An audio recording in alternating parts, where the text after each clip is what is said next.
Good morning. Good morning. Ah, yes, sorry, I was not aware we were expecting guests. I've been quite busy with my own studies. Sorry, my name is Frederick Kneller. May I have your name at all? Of course, my name is Hans. I am a representative for the Order of the Silver Hawk. Order We're of the Silver Hawk. Paramilitary company. Indeed. Yes, based off of Palvindor. Well, very good. I'm pleased to make your acquaintance. I take it you are quite suited giving the individual a tour of the facilities? Or would you At least until the meetings in the morning with the captains. Understood. I'm just showing Sir Hans over to the to get some breakfast. Very good. I don't suppose you've seen the good Sir Octavian about at all in your travels? Yes, he was out just past the hedge maze with some of the other professors. Very good. I've just been seeing to Val's arms upstairs. Fantastic work. The boy's coming along splendidly in his skills in the etheric arts. A good day to you both. I do apologize for interrupting your tour. That's all right. Good morning.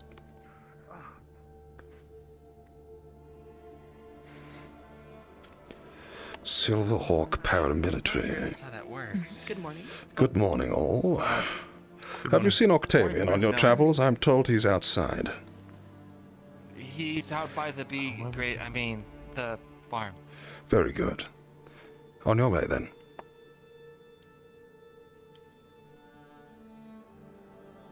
Sorry, I left my canvas in back at the dorm. Good morning, Aqua. Good morning. Good morning.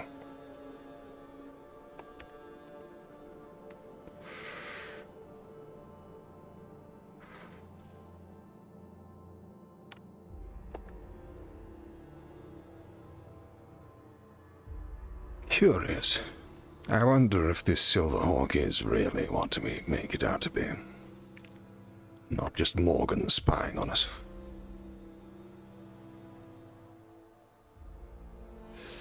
That being said, I'm sure there are many a desperate lord who would benefit greatly from an installment of Palvindor's finest. Curious. Then perhaps we'll consider that. I'm sure we could get the signature off you. Perhaps, I'll but find a maybe way. not by forging. Oh, please, don't burn me. I'd rather keep this my pristine cloak. Professor.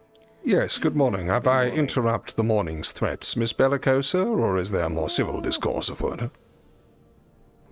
Only a little For the bit. most part. I see. For the most part, civil. Have you gotten a chance to see the potential investor? Indeed I have. A paramilitary group. I passed him in the corridor. He's been given a tour by Malik at this moment. I was wondering how exactly you planned to fit this individual into your day's plans. You had designs for a, training operation of sorts in the morning, did you not? I did. But frankly, I didn't even know this investor would be coming. Yes, it's somewhat of a surprise to me as well. Yes. Unfortunately for me, as you mentioned, I have my combat classes with the Chancellor, so I would not have a good clue of who to delegate that responsibility to. Perhaps Stella would be a good option for the students. Possibly, though Perhaps if one of the this professors. presents itself to be quite a delicate matter.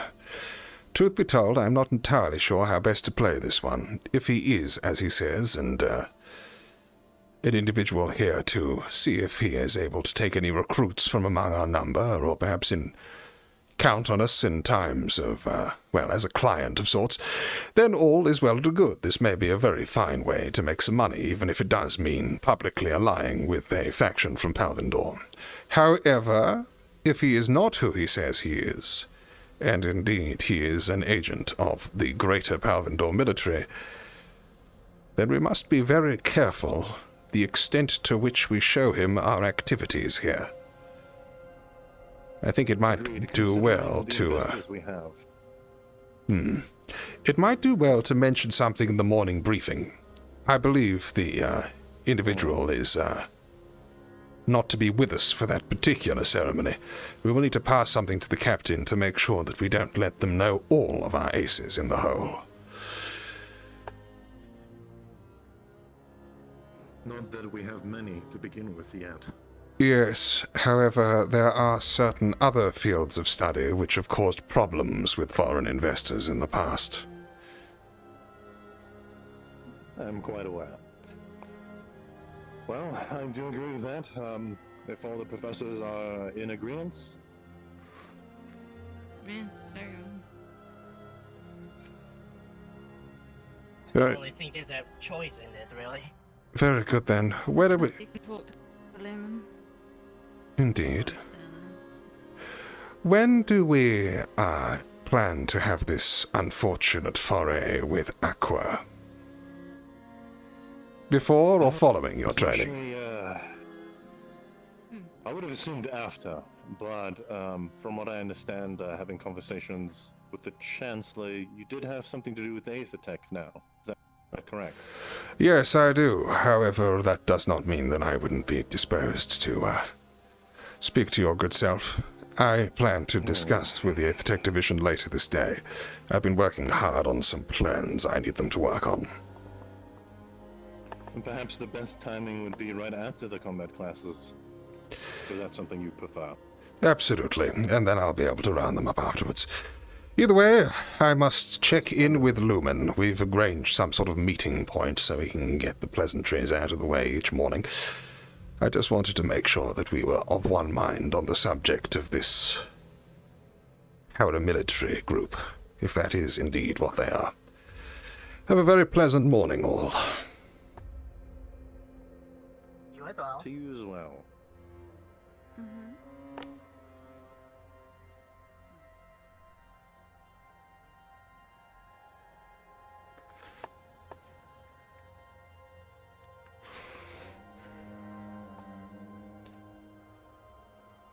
Is the volume still okay?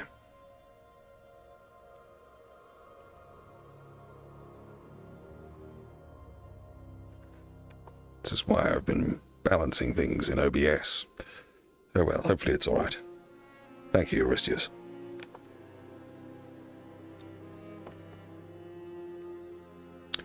Correct me if I'm wrong, but the Silver Hawk is the band from, Berserk, is it not?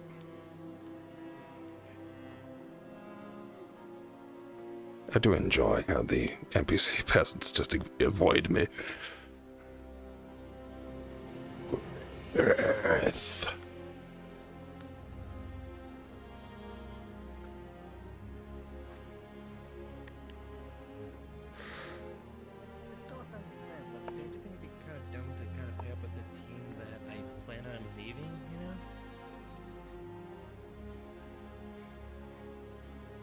Get like a head start.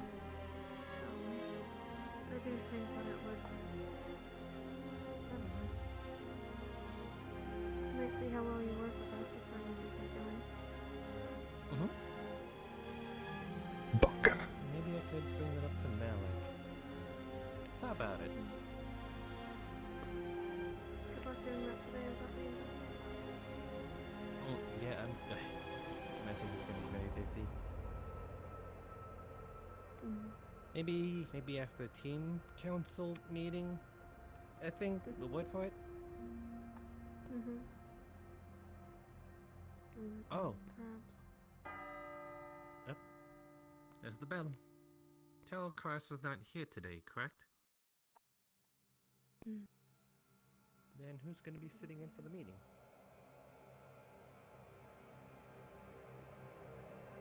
Why on earth? Good morning, Kiki. Good morning, Professor Kneller. Good morning.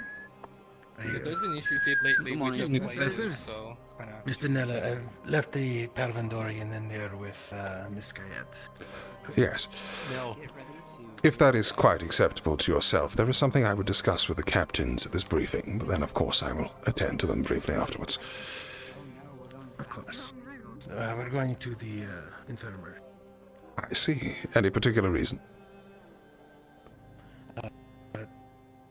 Yes, they're doing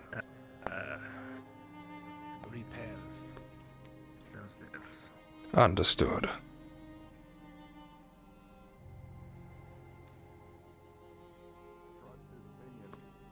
Thank God.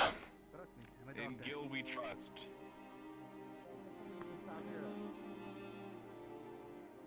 Alright, we don't need to go into my office. There's not enough room for everybody in there. Not in the okay. God, the office.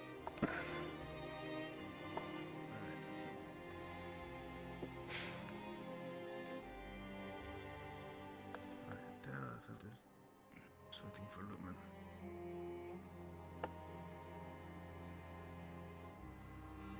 Alright, perfect. I will be very quick with this. Wait, we are missing Umbra. That's Umbra. Alright. As I said, I will be very quick with this. When you hear the first announcement bell, I will need Ignis and Umbra to report to the arena. Later in the day, you will hear 2 announcement bells. That will be assigned for Terra and Lumen to go to the arena. And the 3 announcement bells will be Ventus and Aqua to go to the arena. Make sure you show up with weapons in hand, and you show up quickly. We will be starting 2 minutes after the ringing of the bell, and if you are not present, you are late. That understood? Yes, sir. Yes, these are mandatory classes. Everyone is required to attend them. And as you all have seen, we have an investor here today. You are to treat him with the utmost respect. The rules about the occult magic are in effect. No occult magic is to be used, no occult magic is to be discussed. It might as well not exist on this island. Is that understood? Yes, sir. Yes, sir. Yes, sir.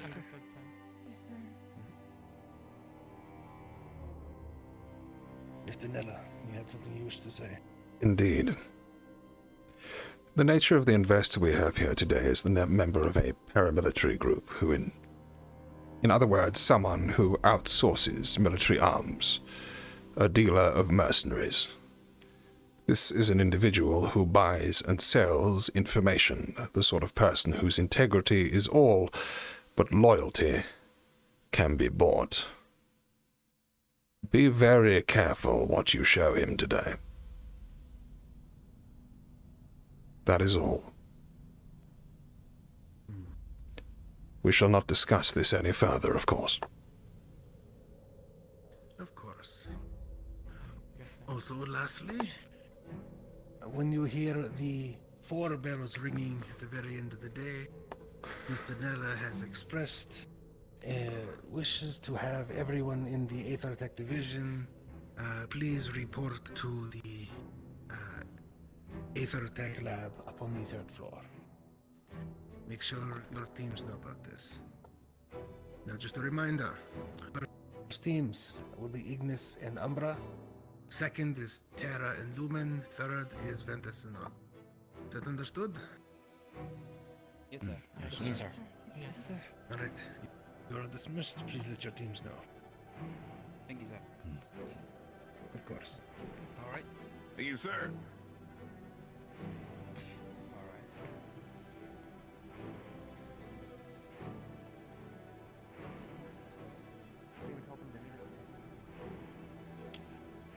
Are you quite certain of the veracity of this individual's claims?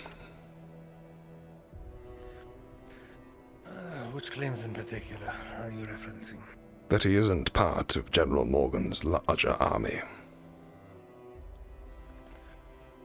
From the research I did, the Silver Hawks do a lot of work with the Palvindorian military, but they are outside contractors. However, I don't imagine that they don't have close ties. Most curious that an individual such as he is, well, looking for further work at this particular juncture in General Morgan's campaign. Do you foresee he will try to enlist us into aiding in Morgan's march for conquest? Surely, with the funds he has recently pillaged, he will be able to buy anyone he wants. I don't imagine he won't try. I expect him to. Indeed. But we need to show him that we are at least potentially useful. A future investment. Even if we do not plan to sell ourselves. Of course.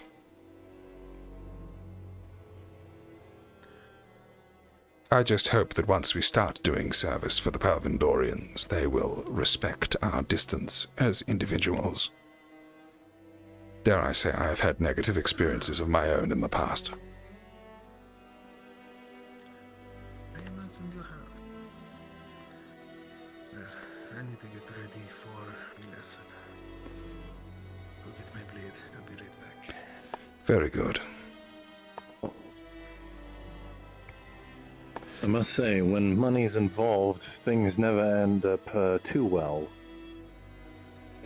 I personally wonder how the Fevirans in our midst would stand with us, how shall we say, taking money from their would-be conquerors.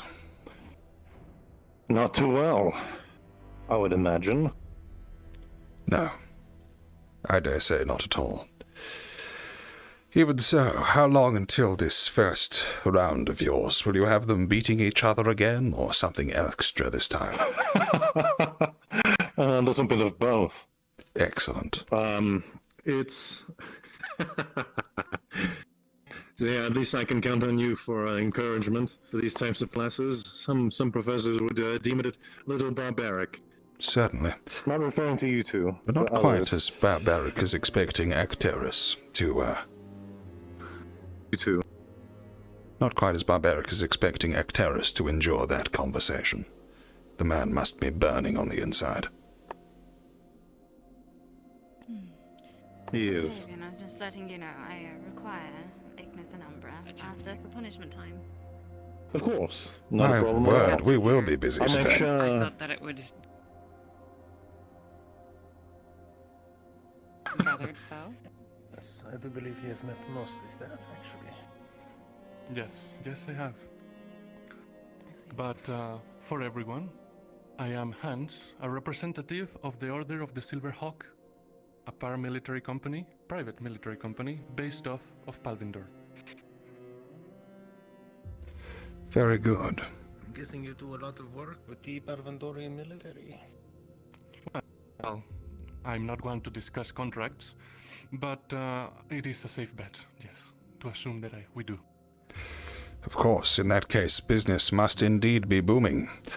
We have here troops, freshly trained, yes, but bright in prospect. We have recently returned from a successful forage into dealing with the poisonous dreadworm infestation in the nearby forest, as well as dispatching with a particularly foul specimen of the occult, a necromancer who had been preying upon a nearby village. Though I am hoping, through discussions with yourselves, we may be able to arrange for perhaps more suitable tests of our troops' worth, if you understand my meaning. They are eager for experience in combat, and if you are able to provide us to such scenarios, I'm sure we will make fast friends. Right. Well, if everything goes well, I'm sure there will be plenty of opportunities given the circumstances on the mainland. Indeed. We will see where that all brings us. But, Professor, I do believe we need to go and prepare for our lesson this morning. Of course. I must put on my garb and grab my weapon. Beyond that, of course, if you can all excuse me, thank you. Yes. Is there perhaps an opportunity to show our esteemed guest the training of our student? Of course. In action? He is, if he is willing to come and see the lessons we'll be teaching today. This is a rancid affair. Well, of course. Are I would they love to in see. the training ground? Yes, it will be in the arena itself. Wonderful. Well, we shall continue our tour and end in the arena, and perhaps then we shall be able to see some of what you may be interested in directly. Wonderful. Excellent. Enjoy your stay here. I need to go prepare. Let us show you the medical.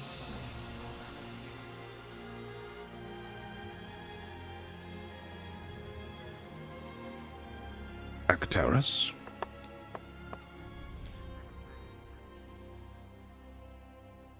Frederick?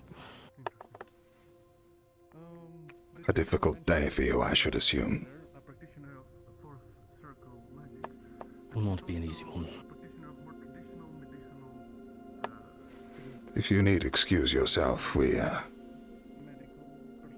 may find reason for your absence.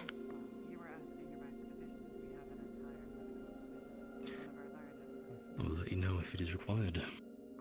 Very good, then. What is a reality I can't escape forever? Forever is a very long time for a human. I can't imagine how long it is for an elf. Though, I dare say, for both of us, barely a week's knowledge is hardly... Oh, never mind. Let me know if you need anything.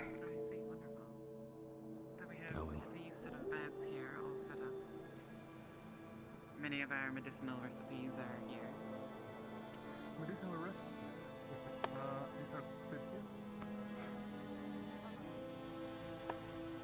Good Lord. The old man needing to look his conquerors in the eyes. General Morgan's money looking to buy more troops for his bloodshed. I dare say he'll see his homeland before long. If we win that contract. What'll it be, I wonder, dispatching some beast so Palvindor's armies can march on through? Yes. That's what I'd do in Morgan's shoes.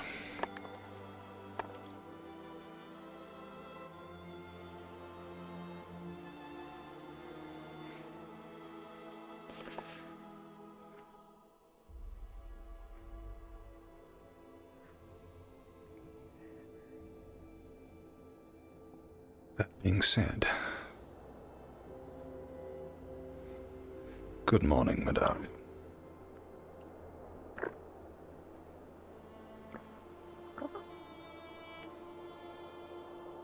Ah. My apologies, Lumen. I was kept a while by the investor. You must surely understand that these times are not normal. No. The Chancellor Pyro had told me that we needed no more funding. Yes. Well, in that case, I won't... Indeed. Well, I won't keep it secret from you. This individual, this, counter-military contractor from the Silverhawks, is clearly here on the lookout for muscle. The people who can do things. Take Palvindor money in exchange for dispatching for problems, most likely in Feviran. Odds are they will have various encounters and difficulties that they will not wish to, how shall we say, put their own troops within harm's way to dispatch. If they can pay a mercenary group with their ample funding to be able to clear the path for them, then, well, it's a rather more fetching idea, particularly to one as callous as he. Are any of you Feviran? Yes. Swanbone. I see.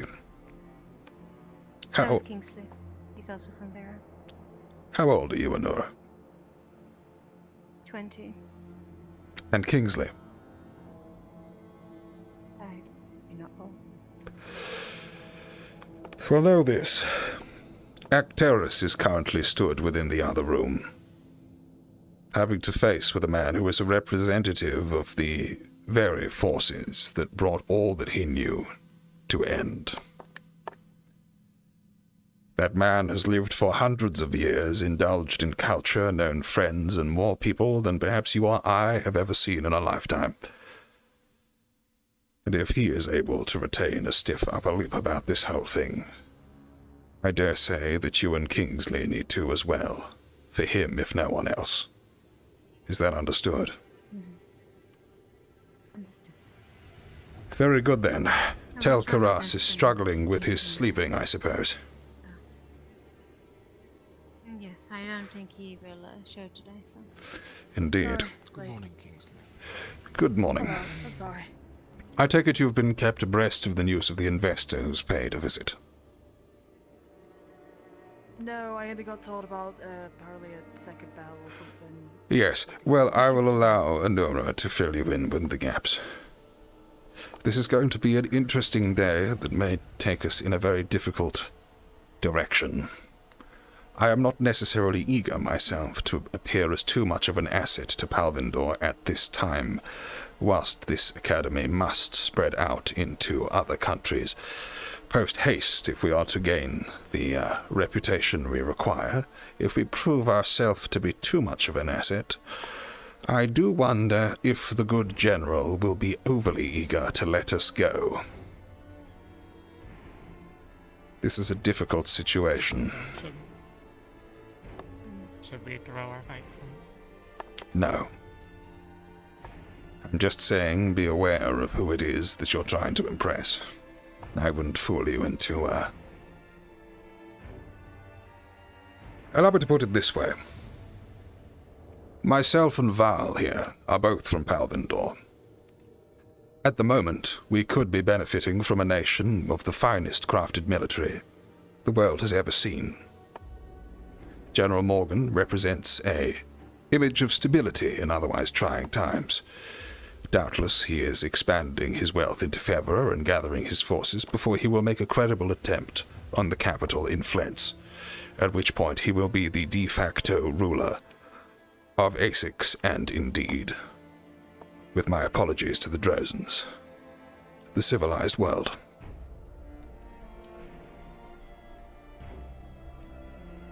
I believe I can speak to both of us, Val, when I say that we both left for a reason, no? Correct. This is a difficult situation. And given our failure to make allies in the other part of Essex, this may prove to be either a great boon or a shackle for the future of this institution.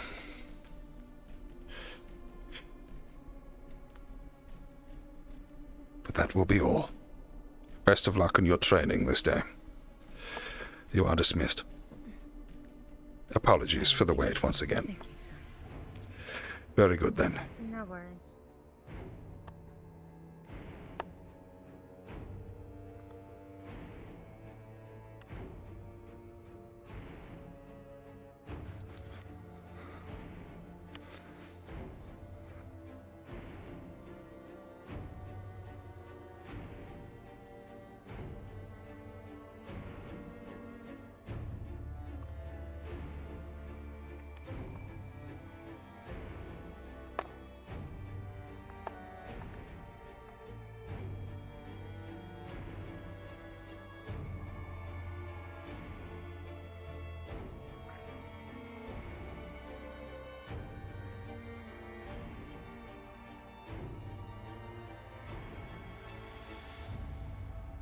the arena then.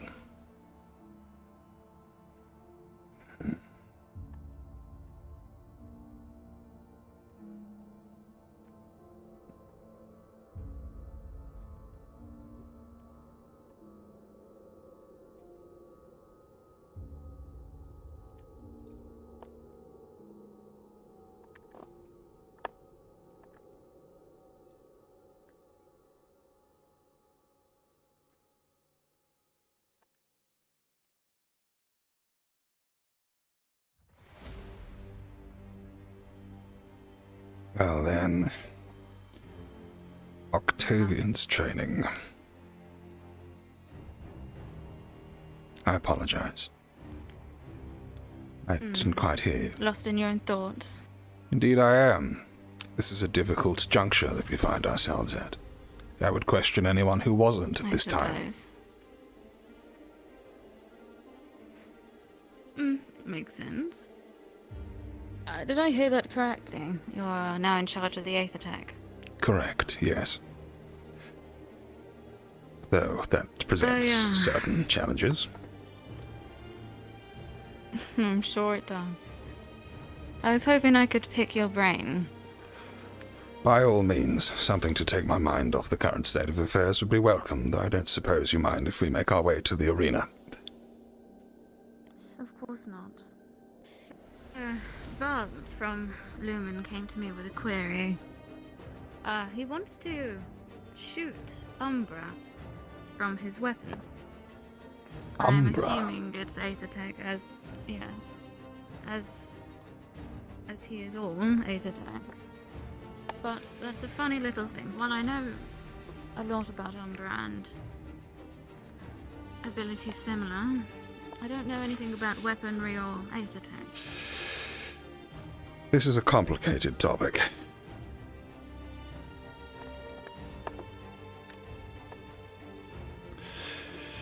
Umbra behaves with etheric matrices in much the same way as creation magic does, though in many ways precisely the opposite. When you try to break down or distill the effects of creation magic using an etheric matrix, it multiplies tenfold, 1,000-fold even. The forces often go awry, overlay the matrix, and before long you have an explosion on your hands, potentially catastrophic, dependent on the resilience of the materials used in the matrix in the first place.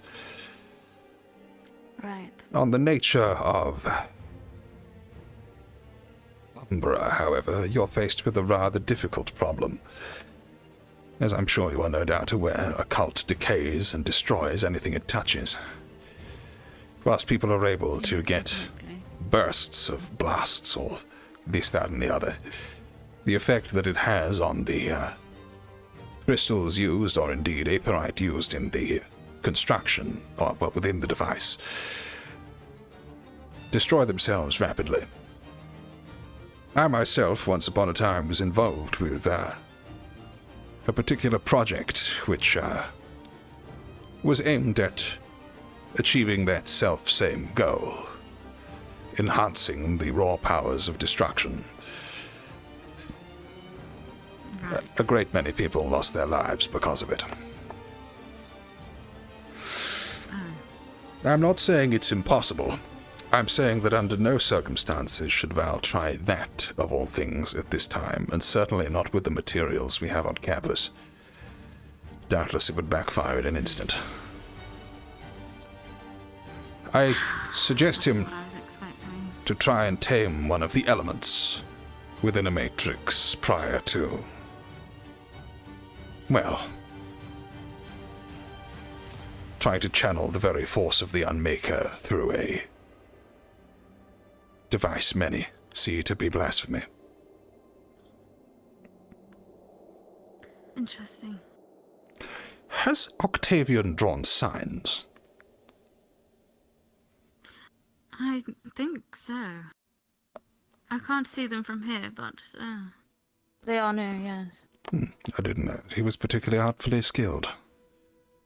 Curious. I might take a peek at them later. to their quality. I don't suppose What that can the he's church produce? elucidated you as to the nature of this particular exercise. No, nothing at all. I'm half expecting them to turn around and charge at each other in the center of the arena at any moment. Probably. So, in the eyes of the Great Sphinx, what is your reckoning on this whole affair? Will we prove ourselves too useful just to never be left out from under the iron boot of General Morgan? Or does this investor perhaps offer something that will serve only as a boon? Know. I think you make a valid point that we should be wary. He could have been bought out by now. But... Oh, Jesus. But, as I was saying, General Morgan is an external affair that the students, I don't think, will be able to handle at the minute. I pass the message They have a long way to go before they can deal with something like that. I worry for the nature of Drozens and Fevirans both in being able to handle themselves this day. I have told Kneller and Kingsley that if Acteris can grin and bear it for the time being, or whatever comes close to a grin upon the old man's face, then I dare say they should be able to as well. Feviran meant far more to him than any else above the staff, or students combined. Personally, I don't have much care for the other continents. Drozo has always been a place where my heart rests. Indeed.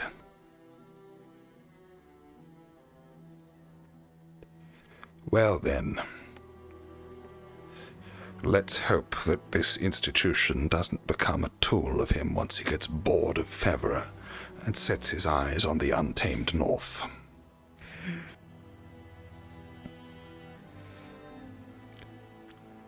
We can only hope.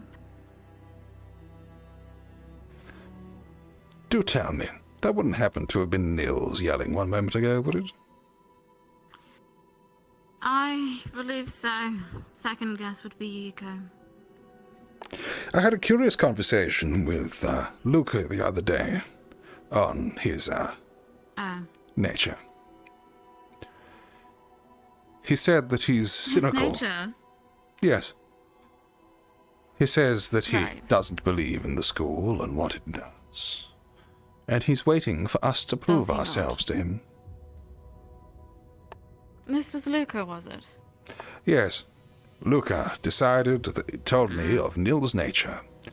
That Nils is a cynical individual who believes that despite the fact that we have taken him in, fed him, offered him safety and free training and tuition, that we somehow, us, you even, need to prove yourself to him.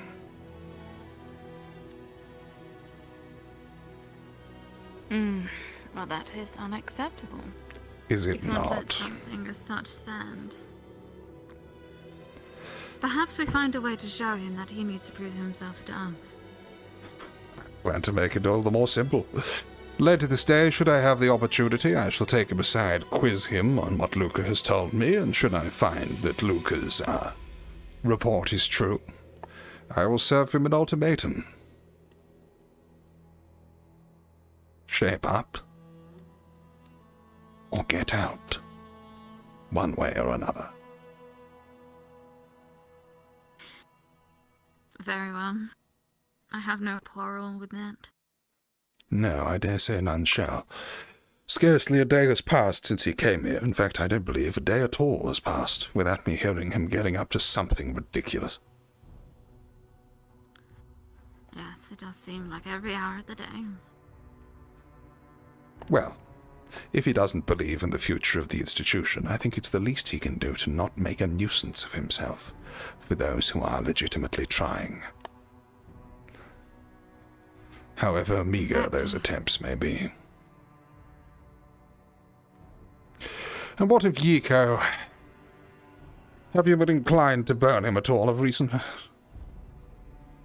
Not recently, no. I suppose all that energy has been towards Nil. Perhaps Luca is right. Nils was a calming influence for Yiko. Trading shit for Pierce. Or Yiko hasn't changed and Nil outshines him. Yes. In an unfortunate way. I'd rather suspect that's the case. They haven't much of a read on Lucia. And you, not at all. and the demons in general, have caused great interest to me of recent. Why's that? Well, none other than our authority on the subject, our dear Mordred Clarent, professed to me that they have an innate desire to eat, well, us. I've known that for quite some time. Nearly since I first met him. Indeed. And that it is true, then, that Mordred has both eaten students and, indeed, others in the past? No, he's never eaten a student. Are you sure? Yeah, I swear I heard something to that ilk. No, I don't think he... hello. What are you doing with that?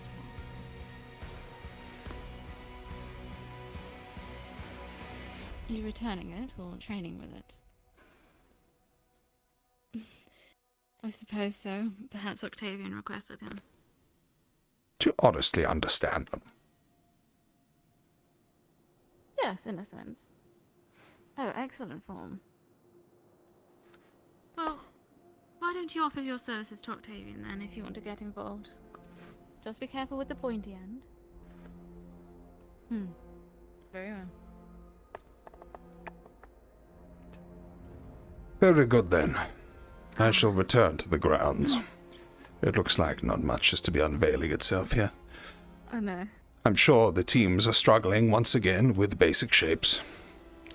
Good lord. I'm sure they are. In fact, perhaps I should take a look. Perhaps I'll be surprised.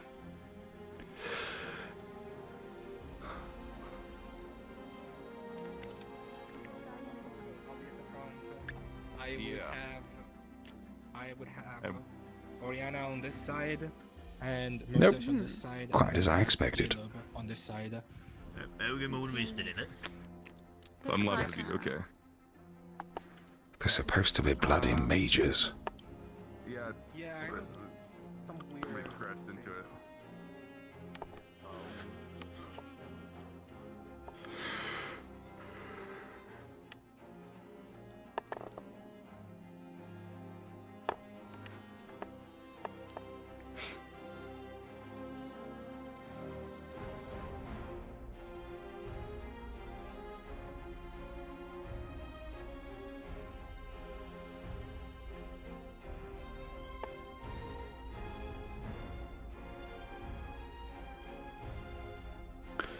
Well, I don't suppose you've seen members of Aqua about, have you? I saw a couple of them in the training area. I see. In that case, I shall investigate. Thank you kindly. Of course.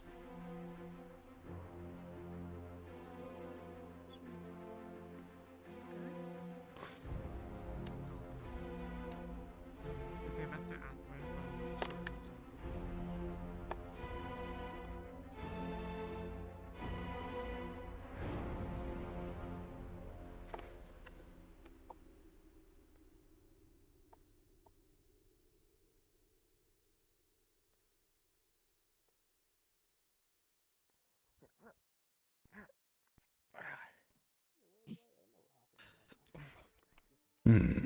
Yeah.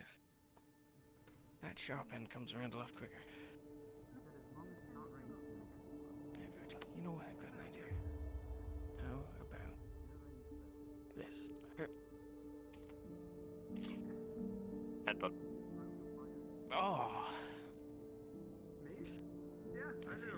You're prepared.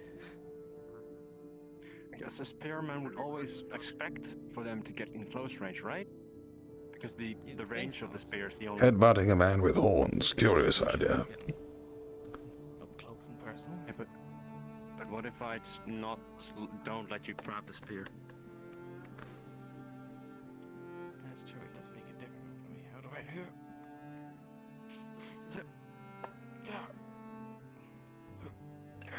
I can just try and dodge the thing.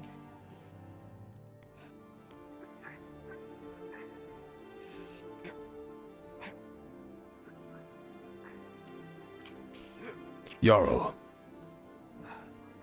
if I may. Professor? Of course. A spear is a difficult weapon to encounter. In fact, some would say it's the hardest and the easiest to come across.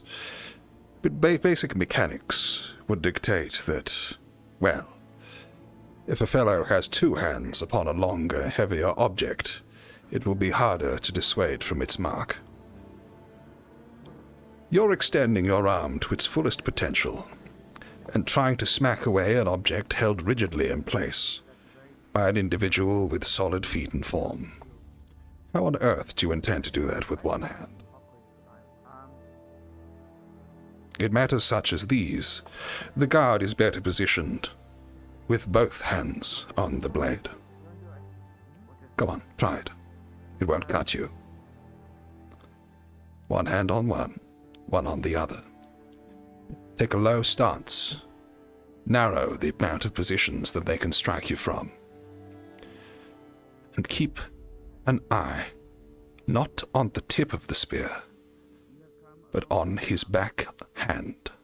That is what drives the force. It is his left shoulder, his left hand, which will betray whether or not this is a true intended strike. And then, very simply, when it moves towards you, you push one way or the other, or straight up, should it please you. But whatever you do, do it hard, and make sure that you move a further footing than he is able to draw back and strike again. This is the nature of spearcraft, much the same as jousting. It's all in a single moment. Now focus. Understood.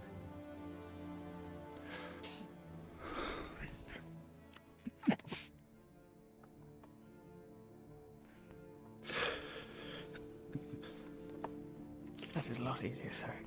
Yes. And if I may, why not make the most of your momentum? Flying forwards like that will be difficult to maintain form. He may be expecting to hit you, move around with the butt of the spear or whatever else. Professor. Good day. I'm sorry to interrupt. Wonderful lesson. I was wondering, are the students taught maintenance of their weapons? They are, very candidly. We in fact have plans of recent to teach them to do so magically. I believe their tuition has moved along that notch.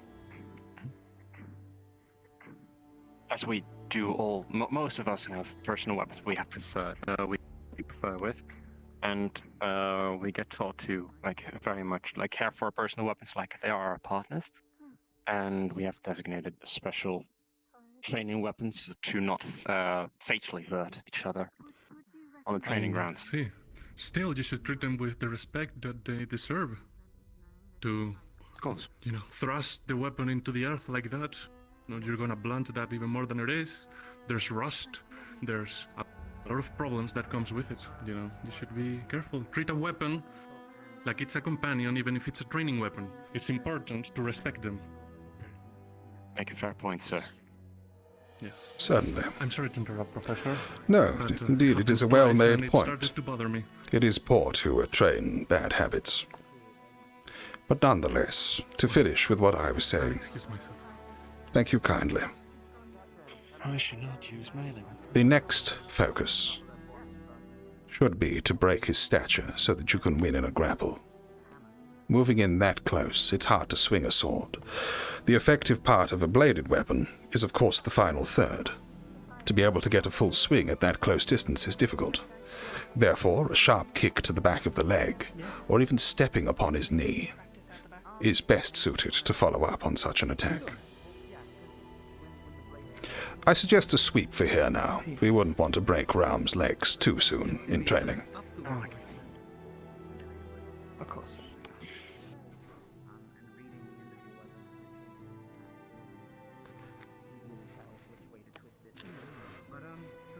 You're going to have to sharpen it no matter what, so don't worry about that as much.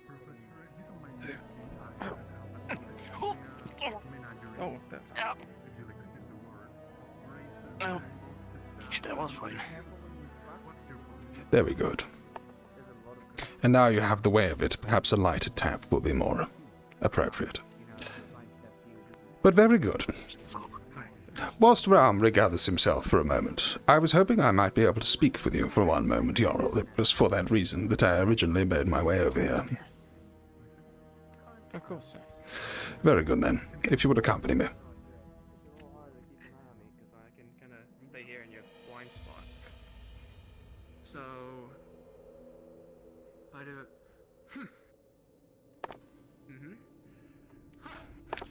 I take it you're aware that the dog-like individual yonder is planning to leave your team? Aye, sir, I am well aware of that. Why? Why does he intend to leave? He hasn't spoken to me about it personally. He's made most efforts to avoid me so far, it seems. Well, he's midway through discussions, even now, I believe, with members of Lumen, in order to,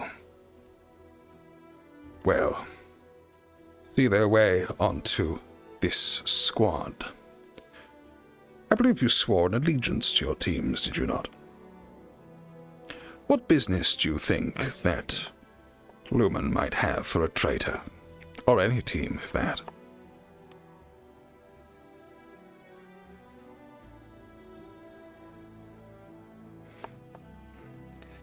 As much as I don't agree with his decision, sir, I do feel it would be a little unfair to judge him so when we did take on Christopher when he jumped ship from his team in a similar manner. Yes. Stella I can almost make an excuse for. She has been ousted from her position of governance and has hit rock bottom, one might say. But even then I'm not happy with her movements onto other teams. But do you really not know the reason that he intends to migrate? Not the faintest inkling.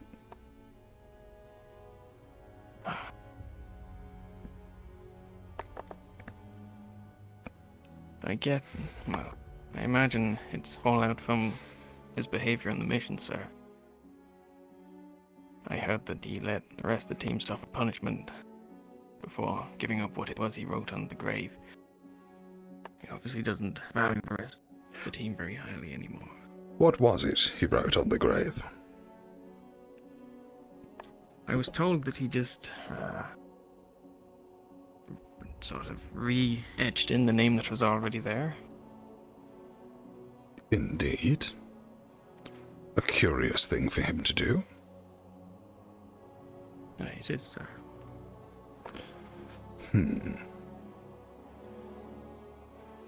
So he re-etched in a name paying tribute to the dead, yet wouldn't come clean about it. An act of kindness until he put under duress. And he was given the chance to admit to it before the team was punished for his withholding the information, sir. And he was a disgrace to his team and therefore decided it would be best to vacate it. That is the full story. That's what I'm thinking it is, sir, yes. So, he is leaving your team out of compassion, am I to understand?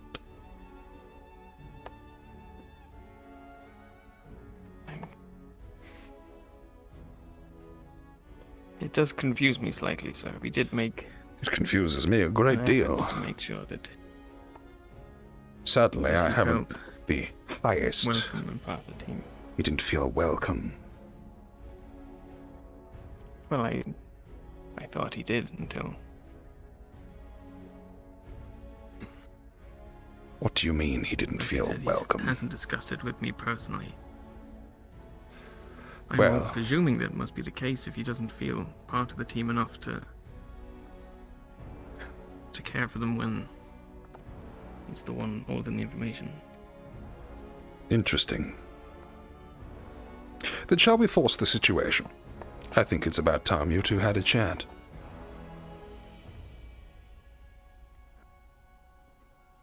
Yes, sir.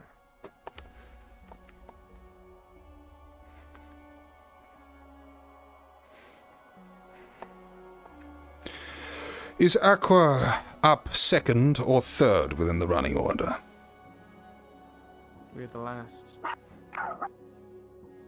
Then we have ample time.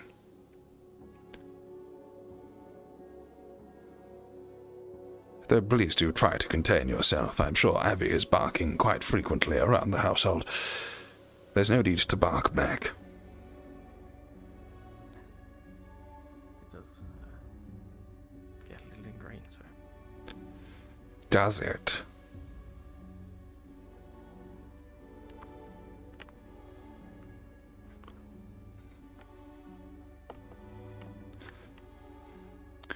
Stella, it's one of those rare occasions where I'm hoping to find where Avi is. I don't suppose you could give me any pointers. Main building.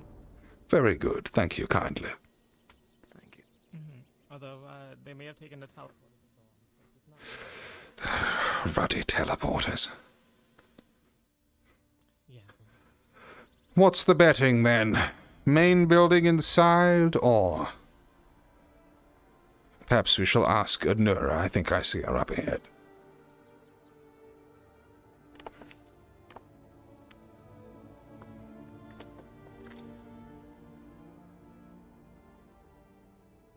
I do feel it unlikely we'll find him just mulling around in the main building.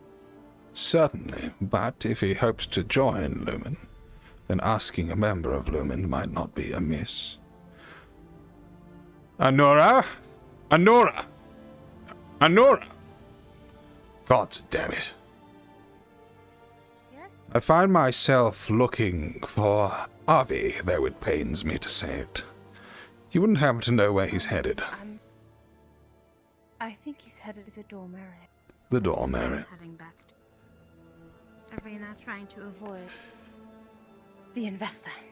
Of course he is. Very good then.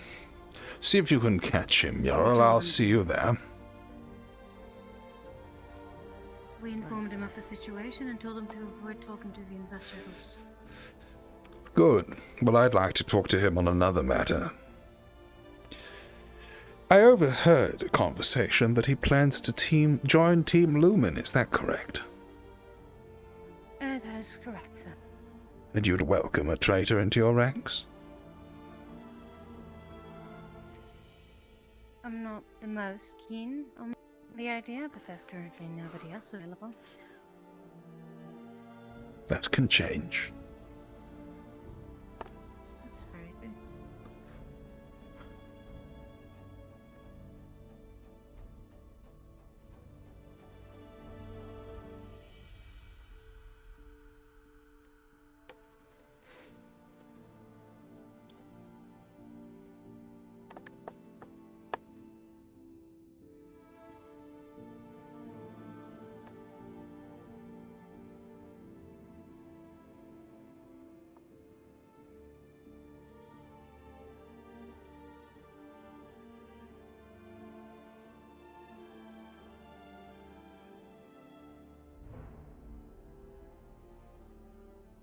Nuts to it.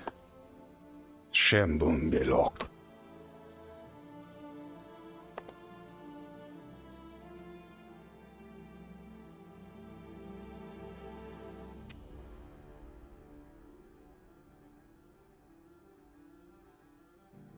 I see you.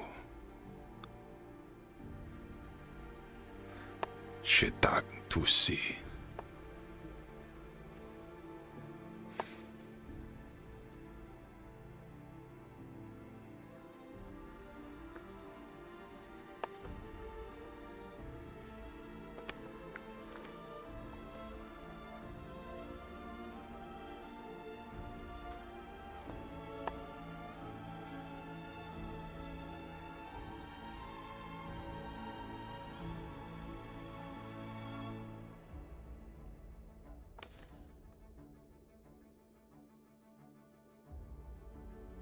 thought that Good day. beyond that. I take it the conversation has already commenced. Aye, sir. It has. Then how about we take this to more private environments? Come. We shall make use of the staff lounge. Okay.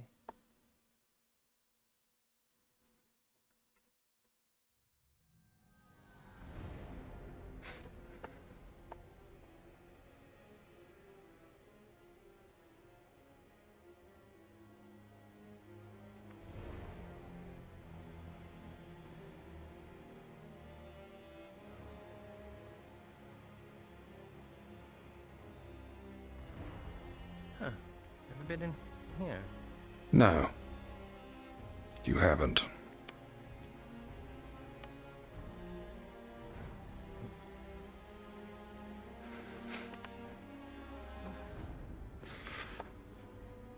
Very well, then. Seated or standing, take your preference.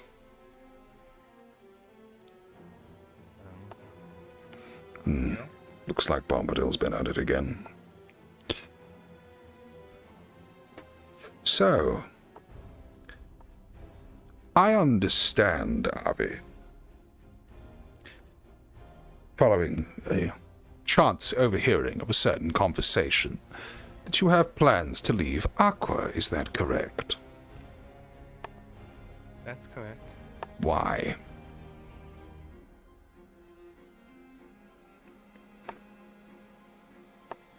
Ever since the new students showed up, I've noticed that I think I'm just not a good fit for Aqua, or what they're trying to be. Part of me is thinking that I'm holding them back, or if I just really not a good fit at all. And what do you say to that, Jarl?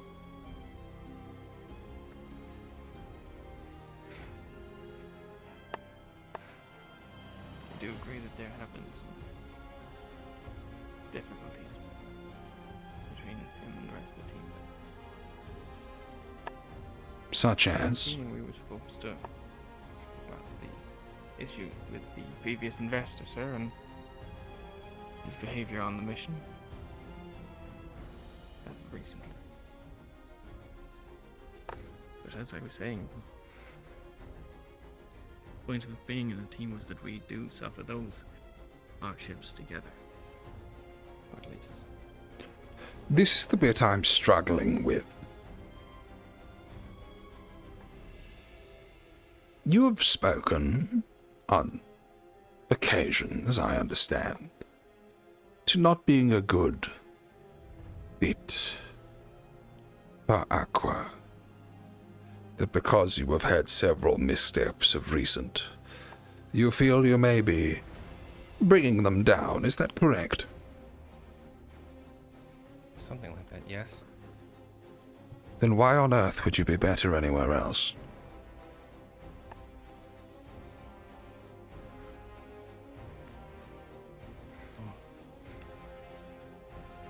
I think it's also part of my selfish indulgence. I'm thinking that maybe something new, a change of scenery, will just, as fairy tale as it sounds, wipe a slate clean. Wipe the slate clean. So you think that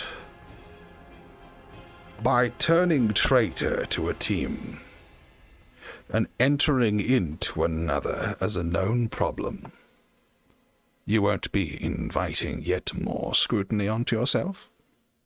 You think this will wipe the slate clean? Yeah, at least change something, that's for sure.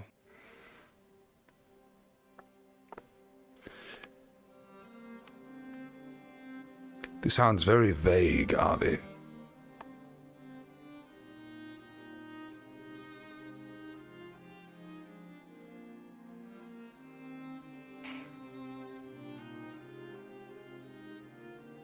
more I just saw Aqua as a family, the more I started to feel alone. And with that, I don't think a family is something I'm looking for, or something I need. I think that's what's also holding me back. Do you think Aqua are holding you back? And what will prevent the same thing from happening upon Lumen, once you're all fast friends and family? The fact that I can't see any other team as a family other than Aqua. They'll always be family to me.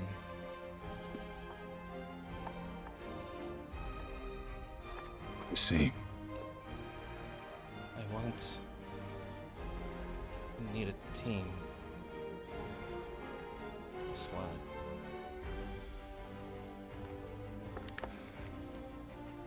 Yorl, do you have any further questions? Aye, sir. I do. As disappointing as it is that you do wish to leave, the thing that upsets me, Avi, you're saying it's because you feel like it's too much of a family, but then I hear that after the response to the mission, the whole stuff with the gravestone, you let your team get punished just because you wouldn't admit up to what it was you'd done. That doesn't make sense to me. Sense to me. It was nothing against you guys. I merely just didn't want to change Octavian's mind. He already seemed dead set on how he saw me.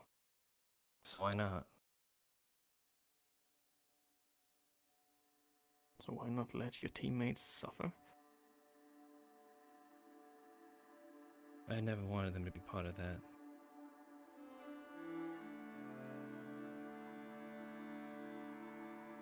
I'm sorry.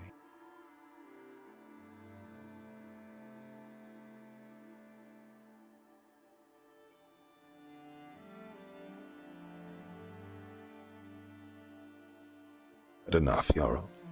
Would you question him further?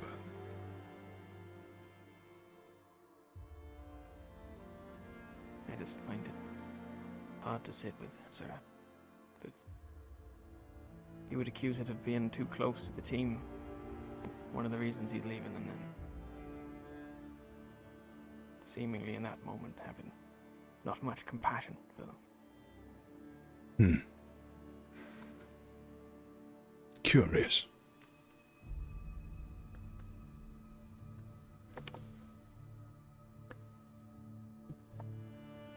Who do you want to be, Avi?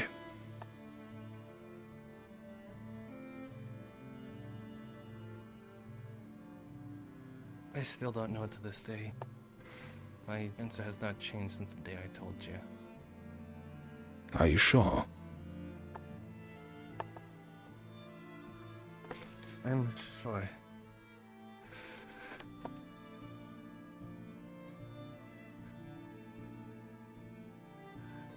Avi. You're trying to hurt yourself, aren't you?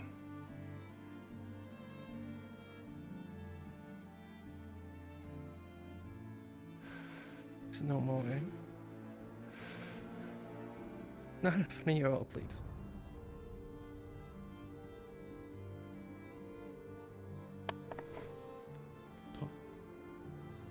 I understand well enough. Necessary.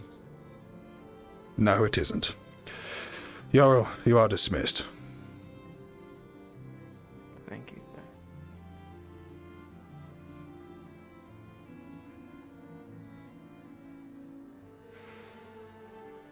This is the change you need, is it? To become more powerful.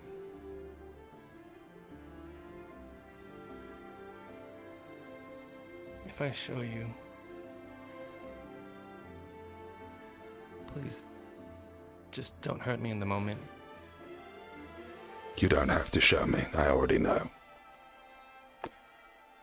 Your actions have spoken plainly enough to that end.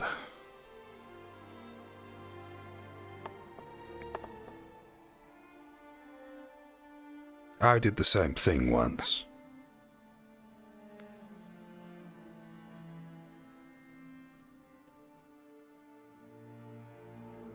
It did help, but it wasn't worth it.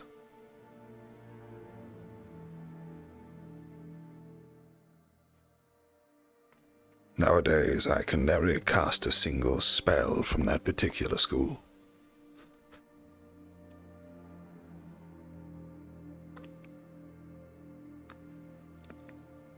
But it did make me stronger.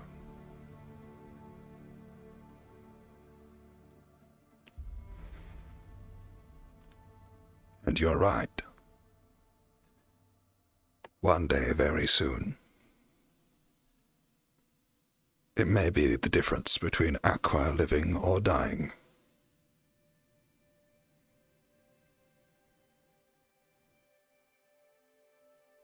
We have to use everything we have. Yes. We might not win. We do.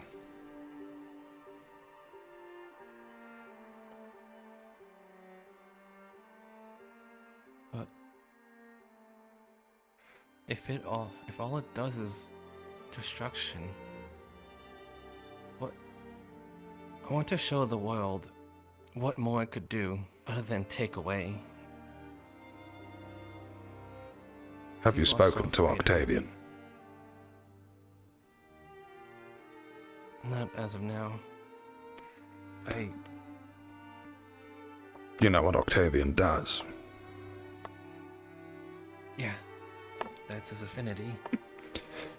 Octavian is an inquisitor of the Church of Ordo. One charged with trust in using the occult, so as to bring an end to those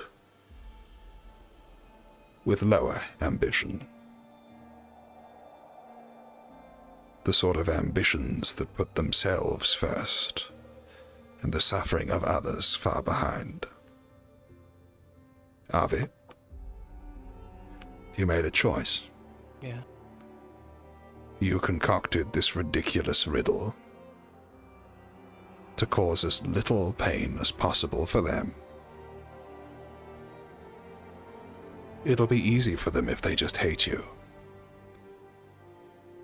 If they think that you were,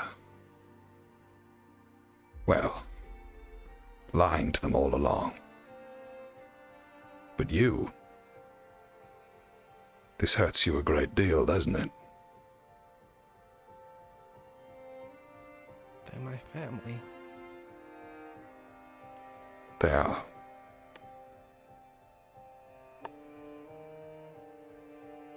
Well done, Avi. You've made me very proud. Help yourself to a beer if you like. You can see yourself out.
we live, so that men like us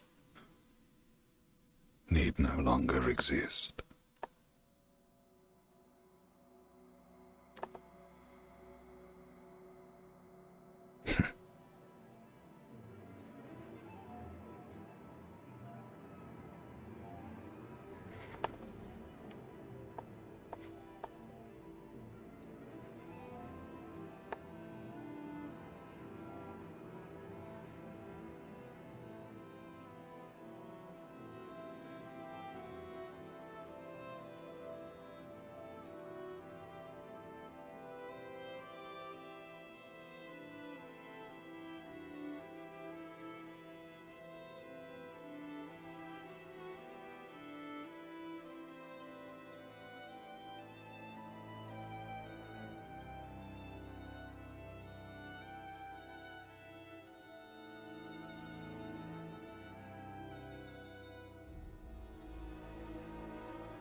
We do find strength in the most unexpected places. That way.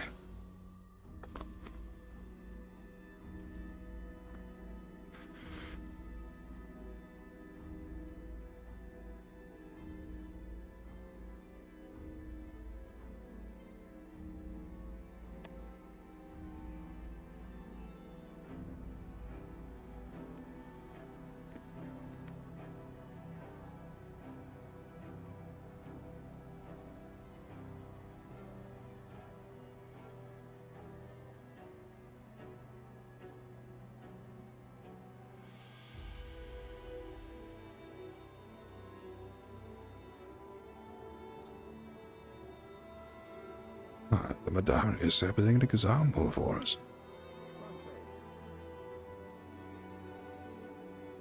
Kingsley, why the fuck are you turning? No, I'm sorry.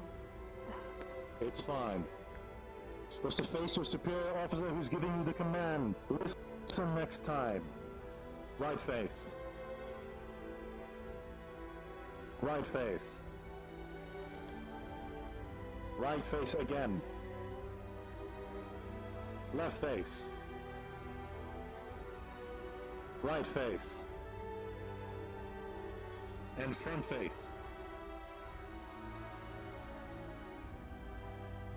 Alright, good. You're learning. Very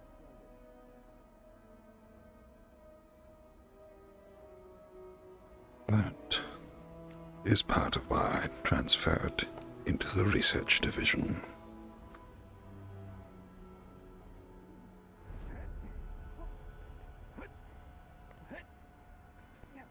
My bad.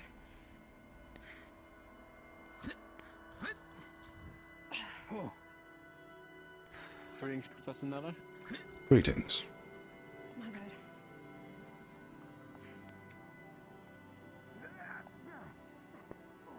I take it you're quite satisfied.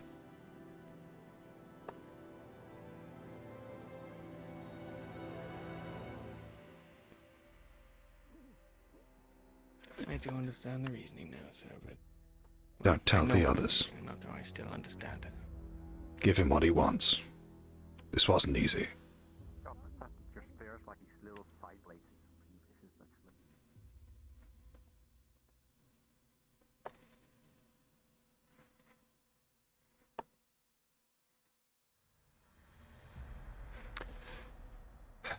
Being put through the ringer. Just after they gave us such a splendid bath.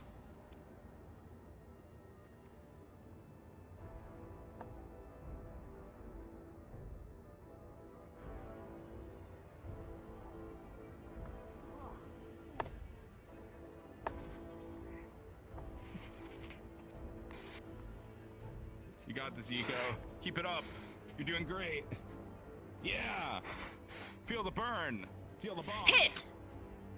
I'm really feeling the...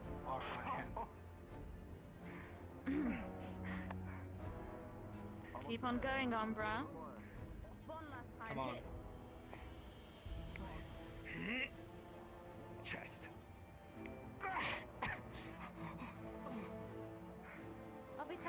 about this. Like you're falling behind. Keep going.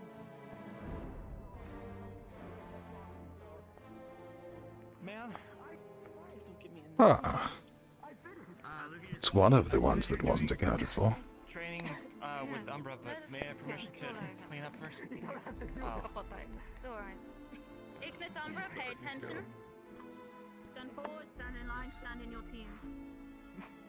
Let her focus. Thank you. Sorry, sir. Ma'am, I was finishing the job. Over here. Excellent. I hope you weren't murdered. See, now that wasn't so bad, was it? Where is he? Following my orders, doing so as I command.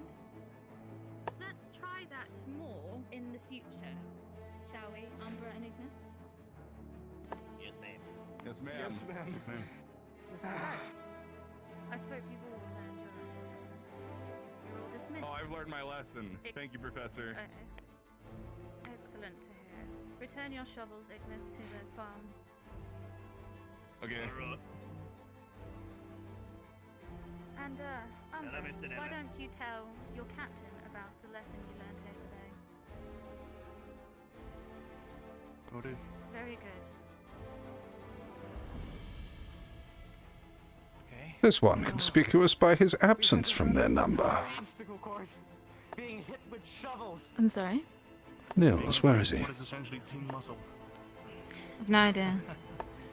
He's been missing for about half an hour. I see. Caught up with something else then. Something we should be concerned actually. about. Well, we can always go grab shovels and give you the extra. I'm not sure if it was the flux or not. I see. Okay. Just double checking. Actually, Mm-hmm. I'll just double check. I just need a word with you, though. You already look like you've had. Where's the whereabouts of Neil? Thanks. Hmm? Huh? Where's Neil? Nil walked off during training. I'm not sure if he had to talk to the Chancellor or something. And this was allowed? Yes, ma'am. I believe there's extenuating circumstances. I see. Very well. Better be. Never mind, carry on. No, well, this way. Of course.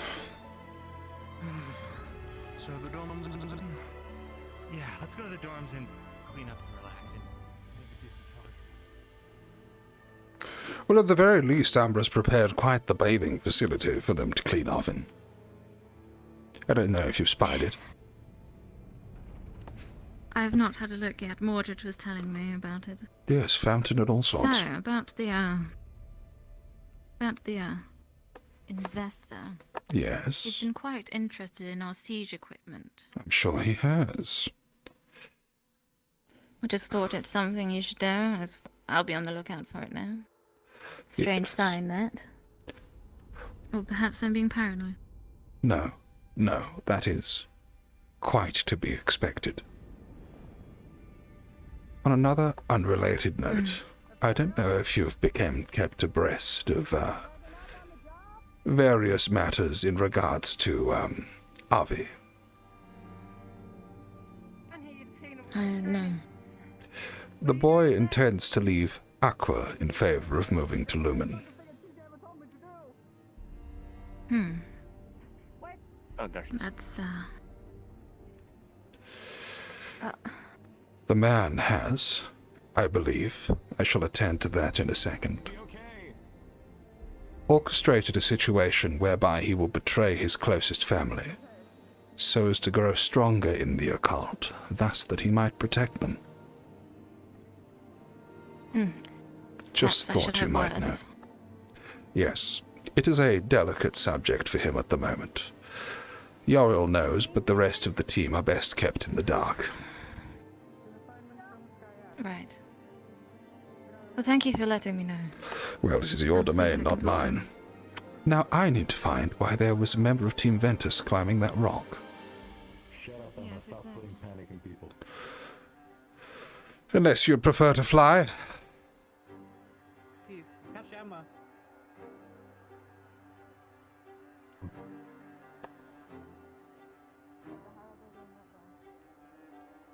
Professor Sayed asked Emma to go up there for some reason. And Talia followed for Seems this is why? doing of Skyhead. Interesting. Lord, the wings of my face constantly. Where is Skyhead? Be careful. You went after Zuko that way.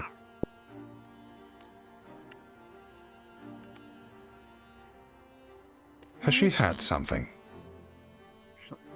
It's on the corner, miss. And they just left that way. Oh, they just left. Oh, no, they're back. And they're climbing up there so as to He's looking quite fit as usual. sabotage things. Help with it. Where is Miss Skyette? She went that way with looking for Zuko. I will find her forthwith.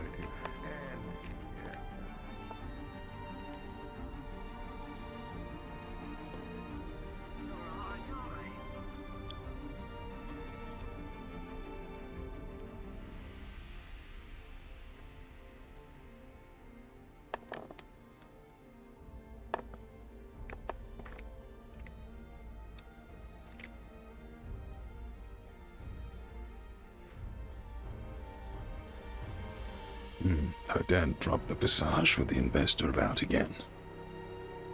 I've become too comfortable.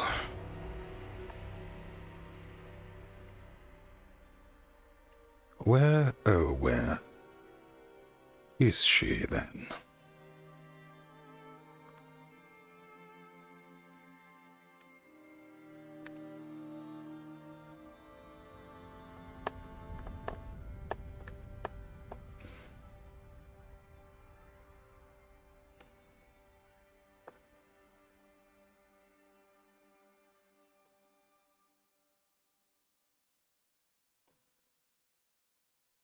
Is this I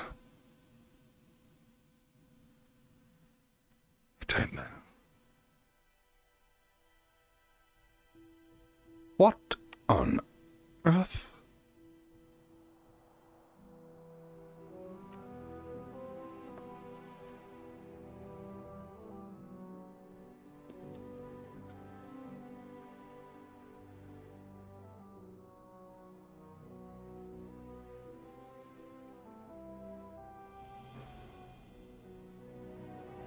Seems you had the same idea as I. To look for now. I was looking for Skyette. I was told she walked around in this direction in order to find a way up, and it struck me that I hadn't walked in this direction before. I take it this is no surprise to you? No, that's just the reason why I was enacting a punishment with Umbra. They've been digging out the foundations of 3 major walls. Yes. Essentially.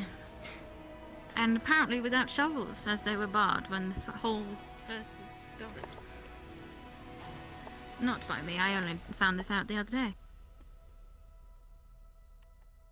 Why? I have no idea. None of them admitted to it. But I do know Umbra. Interesting. Although, when I was walking here with Mordred to show him the hole and Luca to show him I had found the hole, Neil was walking away from this area. What a surprise. So whether he just knows about it or he was doing it. Yes, well, there's the hole. So there is. I wish to know more from the Chancellor about the nature of these extenuating circumstances.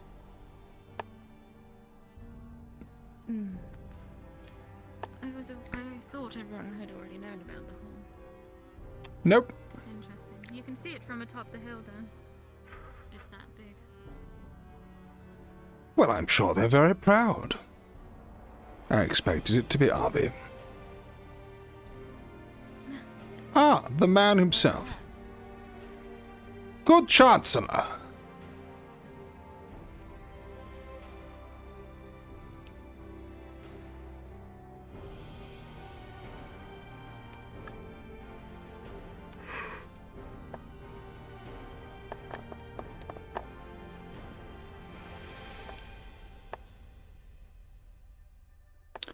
Ah.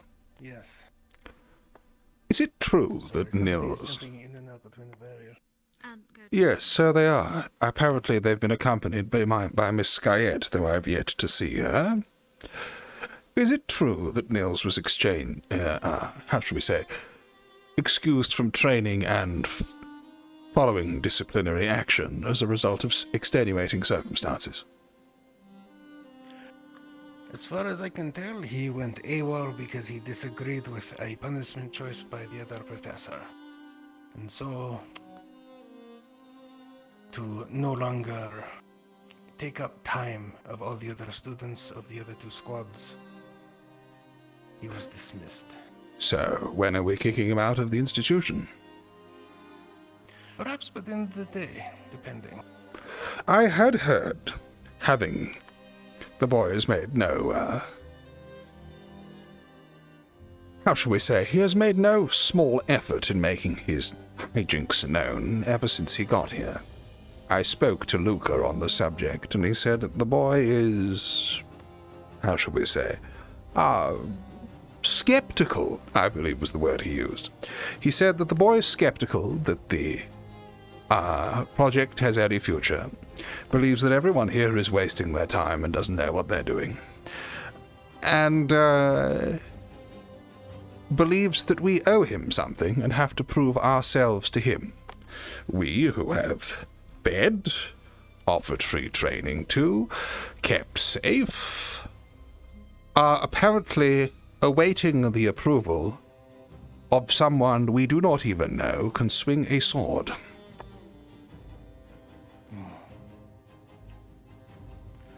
This is not the thinking of a rational, logical individual. This is an idiot and a liability.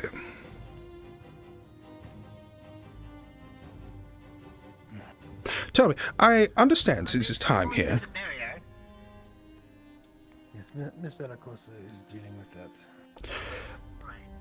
I understand since his time here, he has decided to agitate a number of bees, break into a medical cabinet and consume a not insignificant amount of medicine, distract Luca and the rest of the Team Umbra from their training by asking them how babies are made, a boy who, if his file is to be believed, was raised on a farm, was yelling in the middle of captain's meeting at an incredible volume, and has now decided against punishment because it doesn't suit his personal fancy.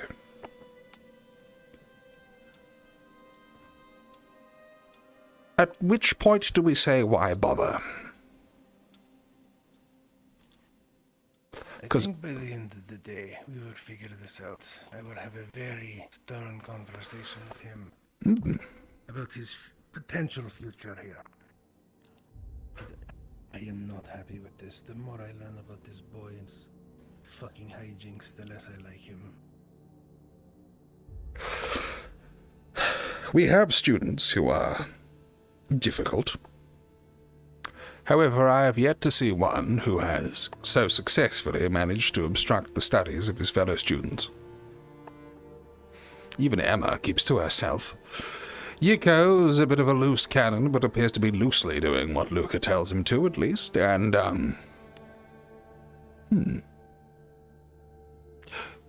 Yes, I dare say, even Talia, if she is indeed the person I rather suspect her to be, has been at least giving Ventus her all.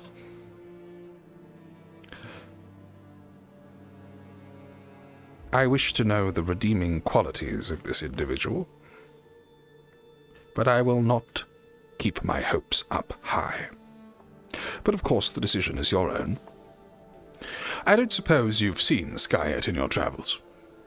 The good Marquis has eluded me for some time. From what I understand, she is with the students by the barrier. I see. I don't suppose you know why it is they've been climbing on top of the building? No, I do not. Do you suspect, perhaps, that she is actively attempting to sabotage our relations with this investor? Perhaps. In fact, I'm seeing plenty of students up on the hill over there. Very good. I would like to know more. Have a very pleasant day. Of course. Anything to report, Mordred? Well, my initial scouting, I could not see any of the professors or students. I believe they went deeper into the woods.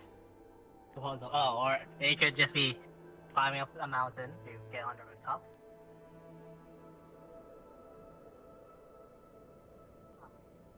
Fucking useless.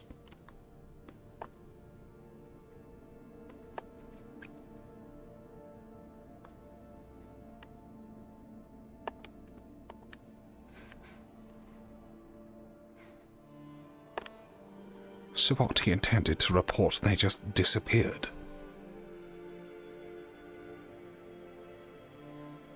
Why are you lying to me, Mordred?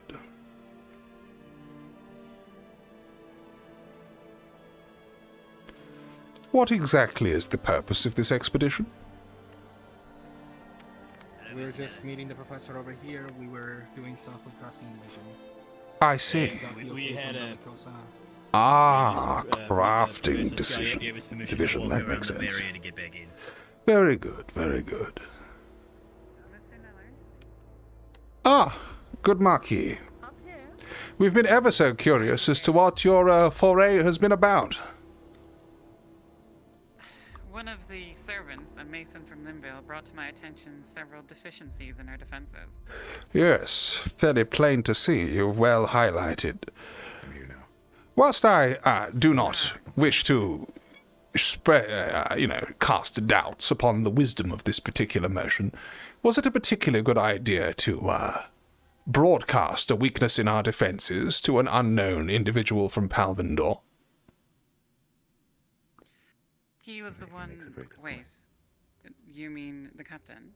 I mean, yes, the individual who heads a paramilitary operation, who may be very interested in the resources we have here.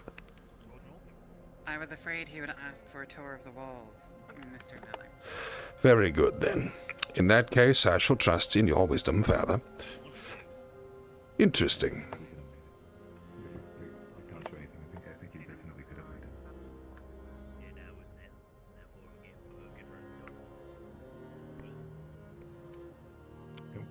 Very good, then. You have to go.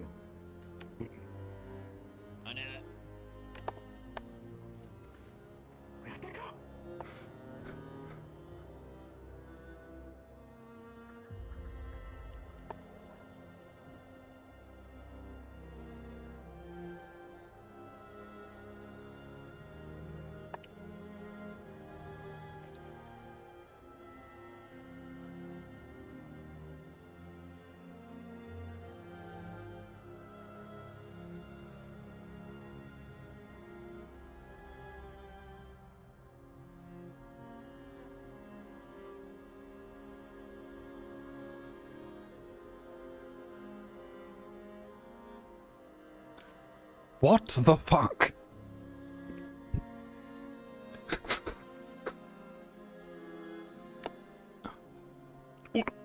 Why? Why? Why? I have so many questions.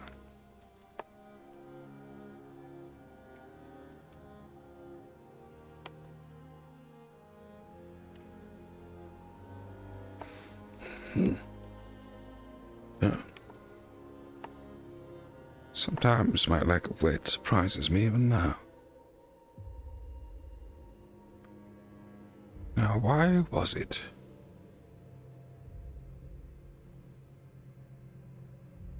The Ulysses.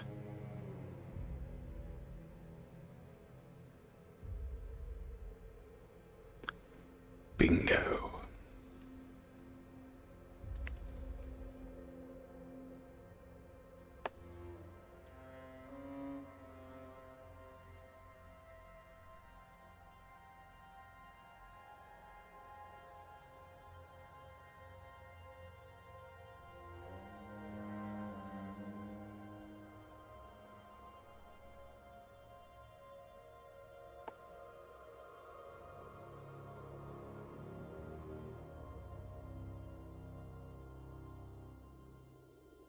Excuse me. Ah, yes. How can I help? I've looking for someone who was up on the wall. His name's Ulysses, I think. Ulysses. About something. I don't suppose you were the reason that he screamed, "I have to go," and ran in this direction not too long ago. No, never met to talk to the man ever. I see. In that case, See him up here, and I put him off. I believe they have a method of getting down from just a little way along the wall. You will probably find them reconnoitering there. I have yet to find the breach myself, but they've been walking all over it, I believe. Well, me and the Marquis have been actually going over this the entire day. We're kind of making plans. Very good. First step is getting a convenient way up here. We're gonna make a few staircases or ladders or something at the very least. Yes, the Linnettes do appear to have left these walls in a somewhat curious state. We've yet to complete renovations to the grounds. But indeed, very good That's what I'm then. here for. I'm the cobbler from Linvale, so. Well, very good. God, Mason from Linvale. Mason, yes, I was going to say, there's a... Well, you have Cobbler your... wouldn't really help, but... Well, perhaps. There's a couple of ponds that need seeing to, but as well as individual shoes. But we've got as I was saying, I do question the decision to do this on this particular day when we have a unknown member of a paramilitary organization surveying the compound. Displaying the weaknesses in our walls is a rather curious decision for the Marquis to make. But I will, of course, trust in her good judgment. As I cannot see any of them across the top, I believe they may have found their way down. Odds are they're making plans within the main building at this time. Now, if you will excuse me, I have to quickly preoccupy myself with a student. Have a good one.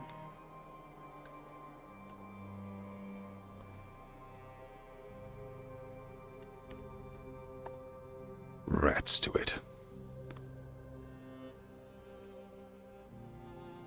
If you're going to get in the way of my plans...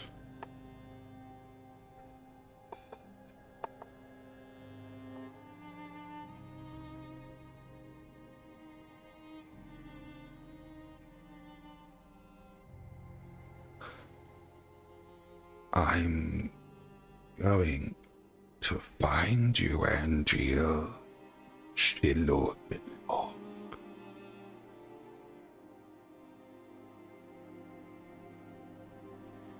Too far beyond my sight.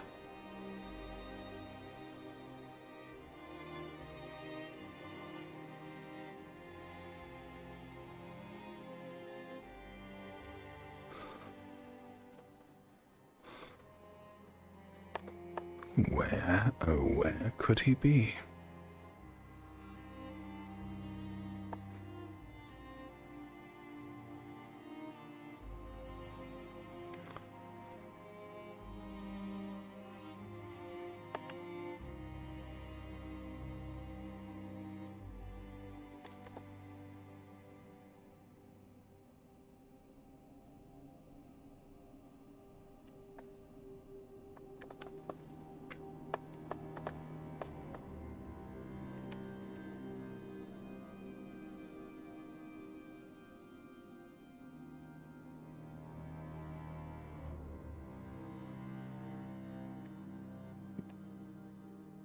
First conversation, I'm sure.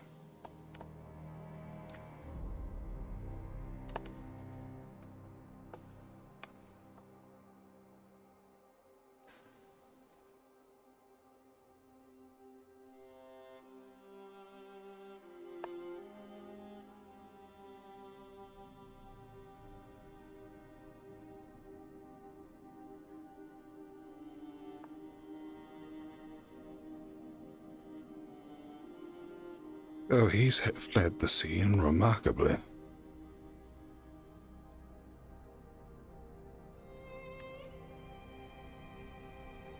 Oh. Dills graces us with his presence.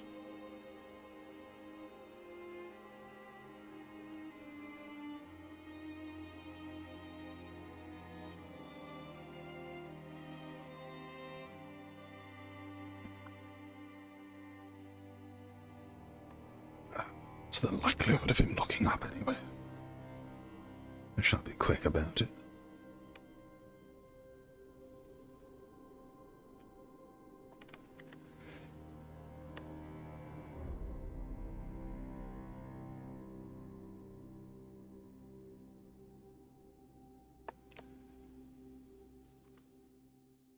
And Geo. Where are you?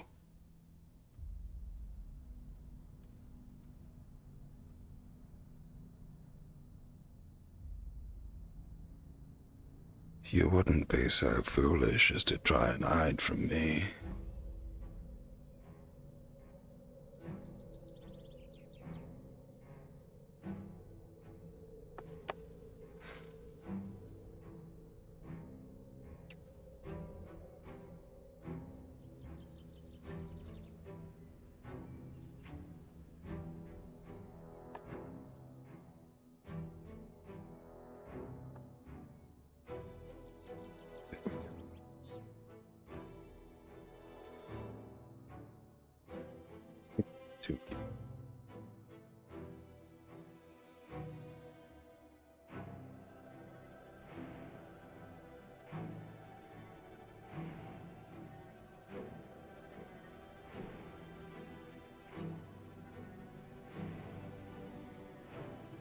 Boom Sherlock.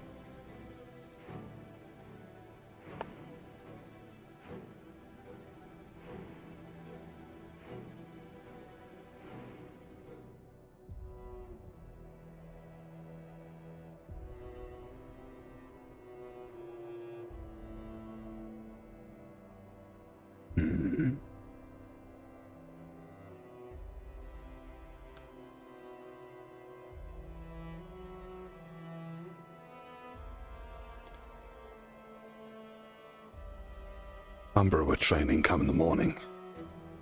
They're not here. They must be in the main building somewhere.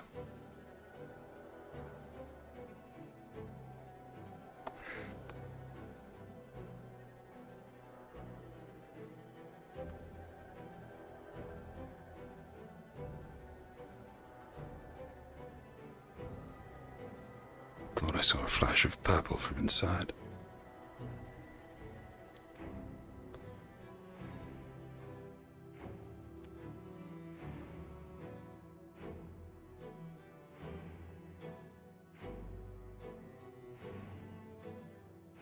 Where are you? I did not think further instruction was going on today.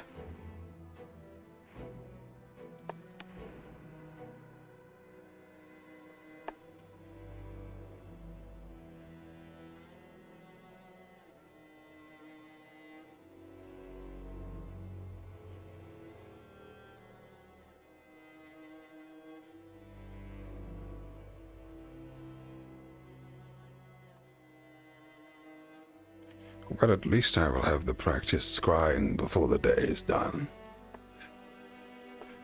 It's a suitable point as any. Jumbo Sherlock.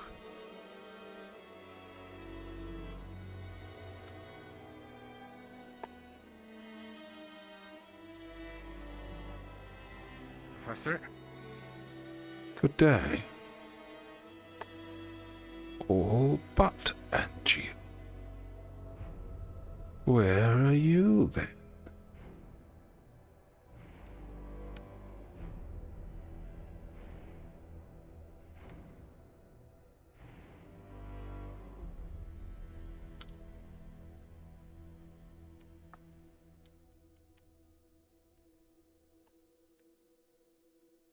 They don't know I know.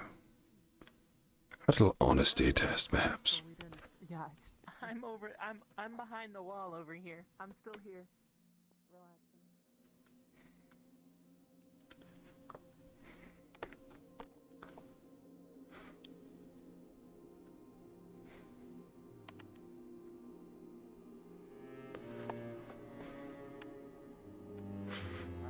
This is nice.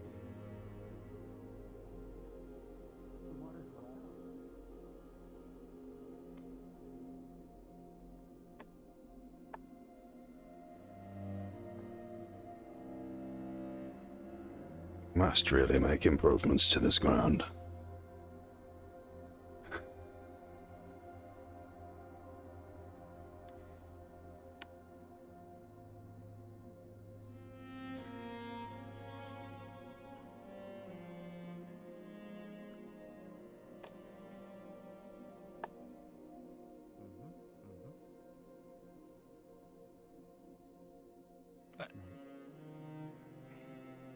You got a lot of scars, Zuko. Oh, yeah. You're rivaling him soon. Uh, Luca, did anyone tell you about the rat thing? what are you about to say about the rat thing? The fact that I almost died and that's what these scars are. Ah, very good. I don't suppose you would mind telling me what exactly it was you were being punished for earlier?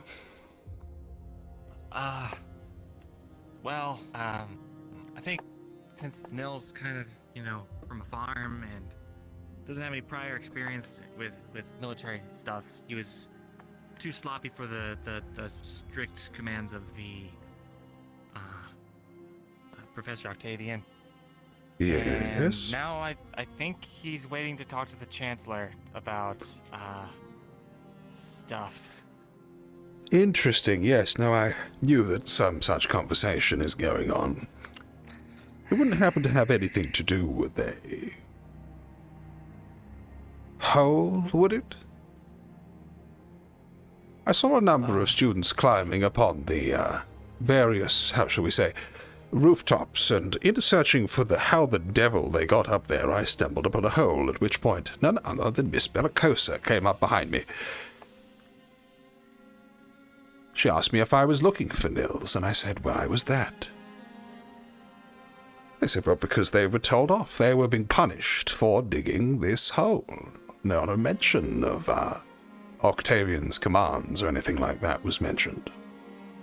So I thought, well enough, digging a hole next to a foundation of a major wall, potentially putting yourself at risk, and doubtless, to say that you have such energy left in you to dig holes must mean that you're not training very hard at all, but I can see that I was wrong about that, seeing you as you are today.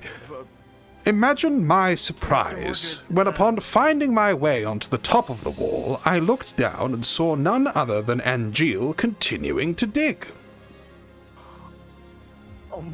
Sir, I can explain this, sir. No, you Professor can't, Mordred Luca. has us- I can, sir. Yes. It's been dealt with. Professor Mordred is handling the issue. He's having us sculpt it out into a potential pond, and Yes. we're going to either make it into a pond or a garden, sir. Indeed. And if I ask Professor Mordred this, he will tell me the same story? Same story, I believe? Is that what's going on? Yes, and that explains why your two colleagues here reacted so negatively to the mention of Angel digging again, is it? Sir, I think they're just nervous, sir. Really? Very interesting. Do enjoy your bath. Don't like water. No, I already took one earlier in our dorms.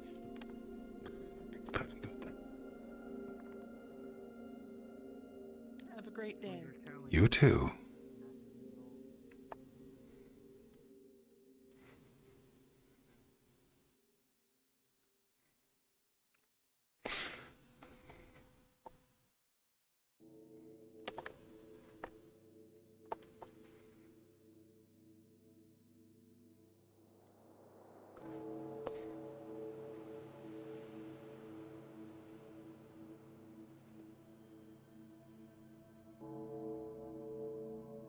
Oh dear, Luca. And here I was, thinking that you might be a more trustworthy and competent individual than the rest of Umbra.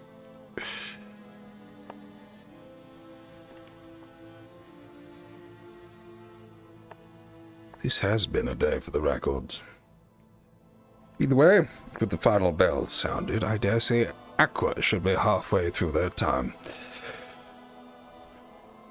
Have to go through the nonsense of administering them punishment.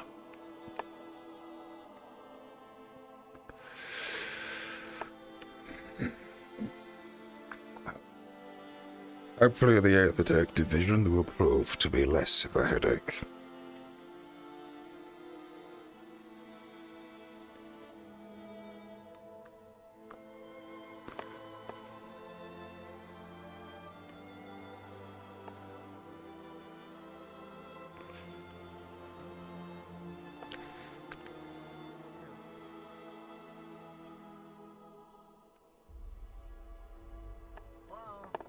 Ah, quite as I expected. Not too actually sure. Might be here, what, till night falls, maybe? Possibly retire early in the ship. Gotcha. Will there be like some kind of fanfare or something when he leaves? Probably not, no. I don't think it's necessary to give them a I wait didn't know. night. Famous or high stature, I suppose this person was. Either way, we should. Were you not It's informed? good to move. Do not interrupt their classes, you know, with our voices. Nope. Well, he is a recruiter for the Silverhawk Mercenary, a group that alien. Nope, I felt it was a good chance to lend my expertise here. They're Okay. looking to see if there's any students that would be worth recruiting in later on when they're bringing more experience. Gotcha. Well, good to know. I'm surprised that Luca did not inform you. Support the institution with anything else? Import? Unless there was someone important here and that we had to come here. I do not. I support them with my expertise, presence, and knowledge. Very noble of you. Anything more would be a matter of... It would be seen as, let's say, a diplomatic action. Yes, it would. Whereas What do you think about a collective punishment? Sheer curiosity. treated my enemies back home as some It is form a of interesting hobby. thing to implement Mordred. school. It's But I believe the academy sometimes seems unnecessary. quite powerful. There have been cases where it was deemed necessary. Excellent. To let you know, Quite powerful. it's, To fight the reef I guess beasts, their yes. intention is to what? Make sure that, or understand that if one person is in trouble, everyone is in trouble. So don't Which is act made up. pretty clear. Right. Tell me, Madrasu, have you ever... Clouds are moving quickly today. Sorts of different opinions and such. It's interesting to see other points of view. Is it indeed? That's the contracts that our Everyone company is has. from a different walk of life. Here we have a minefield next to a minefield. It is unfortunately a reality of the Usually mainland. shapes how you react to those sort of things. It's crazy that it's gotten to the point where people have been like almost killed or burned over like vocal Have you conversations. encountered any rift beasts in your territory? No, I've been fortunate enough to steer away. Kind of makes me worried about my safety, not gonna lie. I dare say that no matter how much you steer away, the rifts don't much care for property or rank or status. I don't know, it just makes me a little nervous thinking that like the eco could trip and fall while it's supposed to be Where at it's so attention, easy to and bribe I could them to get go shot back into because their of that. holes. I don't think. War I will think be you're over. maybe exaggerating it a little bit. Well, I mean, I have not. but it's it not like sounds it's unlike something in I've this, thought. unlike the history of things I've been told to happen. But I suppose, hey, we all learn and improve because of it, right? Understandable. Not next to the investor. Yes, whether or not it may That's the best thing to have. get the way is up to everyone else's decision. Really. Oh, it'll make pretty good dogs, that's for sure. Of course, but no matter how prepared you are or how trained you are, nothing can prepare you for a sudden accident, falling down think the about it, they stairs, shake or an when arrow told. finding its way Put your through hand your up. helmet. Ask when that shape will Iceless shake. or something They'll like bark. that. They'll speak on command. Luck, lady luck. It's nice we're training them all up. That's what governs us all. Pretty soon they'll be Preparation obedient is little important. workers. and then we could use them for whatever we want. Move the investor. Any noteworthy achievements other than Do you think one of them would kill another? the necromancer When that told the to? Chancellor has mentioned? Another student? Yes. For the academy, I mean. No. That would be. I would think that would be ridiculous. Well, if they go against an opinion, Move they go against an the instruction. investor. After all, it was given to them by an instructor, correct? In this circumstance. Yes. In this Correct. circumstance, yes. So they should kill the student. And then, if they refuse to kill the student, their entire team should be punished for it. Well, you certainly did not lie about this. Glad we're on the student. same page. Even if their whole No, that's the rules, right? abilities can be described as What you're saying is amateurish in if some of them, they are a staff certainly member or a leader of a team. Well, yeah, their word is law. I'm trying to make sure I understand the rules. I'd kill for you. something you can easily find in the mainland. I appreciate that, Nil. I won't lie to you. Well, of course. Deep. Gotta make sure we follow There's a instructions to long the way T. on breaths. Professor Kneller. So it would seem. I find myself quite unable to speak my mind in present company. Well, there was a good slot over there. If you wish to know which team succeeded in that previous training, and a few other points. Have been engaging in a fair bit of investigation. I don't suppose you've seen Angel on your travels, have you? I mean, I'm sure you wouldn't mind being, like, hit or hurt or... I saw him here for his training, but not recently. I see. I've been with guest. Indeed. So tell me, what is the nature of this training exactly? They stand them in front of boards until they understand basic shapes. Yeah, of course. Yeah, it makes sense. So far, they will stare the boards, practice a few formations, There's a lot of people here who want and then they'll be given objectives. The last one was to defend this gate, while the other team try to take it over. Very good. Then there is some sort of practical element to this. Yes, of course. That's why I'm taking it seriously. Yes. Really? That's a surprise. What do you mean? I'm confused. And if given a chance, if there's any questions you have for our petty first officer, turns out the Chancellor introduced him wrong and he's not a captain. Same for the professors, right? Indeed. Most curious. He's got punished. Truthfully, my reasons for staying distant.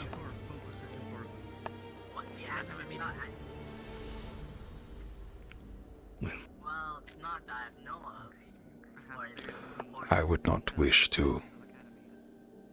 Thank God you guys are perfect. We could learn a thing or two from that. I'm sorry. My temperament is failing me somewhat. I don't suppose you would mind accompanying me outside for a second. Or perhaps to another corner of this arena.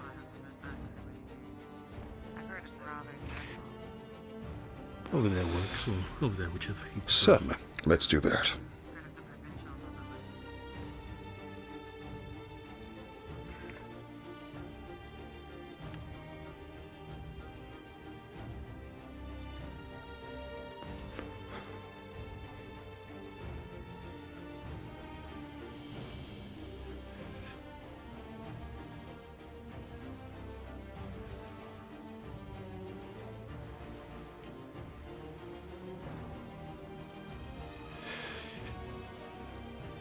Is Mordred truly so incompetent that he would be having a discussion of that ilk with a child that undeserving and belligerent, just moments away from the ears of someone who is here to inspect this facility?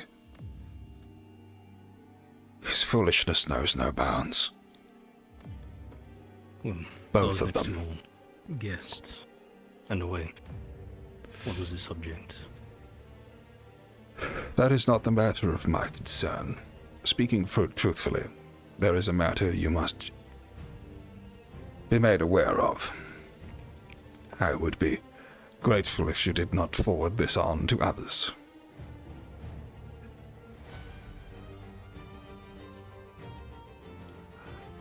I would very much prefer it if the nature of my continued existence was kept away from Palvindorian ears, lest certain individuals come to claim what they may feel is owed them.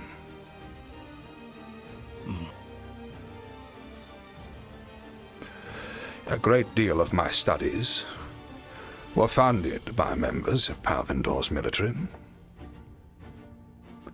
I would not see it fall back into their hands.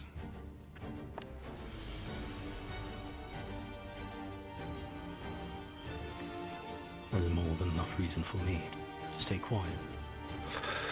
Yes. I just feel I owed you an explanation, given.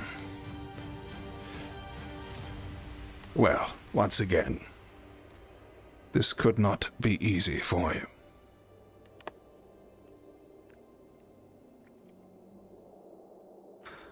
Truthfully, I'm concerned. I had worries when there was mention of him being Palvindorian, but not military. Did not think Palvindor would allow such a thing to occur. I don't think it does. And he has long since given up on correcting himself when he says paramilitary. I'm sure he has. Morgan is rallying more to his cause. Yes. He's also asked questions about what we've accomplished. And when he had heard from Mordred that we had secured an island and were setting up a trade port, he wanted to know who all suppliers and trade deals were with. Good fucking Lord, Mordred, does your incompetence know no bounds? We quickly cut that off. Yes, and I dare say the damage has been done in the interim. I expressly warned him to be careful about what he spoke of.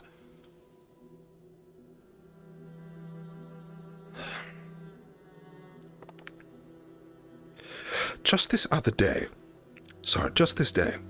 he was tasked with finding students who had walked past the barrier. They were climbing up on these very walls. He went out to find them, went out for a spell of 5 to 10 minutes, and returned. I was about to walk past me, saying, "Oh, I didn't find them." I had to pull him up on it. I had to pull him up on the fact that by his own eyes and ears, 10 students were not accounted for at a time that a visitor of this nature was treading ground upon the school. Turning around, a mere 30 degrees from where I faced him, I spotted all of them upon the wall. So not only is his sense of duty, his sense of cognition, and other faculties besides being called severely into doubt, it appears that his eyesight is indeed lacking. Quite remarkable, given the number of them he has within those orbs of his.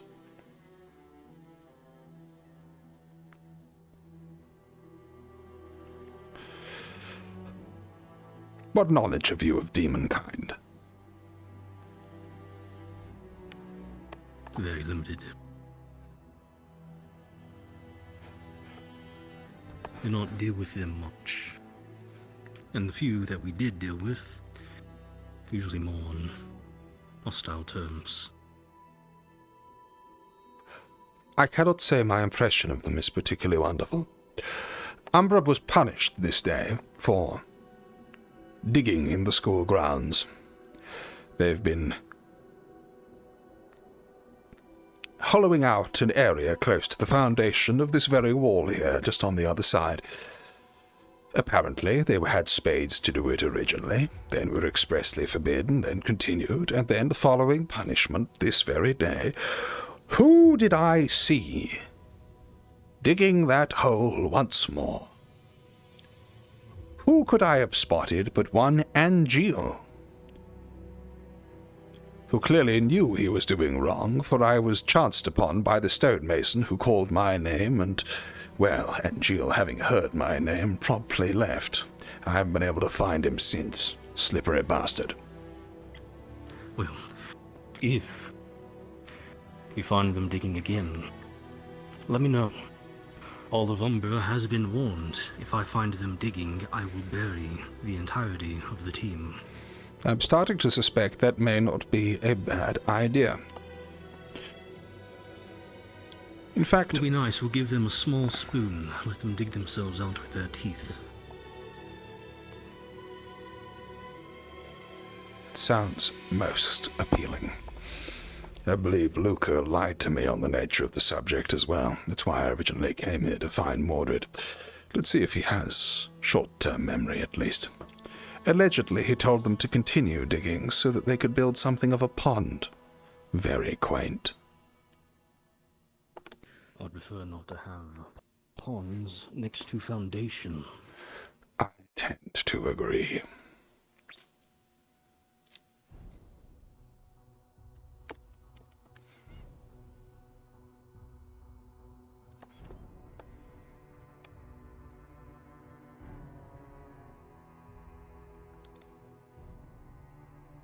Mordred. Yes. I was rather hoping you could inform me of this new pond. New pond. Oh, yes, I believe, yes, the pond under construction. The pond under construction. Which pond would that be? Oh, it's a man-made one. It's pretty close, actually. Yes, do tell. It's what, been under the works for a few days.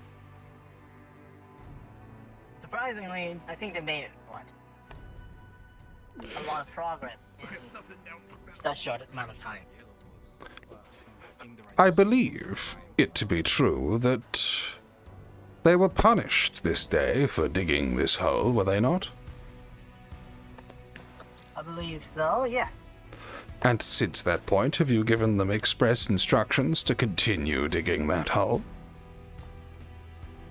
No, I've instructed them to cease digging, and we were planning on how to fill in this hole, because I don't even know where they left the dirt piles anymore. I see. So Luca did in fact lie to me when he said that you, Mordred, had given them instructions to continue digging again, which is why I spied Angeal at it mere minutes after concluding punishment. What, continue digging? Yes. The mason crept up behind me, called my name, and would you believe Angeal shot off like a bullet from a gun. That's concerning, but... So, Nils is a liability, Yiko is a liability, Angeal is clearly a liability. Oh look, shovels. What? 2, no less. A shovel for not 1, but 2 people, Mordred. Can't you believe it? And you see, that's quite curious, because I believe a number of the members of Umbra were taking a bath just moments hence. It's unusual that they would bathe themselves prior to dirtying themselves again, so who do you think those shovels are for? Possibly one Angeal, possibly one for Nils. Well, I think Nil actually has been standing around in the medical room waiting for the Chancellor for most of the day. A continual Angeal, unfortunately, source of difficulty. So Angeal needed 2 shovels. Interesting. So Luca lies, Angeal blatantly cannot be disciplined, Nils is an idiot without remorse, Yiko seems to have tempered down somewhat since being incinerated, but really you would have thought such things would have left a longer lasting impression. Calum, nobody seems to know anything about. Calum has been very, rare to see. The only reason I see them digging is to even out the hole to make it into proper a pond. So They were told to stop digging. You did not give them instructions to continue.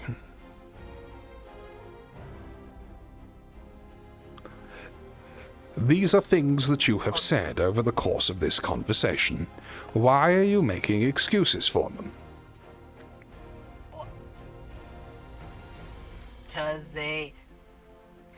from what I can tell, Umbra has been under a lot of confusion. Well, clearly relaying information. I see. That's interesting. Lucia seems quite well spoken. Luca I've had reasonable chats with. What do you think the issue is communicating information?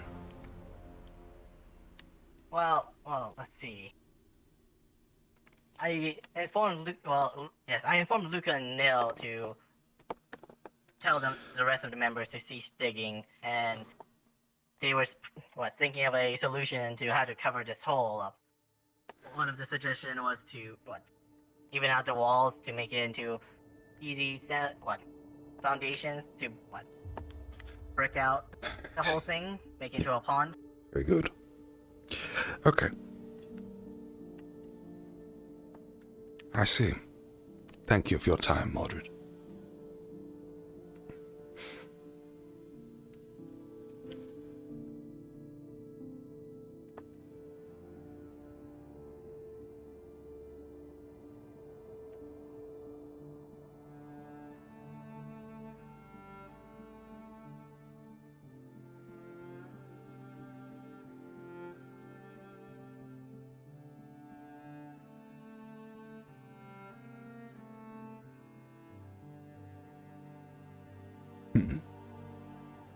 I wonder where he's going.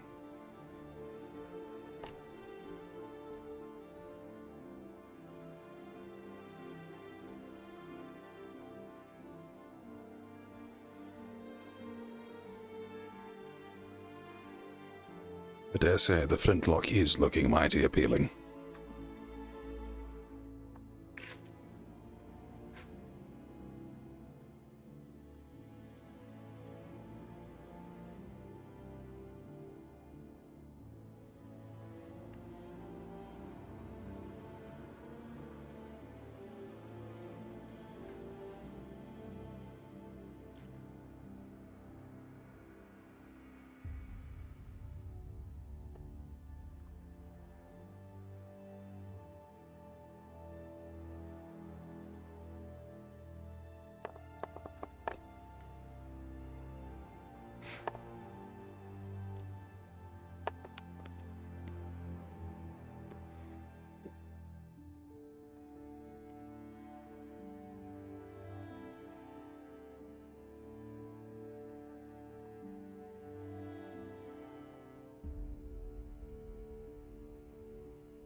I think there's tables over there too.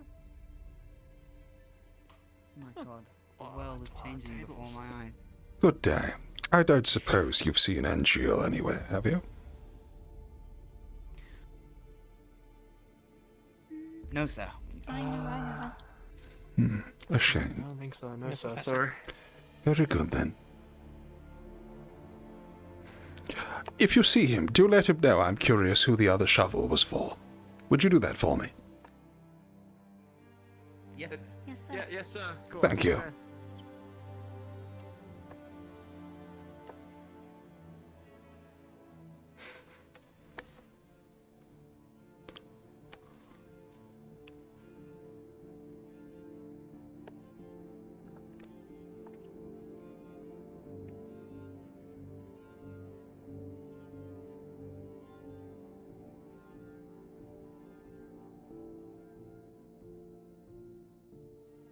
Please don't have the fucking... Good day, Angeal. Who was the other shovel for? Oh, I believe... So Murtish came around, he had a shovel on him, so he just sort of left it there. I see. Did Mordred give you orders to continue digging? So, yes, we are rounding it out, and we're going to be turning it into a garden of sorts. That's interesting. Mordred doesn't seem to remember. Curious. Really? Correct.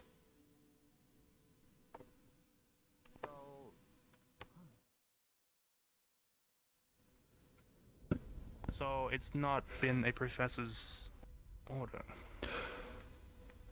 Right. Oh. There's a lot of mystery surrounding Umbra right now. What do you make of Nils and your new captain, Luca? Well, Nils a troublemaker, that's clear enough as it is. Yes? But Luca, I think he knows what he's doing when it comes to controlling him, and, well, the rest of us, really. Could have fooled me. I think he is responsible enough. Well, I'm glad you think so. I believe I'm due to beat the shit out of Akura in a minute. So, do have a pleasant day. Thank you, Professor.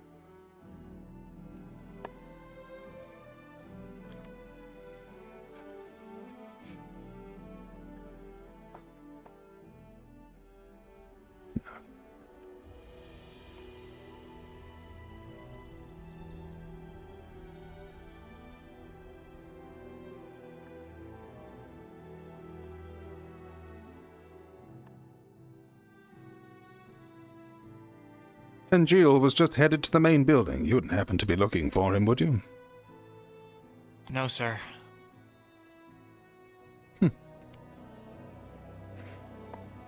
Sir? Guess what? Do you have any, time, I guess?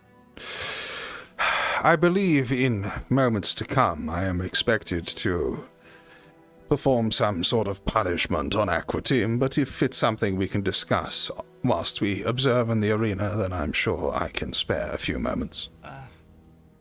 I'm not sure if it is. It's regarding, the other day. All right. One moment. I must check on my obligations.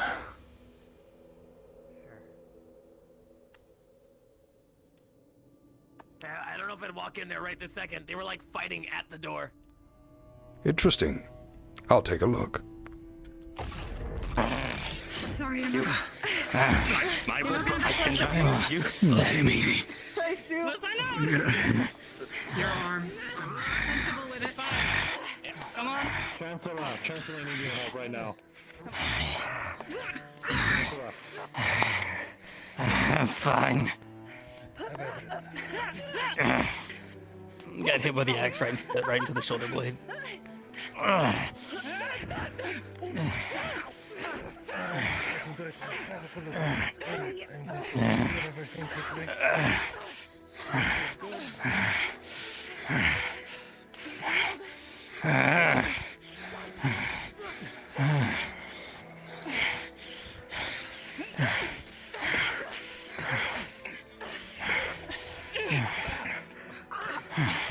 Goodness.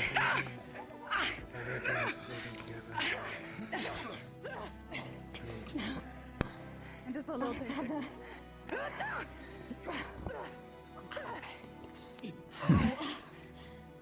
Alright, there you go. Going to be a little sore, but everything's all good.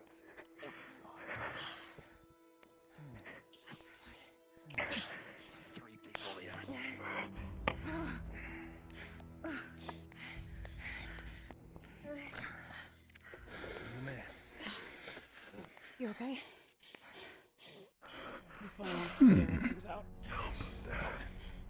All right.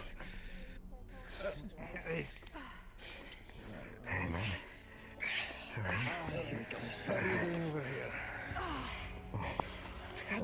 a couple times, sir, but I think I can handle myself. How are you? Stay put. Everyone's in my chair. The arrow's still in there? You want to pull it up? Alright. I am very sorry. This is going to suck. That teleporting. There we go. Okay. Alright, I'm going to see what you want. Fuck those arrows, man. What do you think, Professor? Okay. Well, unfortunately, we had the team captain. But at least he has something to counterbalance that shield now. How the hell was he fitting that tail inside his trousers? You poor man. That is true. That is absolutely correct. Everything's good. Do you think it's a triumph? There you go. I would say that both teams did well. There were some clear problems I saw from both. I noticed the flanking attacks from Kiki were most effective in breaking their line. Yes, sir. Once she got behind them. You could go and help Emma.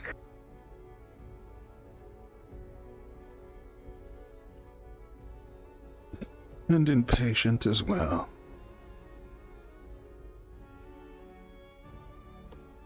Oh, that's heavy. Here you go. Approaching to Aqua. There was not really any collision to begin with, but they did pull themselves back afterwards. Either that be I through did see sheer will quite a fine or... shield wall for the first volley of arrows. The actual healing itself. To an extent, but it got better. Have you been Pain healed? should already be fading. Now, for the next round, we're still going to be sore. It's clear that once they closed in combat, Aqua was the lesser of the two teams. Had they been able to keep them away for longer, perhaps they could have taken more out. Everything's where it's supposed to be. True. This comes down to what kind of weapons they wield and their strength. A lot of factors. Quite simply, Aqua is not a It's the only place available. I mean, I made the blade though. Snap like if I I feel wouldn't have like heard anything. It's been a while since I got shot. I need to. I was about to use my No. get I did, but whether I was or not, I wasn't going to. Yeah, the biggest thing was to teach them proper military tactics in terms of formations and It would have been a places, very one-sided and fight. then to have them apply that in more or less normal, like real situations, real combat. I'm glad to see the good Marquis appreciating. How they apply this in future war games. Even if my shield is up, I can do without it. I think we'll just kill straight through it. I don't think More to your liking, good Marquis? it was mostly shattering. Still, I'm not taking this chance.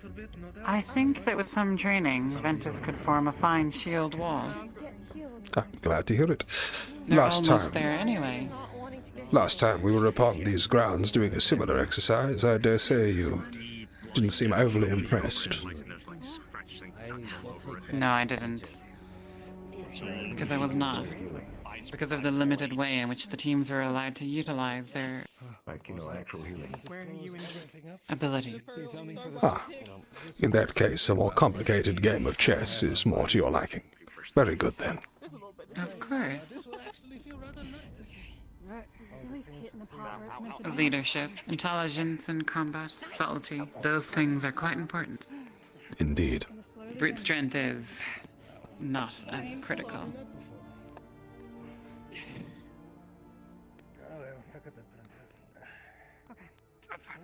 I think if measured simply by strength, Aqua would be the victor. And yet, Ventus prevailed here. Interesting. Sore for a little while. Good. I dare say at least Ulysses has something finally to counterbalance that shield of his, with his tail now freed from his trousers, or whatever else he was doing with it.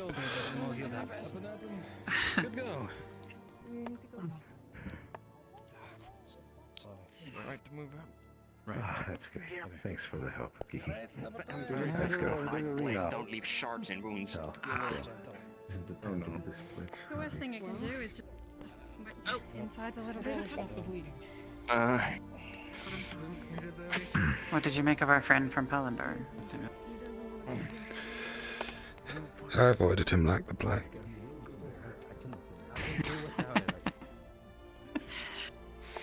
I thought he was a captain, but he's a petty officer. I don't know what he is.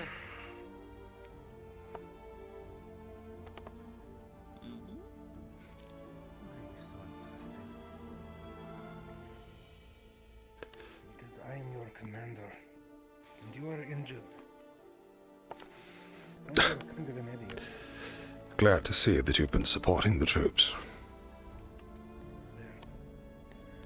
You'll be able to fall for a while, but everything is back in place.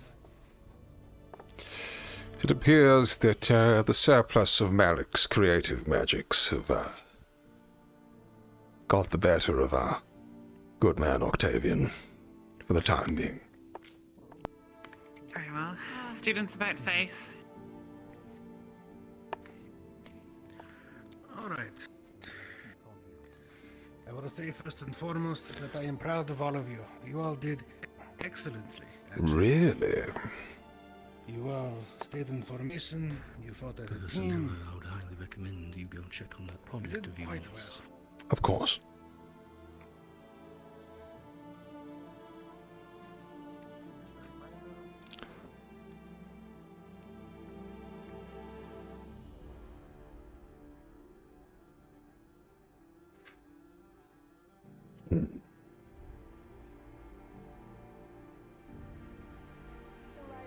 Beat the leg back to life.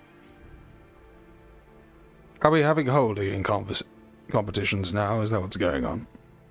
Yeah, they keep touching me with a shovel. I see. Hey, Beating your leg back to life.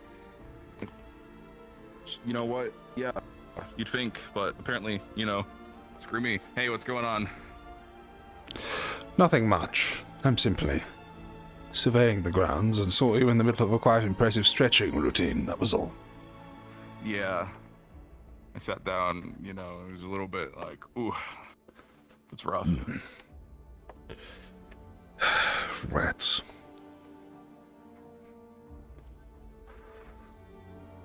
I gotta talk to the Chancellor when he's free about something.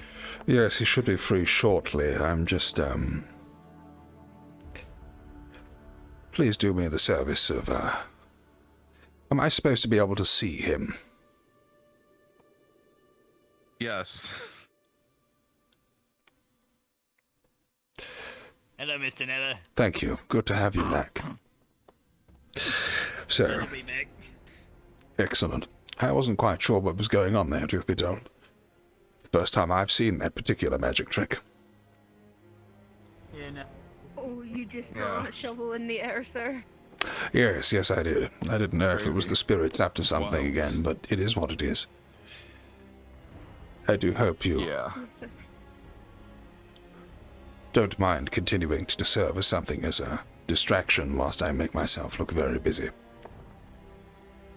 Oh yeah, you just trying to avoid talking to people? A certain individual, yes. I'm sure you could follow on. Okay, yeah. That makes sense. Yes. I think they're going that way. Towards or away from? Which color hair? The new one. Oh, new one. I think are they good? I don't see anyone new over there. I think you're good. Excellent news. Emma, but that's not who I meant. I was referring to, though I now don't see him there, our Palvindorian visitor. That's all. Oh, the investor. Hopefully so. Yes.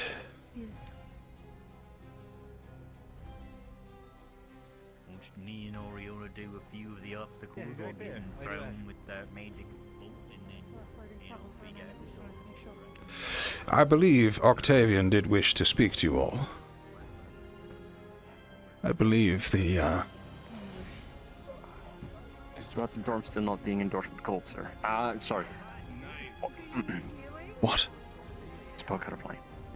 Nothing. I have no idea what you said, and count yourself lucky for it. Ah. Pray tell, where exactly is the investor at this hour? He is in the arena when we last saw him. Why is he always in the arena? Oh. I thought he left. He was still there when we left. Is this all of Team Aqua for today?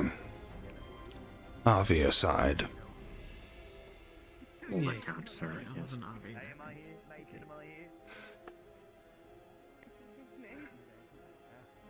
I believe, I heard the professor leaving, but he'll be back momentarily. I see. In that case, if you would do the kindness of remaining here for the moment, that would be excellent. I didn't suppose you're able to find Avi at all.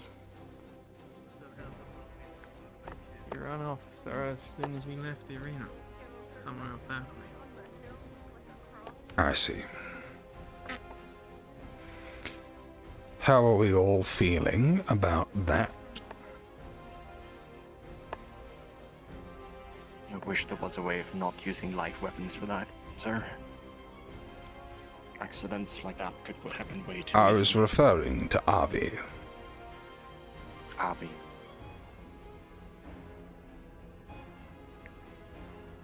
Disappointed that our trust was misplaced so late, sir. Frankly, I say that Avi does not consider himself a part of Aqua anymore and does not care about any consequences that we have to shoulder for his actions. And that is sad to say the least. Don't worry about it. I see. He's doing a good job of saying that we're not his team.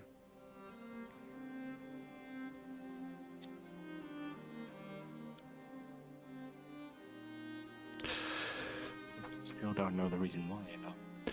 Well, I'm afraid he's done more than that. Avi's made something of a bargain.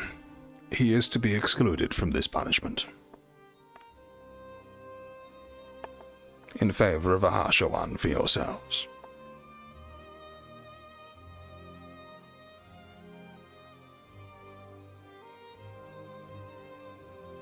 May we understand what the bargain was, sir? If we're to be punished harsher for it? He was most keen on that not being the case. In fact, he didn't want to tell you at all. He wanted to go missing, and, well, I thought that you ought to know at least that something was up. Yes. Sure. Like you just said, he gets exempt from the punishment in trade for us getting a harsher one. Correct.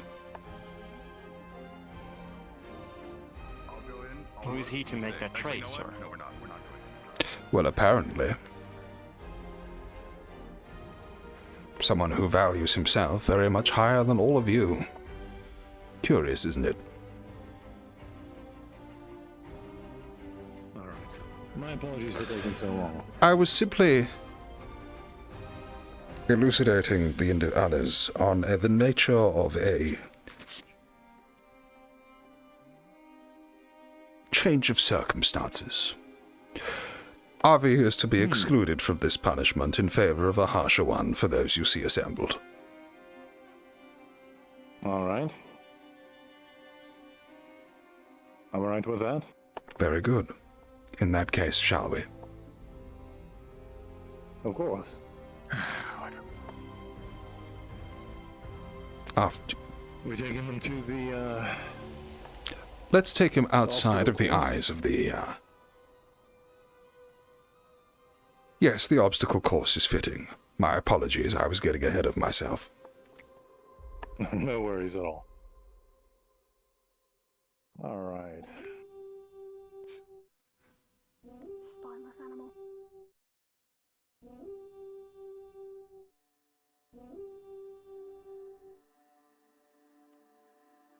I do believe, Was that bell for you? I believe it may be, yes, in which case I will see you back here after I've concluded business there. All right. I had Shall we discussed with the others that I needed time to do this, but very well. Let us postpone it then. How long do you think it would take? 10 minutes, perhaps, maybe 15. All right. In that case, Aqua, reconvene here. I shall hurry.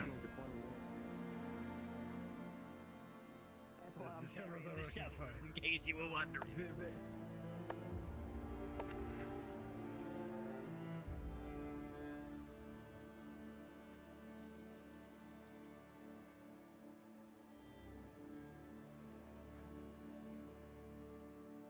Giving Avi what he wants.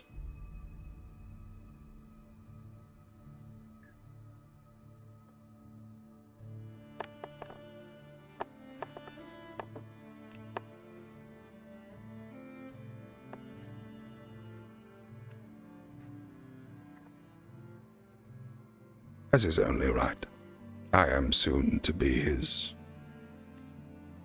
advisor, after all.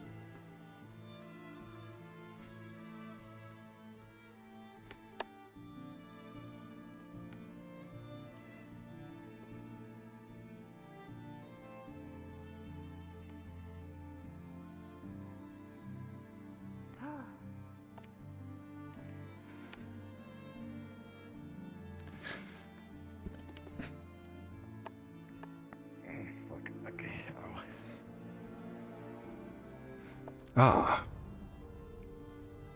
I'm glad you could all make it. We shall give it a few moments longer. Glad to see you hard at work, Val. Have any of you chanced upon the investor this day?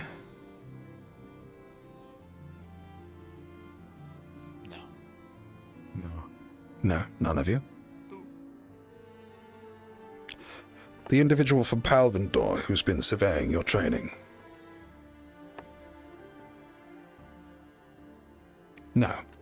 Fair enough, then.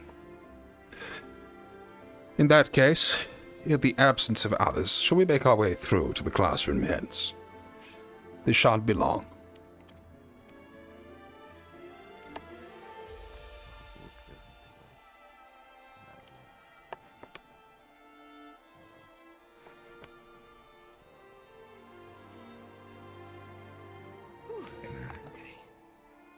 Ah, Ivan.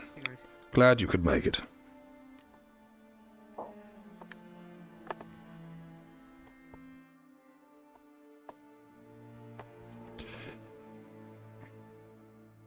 Well then. In that case, we should well be about it. In Miss Oberdine's absence, seeing as she has had important business to attend to on the home front, Chancellor Malik has assigned me to be the head of the Aethertech Division. This conversation will be brief. I need to give you a little bit of a background in terms of who I am and why I should be teaching you these subjects. And also, I plan to lay out a little bit of a project for you all, something that is very much required. But firstly, Aethertech research. A very new invention, considered by many to be a heresy, judged by many to be unsafe and unfit for application in any course.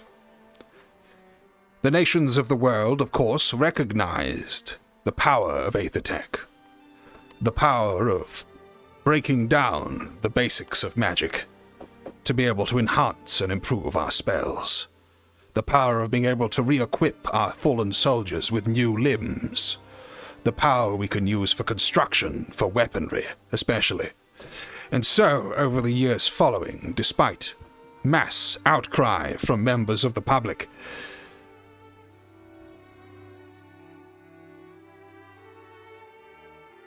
Aethertech research continued. In secret. It continued in those isolated, often military-funded corridors. individuals who were, how shall I say, proficient in such studies, who showed promise,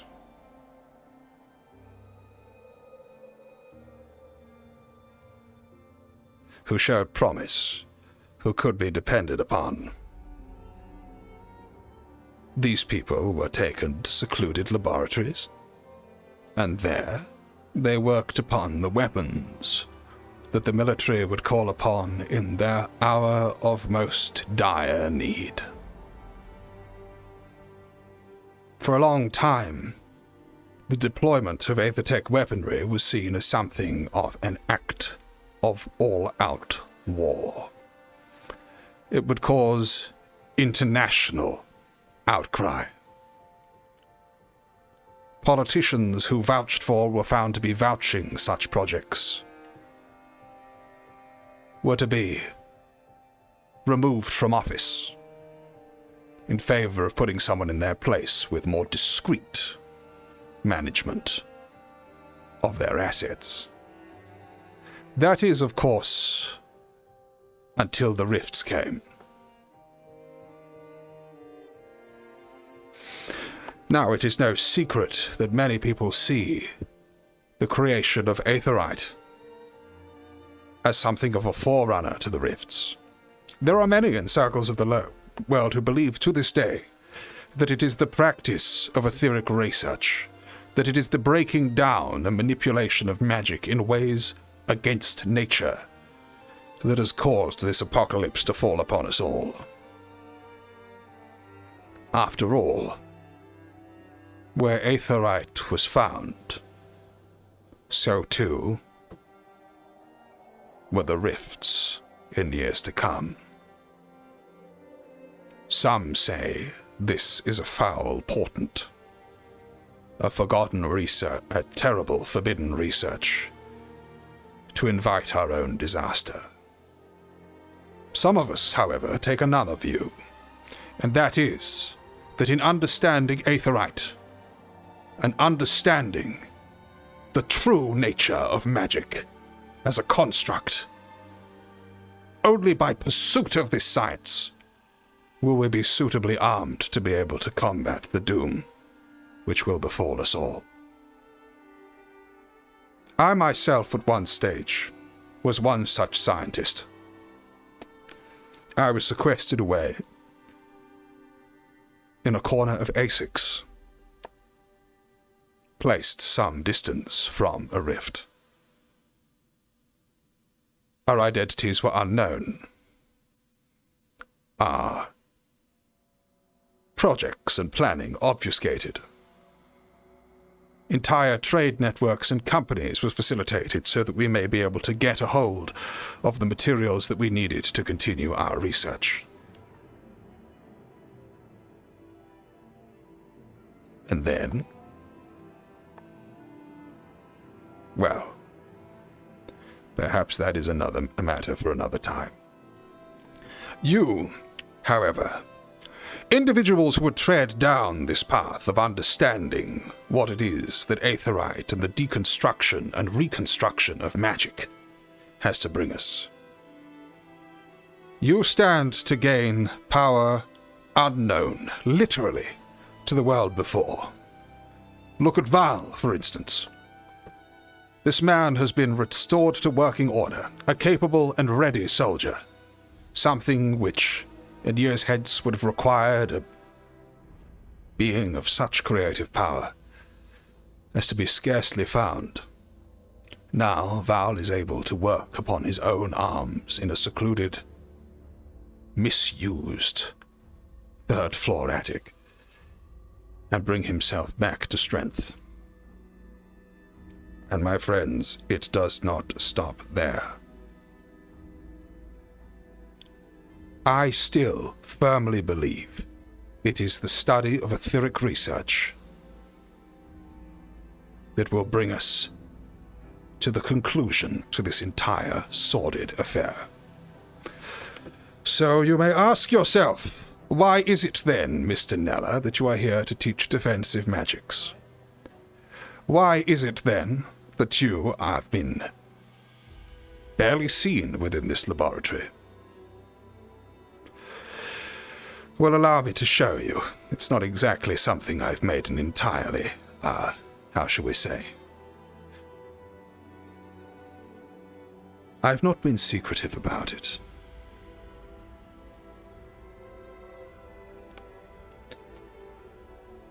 Once upon a time, I was tasked with solving something which none of the conventional sciences, none of the conventional magics had been able to solve. A method, a ward, a device to be able to stave off the effects of the devouring.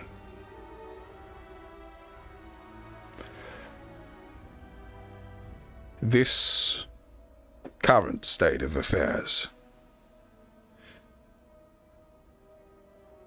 is the result of those experiments. But allow me to make it slightly clearer for you, for those who may not have seen my altered forms before.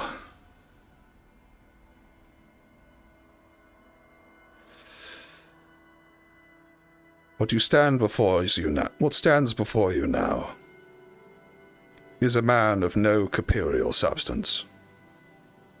I maintain my own form. The image that you see day to day is a visage based upon a portrait we had for my wedding.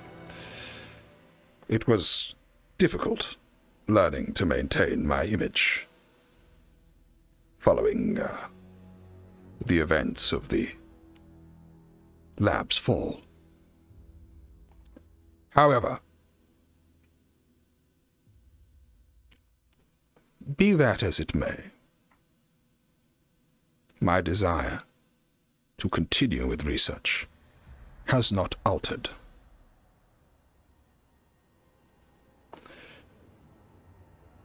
But I fear what might happen if, with these arms, I started fiddling around with etheric devices. When dealing with items of magical power, it is important that you isolate what magics they are exposed to.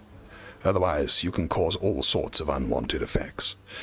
It is the basis of my study of defensive magics, indeed. Being able to detect and respond to errant behaviors within etheric matrices. Over the last few nights, I have been working on a plan. A very basic plan, but, unfortunately, well, we must learn to walk before we can run. Within the cabinet in the back room, you will find a large parchment detailing a set of etheric arms. Your first projects as members of this division is to build them for me. And, should the experiment be successful and I have a pair of mundane arms with which I can, how shall we say, continue my study without fear of dissipation, then I promise I will teach you everything that I know in relation to this art, including the bits that didn't make it to any textbook.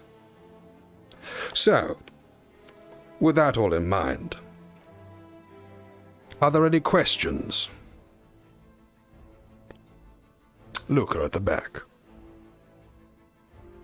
What if we are currently working on a project that the previous teacher gave us? By all means. If you have other matters which you must attend to, then it would be imprudent of me to impose myself onto your creativity. If you are working on your own projects, those can continue regardless, and indeed I will be glad to provide oversight. As part of my present condition, I need not sleep.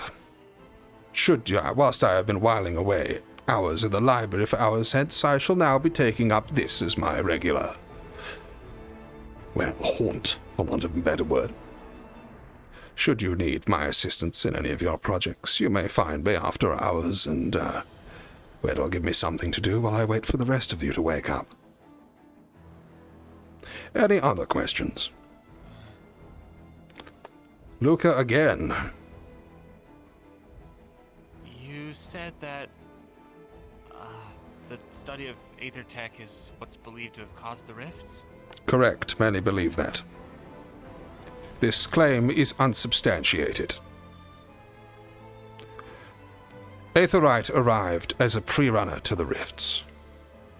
Before that, there is no known records of the substance existing within this world. In my mind, it is clear that whatever was causing the rifts was already in effect prior to their eventual full emergence. However, it is for this reason that it requires an isolated facility on a little tropical island to research these matters, for there are many such cults. It is very common in times such as these for the uneducated to turn against those who are. Well, I dare say that conversation finishes itself. One moment. I would not linger over long in this form. Any further questions? Jackson, yes. Do we need to take measurements of your form? You will find them provided in the documentation I have supplied. Yes, sir. Anything else?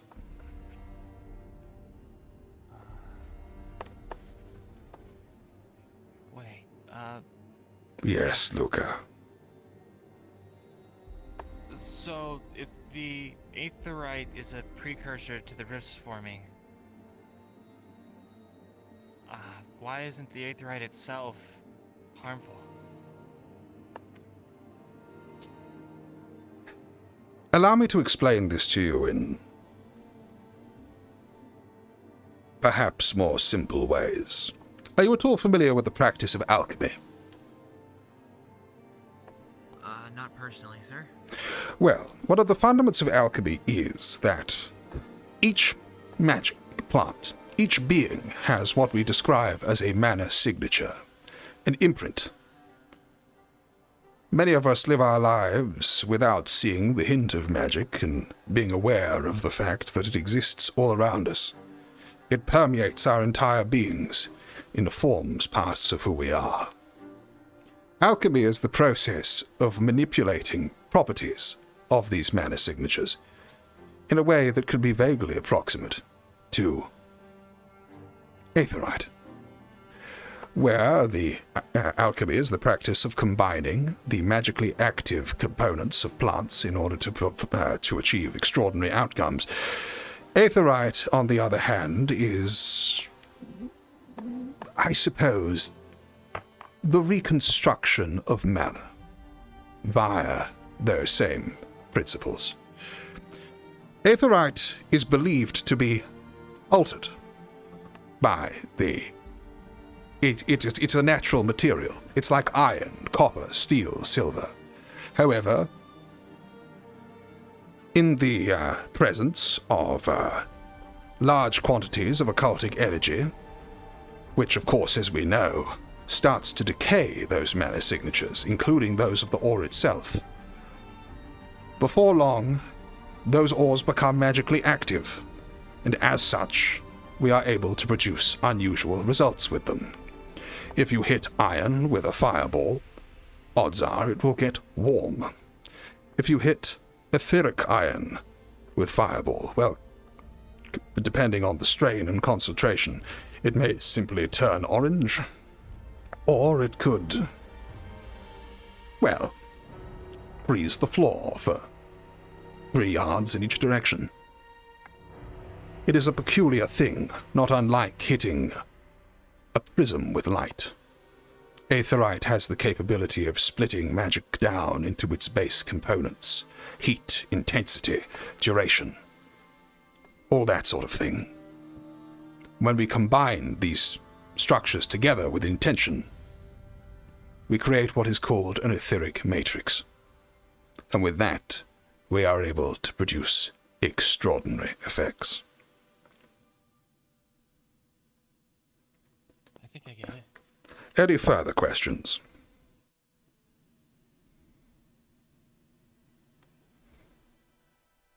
No? Well, in that case, I would very much be interested to know what base projects you've all been working on. Luca, you mentioned that you had one. Yes, sir. Myself and Emma have been working on flares for the teams. Aetherite powered, so that you can just channel magic into them and it shoots different colors into the sky. Very good. In that case, you see a very basic example of etheric matrix. There, a basic bit of magic is being broken down and represented as another color. The color, of course, being informed by the etheric matrix. In likelihood, now imagine if you put that same power, that same color-producing effect, into a more complex system. Well, you may be able to create something as complex as an illusion. The image of a frog, or indeed even a replica of yourself. Many things can be done with suitable study. Anyone else have any projects at present? Yes, Ulysses. I am working on a method for my shield to be able to absorb kinetic energy, store it, and discharge it at a later date upon my command. Very good. An intriguing thing indeed, where we are able to use Aetherite defensively. Whilst I was working for the Asixian military, I was working on a tool known as the Annihilators. These were properties which were, how shall we say, magically activated barriers. When something hit with sufficient heat, for example, it would break down that magic and transform it back into ice, isolating the magic with its own and nullifying the effect by transmuting the power's own properties. It's one of the bits of work I'm more proud of. Any other projects that we're working on here?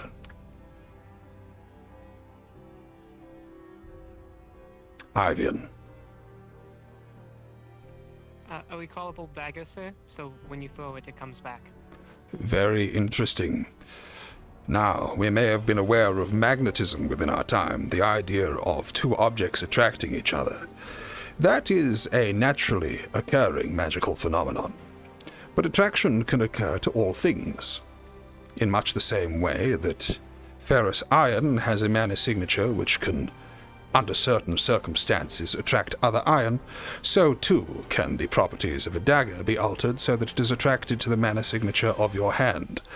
Though I will say, of course, that is a rather risky one to get right. You'll have to be looking over your shoulder for that one, lest you impale yourself on the recoil. So, with that in mind, there's one last thing that I want to quiz you all on. Of all etheric systems that I've described, from basic to advanced, our knowledge of the creation of etheric limbs, eyes, legs, that sort of thing, seems to excel above all the rest. Why is it, Luca, that you're struggling to create a flare, whilst Val here is able to create arms? Doubtless Val is more experienced in this matter, but surely this seems odd, no? Does anyone know the reason for this?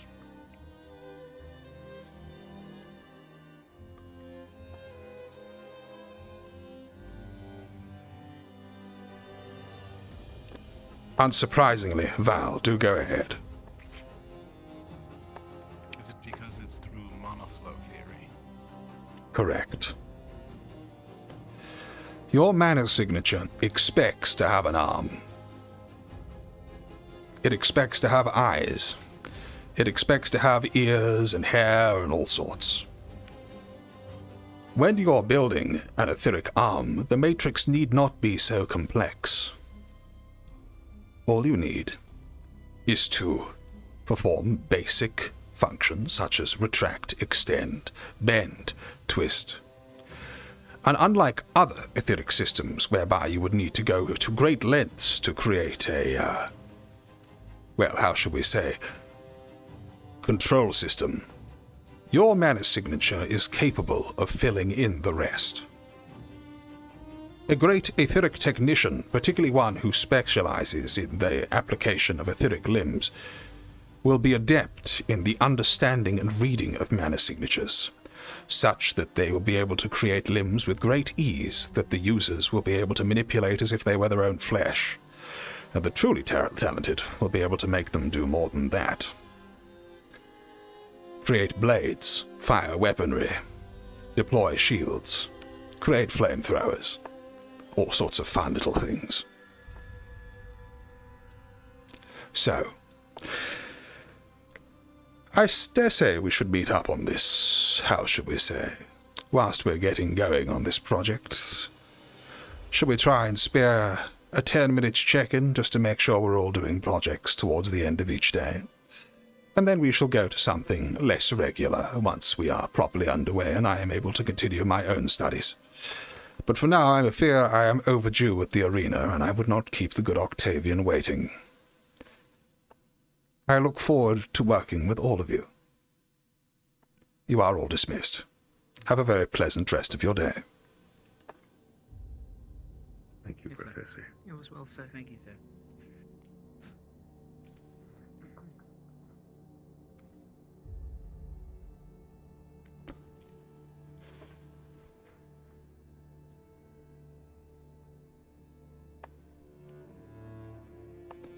Now I must hurry and see Octavian.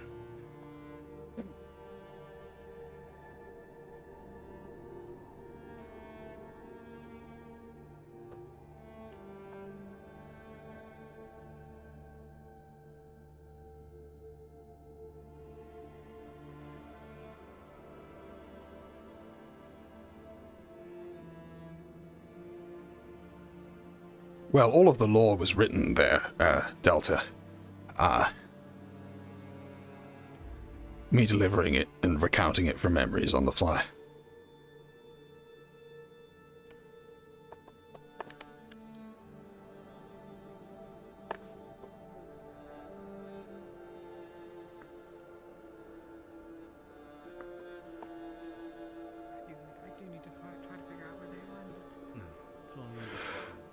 Was I late, perchance?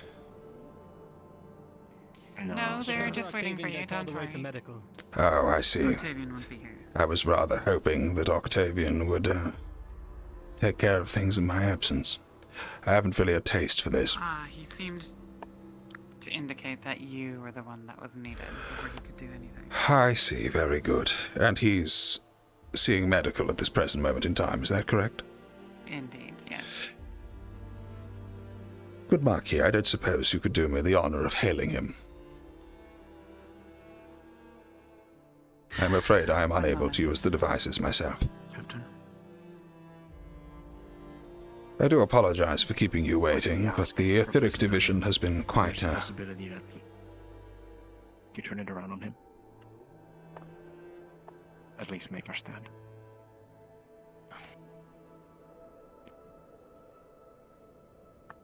I feel it needed to be known that we do not consider it fair, his ability to bargain away the punishment. We would insist instead that he was the one that bears the full responsibility for his actions if he plans to ditch the team and very good. Without paying for it. Was 3 demerits, after all, right? Avi. Excellent. Very good. In that case, if it is your decision that you would sooner inflict this punishment upon Avi,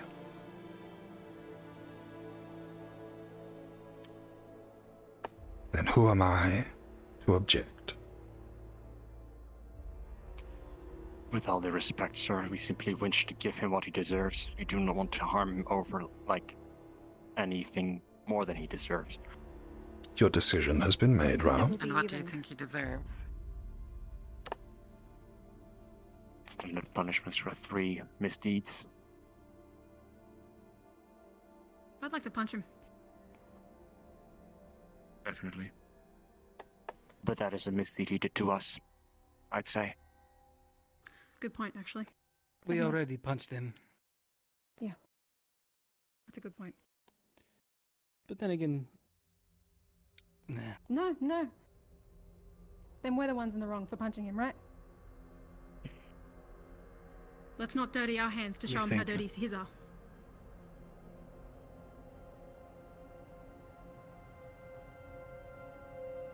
There's no need to sink down to His bickering with him.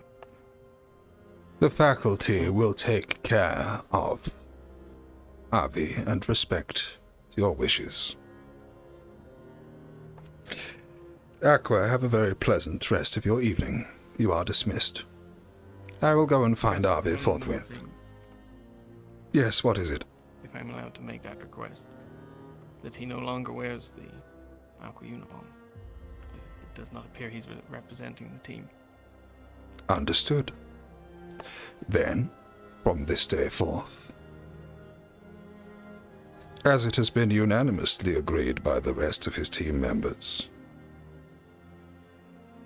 Avi will no longer be considered a member of Team Aqua. It is clear that this bridge is irreconcilable. I will see to it that he has a temporary chambers established in the isolated halls of the castle. Understood, sir.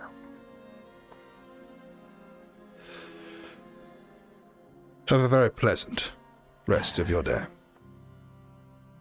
Good Marquis. Thank you, sir. If I could borrow you for a moment. Thank you. Of course. And as well as you, Mr. Acteris, if you wouldn't mind. Of course. There is a punishment we must discuss. Shall we then? Indeed.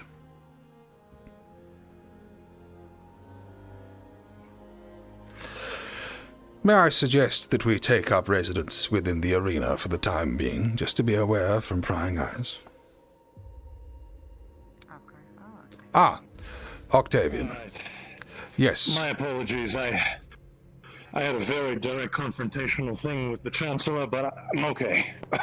Understood. My apologies. If you could please accompany me inside, there is much I need to speak to you on. What happened? All right. I might need a little bit of medical attention. If anyone knows healing better than I do, that'd be nice. What on earth happened? Fucking stomach. I got shot in the stomach. Who shot you in the stomach? The Chancellor has a air-based spell. It fires from a wand. Meant to go in? It appears the... Containing the sun, but I mean, if we keep this brief, I'll be alright. Very good then. I wouldn't want to undo the Chancellor's wishes, so I'm afraid you'll have to do without my healing. That's fine. I'll be alright. I have some... I will try not to pry.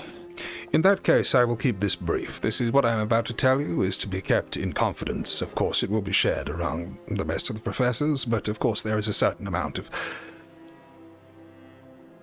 thinking that should come into what we were about to say. Avi has discovered that he has an occult affinity. He has a great love for his team and the people within the team. As such, he has been going out of his way to actively sabotage his relationship with the team, such to inflict a degree of self-harm and suffering, to empower himself so that he may protect those that he loves. To this end, he has facilitated a grounds that he saw most acceptable. He decided that what he would do was force the others within his team into thinking that he was an arrogant idiot and fool, to simply hate him, so that he may be cast aside, away in spite, inflicting as little pain on them as possible. Understanding this as Avi's wishes and respecting the great deal of bravery it took to take this decision, I facilitated something of a white lie. Avi made no such deal with anyone in order to secure punishment for the others. Wilkie is also informed as to the nature of what Avi is doing, but he is keeping it under close secret. I intend to inflict a punishment, or rather no punishment at all, on Avi in absolute private away from the others, and he will, of course, regale that it was something most terrible indeed. As such, the rest of Team Aqua can go on hating him, and he can grow in power so that he is able to defend them and the people of this school greater. Huh. How wonderful. Yes. What a marvelous deception. Yes, I was rather surprised. Strength such as that is unusual. I certainly didn't expect to find it in a young Svirikar such as he. Nonetheless, this is a dangerous path that he follows, so he will be looking to your guidance.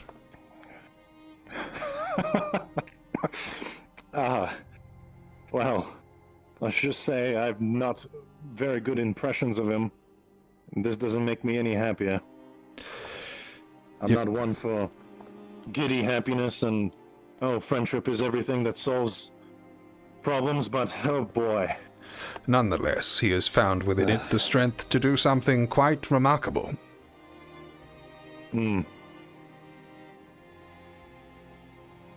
Well, if he intends on running a cult, then that's something he decides to come to me and talk about, not the other way around. Indeed, and I will make sure. Made a decision, do you not? Certainly. However, of course, I will be talking to him and have indeed mentioned that you, as an Inquisitor, are an example of just the sort of person he wishes to be. An individual who wields the occult so that he may protect others. Well, there is some aspect of truth in that. We'll have to see where he goes. Certainly. Either way, I would not detain you from medical inquiry any far longer, and of course I must find Avi. If any of the rest of you find him first, do be kind enough to inform him as to the nature of what's going on. Doubtless he is with Lumen right now. My only question was there anything decided for the other Aqua members? The other Aqua members have unanimously made the decision that they would forfeit their own punishment to make it far worse on him. I see. Alright, I understand then. Alright. And that's what you mentioned earlier. Yes. Keeping it behind closed doors. Absolutely. Good. I'm alright with that. I'm in favor. Very good. I hope that you are all not too upset with the minor deception. Not at all. The deception, no. One more person running a cult, I'm not exactly a fan of. I watched it closely. The others have learned to cult for no reason other than besting their own power.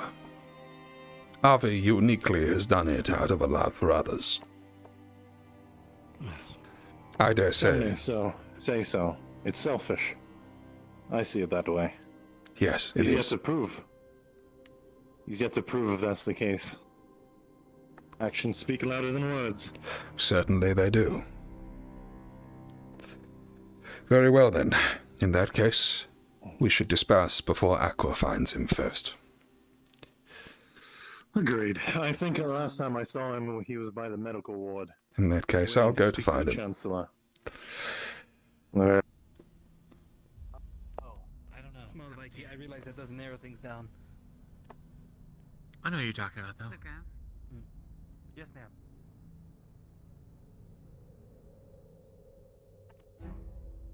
The academy, so.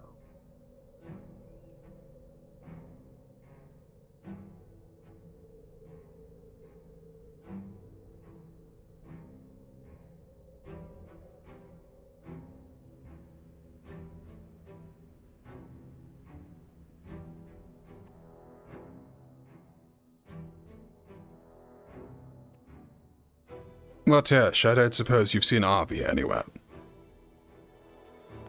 He was just in there. I don't know if he's still in there. He was just talking to the Chancellor. Understood. Thank you.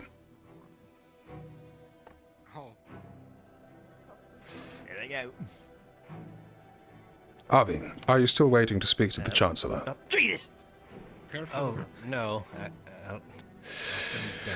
I must speak to you on a matter of some importance. And you don't have anything to say on the matter of sneaking up on you. If I catch you invisible again, Bryce... fucking... whatever his character's name is, Caleb.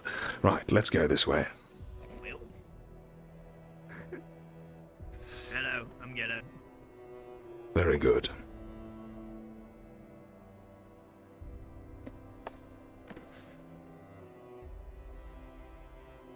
Good evening, Nori.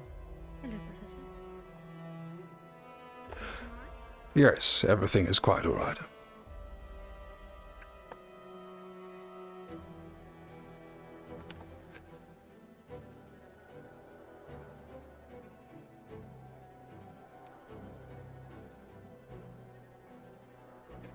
Is there anything you need to do before the end of the day? Avi, did you grow tired? No, other than a crash at Lumendorm. You are to stay in a room in the castle this evening. Is it because of the investor?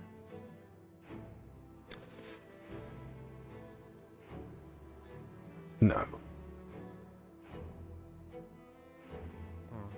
Okay.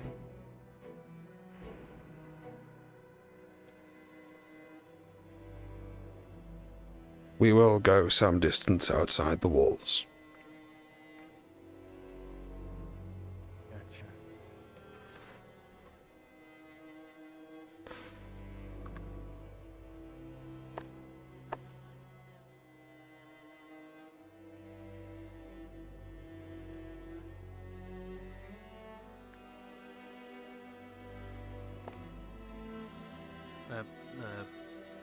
The gates are this way. I've always gone over and round. Of course, there is a way through here. Well remembered. Sorry, I've been quite distracted. It's fine.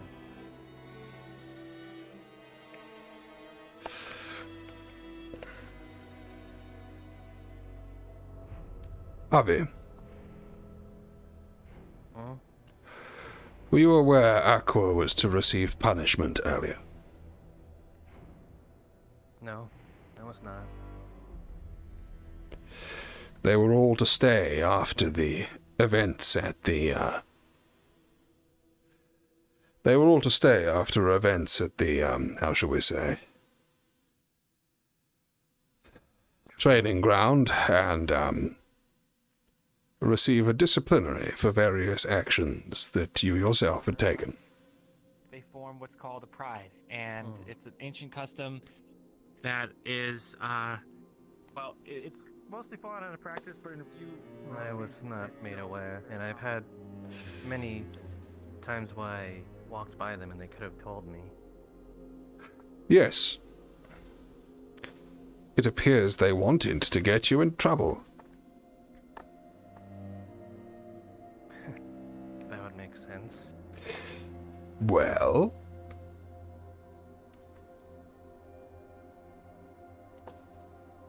I'm afraid it goes a step further than that.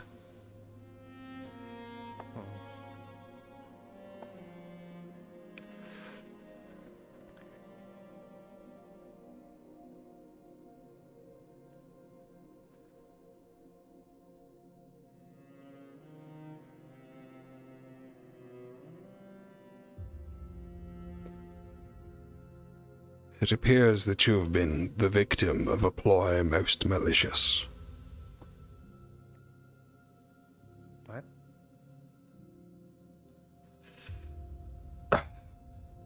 Cripes, I hate that thing. I'm sure I can stop this and it won't. I am the defensive magic Stukator. If I want, I can pass through this if I want to. Yeah. Let me see if I can do something for a moment.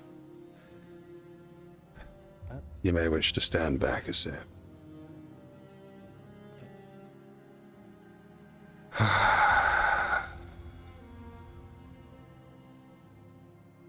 Yes, this should do.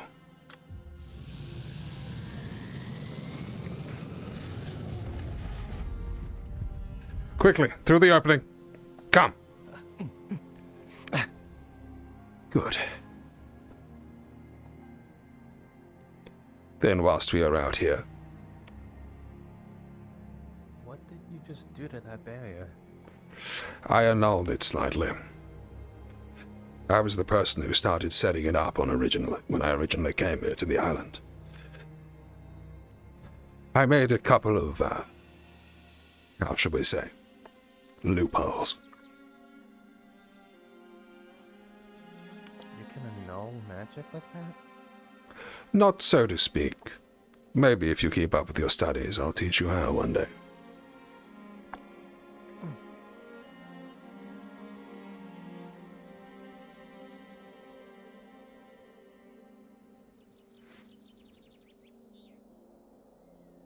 I really can't imagine Aqua doing something that would be a victim or something. Okay, you get it. Abi? The members of Team Aqua have unanimously decided that instead of them having a punishment, they feel that something many times worse should happen to you, and you specifically. And that from this day forth you should no longer wear the aqua colors.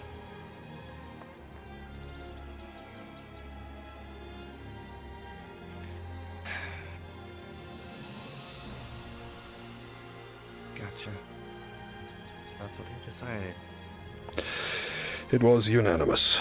Lothariel, Raum, Yarrow, Gillican, all stood in attendance.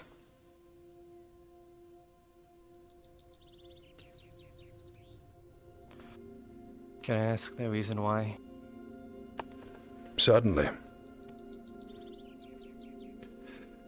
Because I gave them what you I'm giving you, I should say, what you want.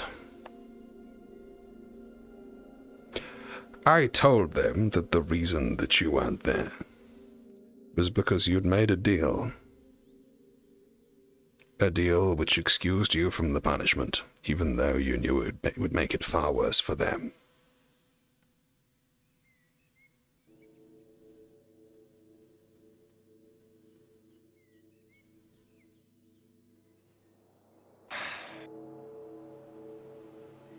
I wish I'd known about it, but it's as you said. Make it as painless as possible. Yes. Now you don't have to hate anyone in Aqua. You can hate me instead. And this pain that you're feeling right now will fuel you to be able to protect those that you love.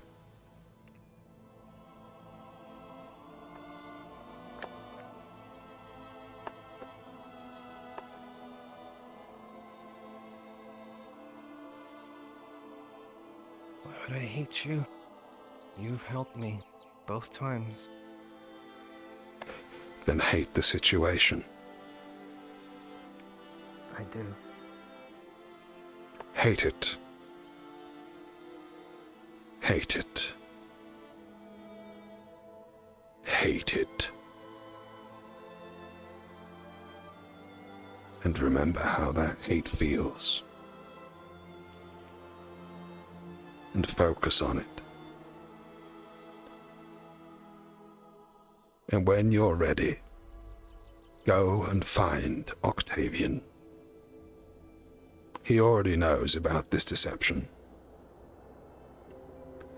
Go to him and tell him that I did not send you. Ask him about being an Inquisitor. Ask him to train you. But always hate this.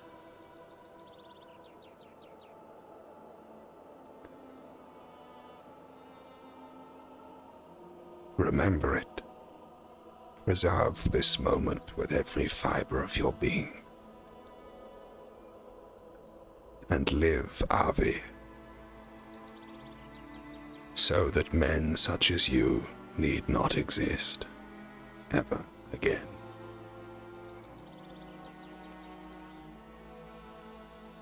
Gotcha. It's all for everyone.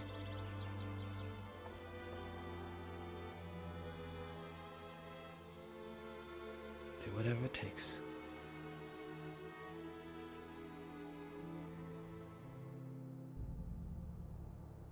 Will I need you to do that again? Turn to the barrier? Yes, you should. I just thought it was best that we weren't overheard. That's fair.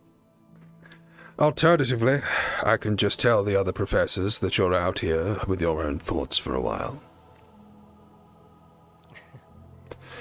And not to be alarmed when the sound goes off. Let's not.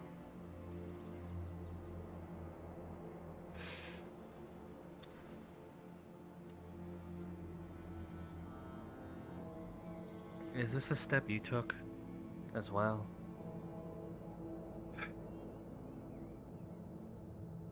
Something similar.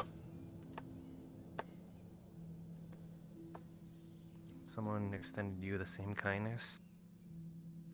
No. Oh.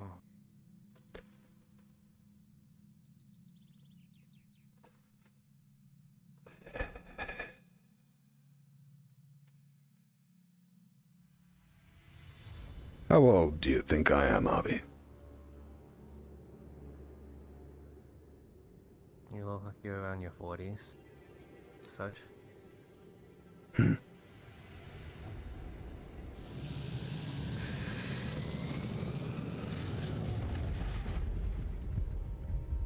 A lot can happen in 40 years.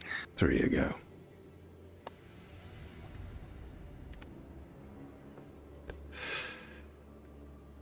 Professor Kneller? Yes? Be careful, Kingsley lies ahead. He's around. Communing as his kind are often wont to.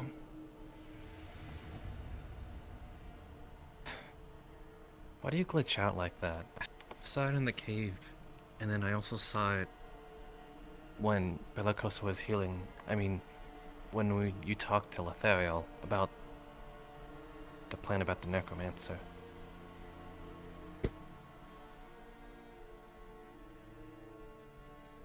I feel I will be ragged telling this story recently.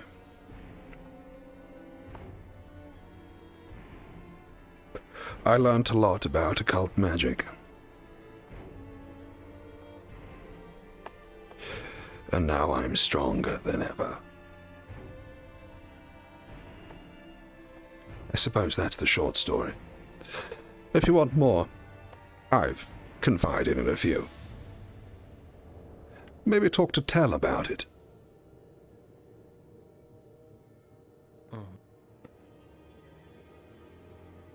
I'd very much rather hear from you, but I'll ask Tell anyway.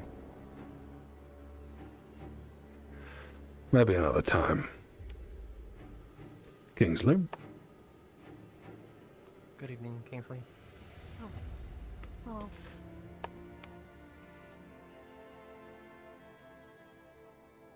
You know, makes sense because when I was walking by, Lethariel called me a coward. Yes. Really threw me off. I dare say you'll have to live with them hating you. That's fine. Is it worth living a life full of hate? Is life enough? Not if that life is gonna end. Everyone's life is gonna end, that is. What?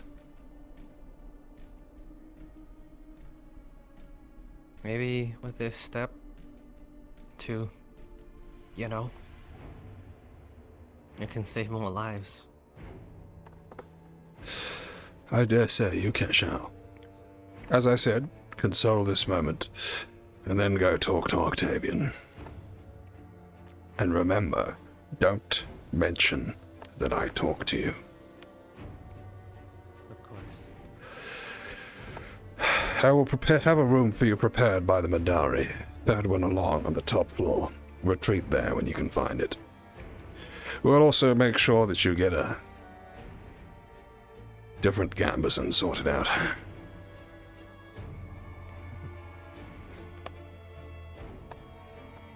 Excuse me, Professor. Have you seen Professor Octavian? Last I saw him, he was recovering from a bullet wound to the stomach. I believe he was seeking medical attention. He may be in the medical ward at this time. Awesome.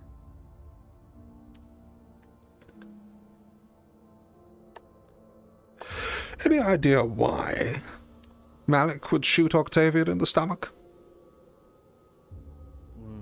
I'm not sure. I wasn't there for that. Yeah. Maybe Curious. The training just went a little too far. I imagine so.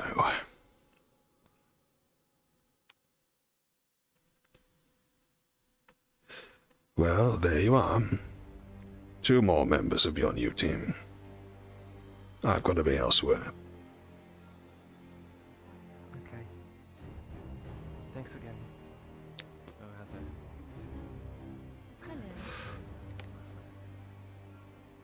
Hello.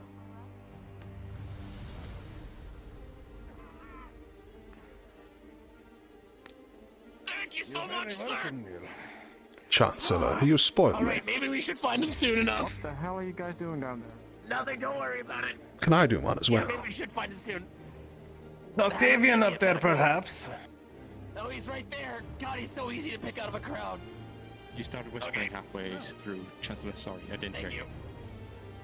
Everything's fine. That was enormously cathartic. Oh, immensely.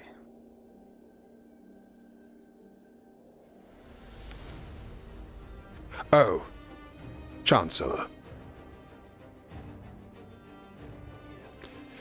May I speak with you privately a moment? Or do you need to oversee this? I'm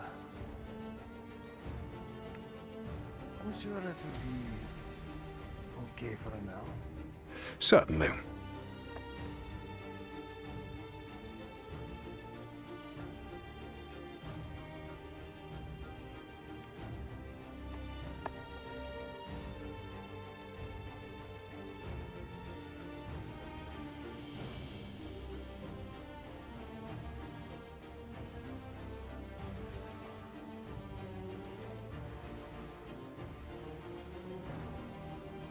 With your permission,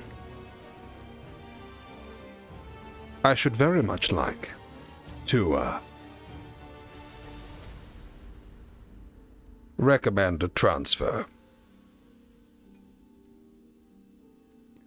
A transfer? Indeed. Avi has proven himself to be a surprising source of strength and determination.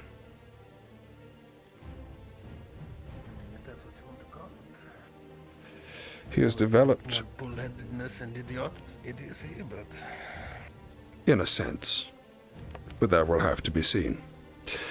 The boy has been made aware of his occult affinity. He wishes to become stronger so that he protects those he can love.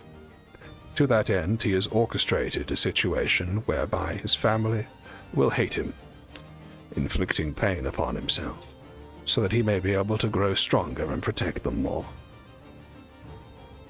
Today, that deal finally sealed, with Aqua unanimously deciding that instead of having a punishment inflict upon themselves, they would prefer to see Avi punished 4 times as hard, alone. They have also requested that from this day forth he no longer wears the colors of Aqua. And I dare say if they meet them again, there may be some form of altercation. In the meantime, Avi will love them forever. and will see them live longer through the new powers that he will grow.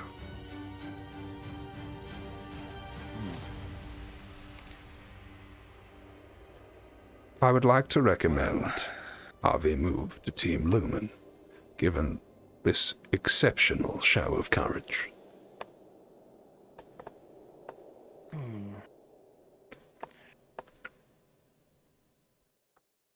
As if on cue. I wish.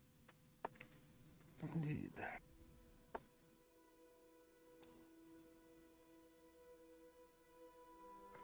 He's been hanging around with them a great deal recently, and appears to have befriended the captain, Kingsley, and the others.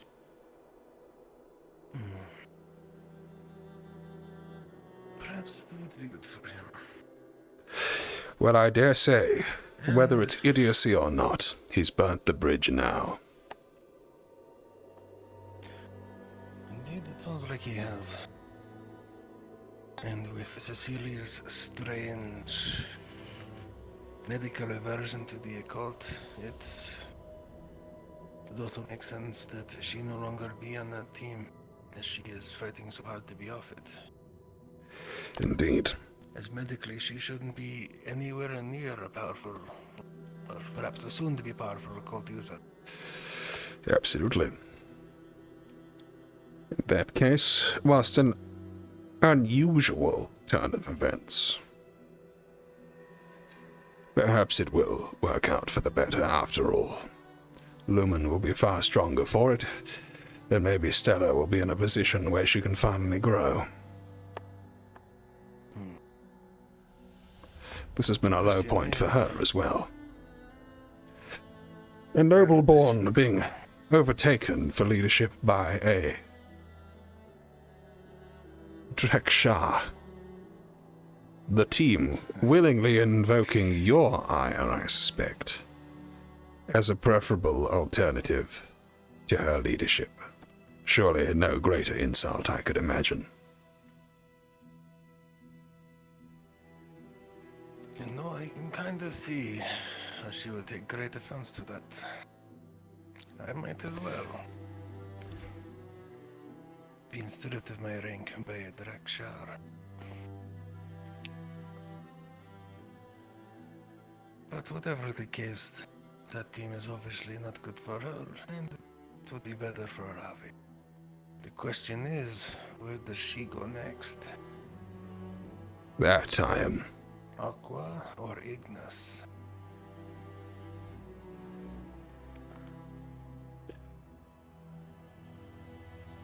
I dare say I am the incorrect person to consult on such matters. Perhaps you might be able to get a stronger idea of where to put her from... well... from their prospective advisors. From a purely team composition perspective, though, it would make sense to put someone with an affliction such as hers next to as many healers as possible. By which token, it may well be sensible to place her on Team Aqua. However, her defensive spells would also be well placed amongst the vanguard that is proving to be Ignis. She could prove a boon to both. However, that being said, I doubt she would respect Zuku's leadership. With Jarl, on the other hand... Well, currently, this might be fun news to you, but Mr. Uzu has actually had his leadership revoked by his team.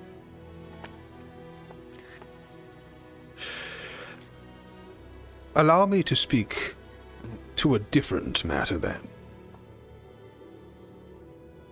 I do not think it would be wise to put Stella into another power struggle.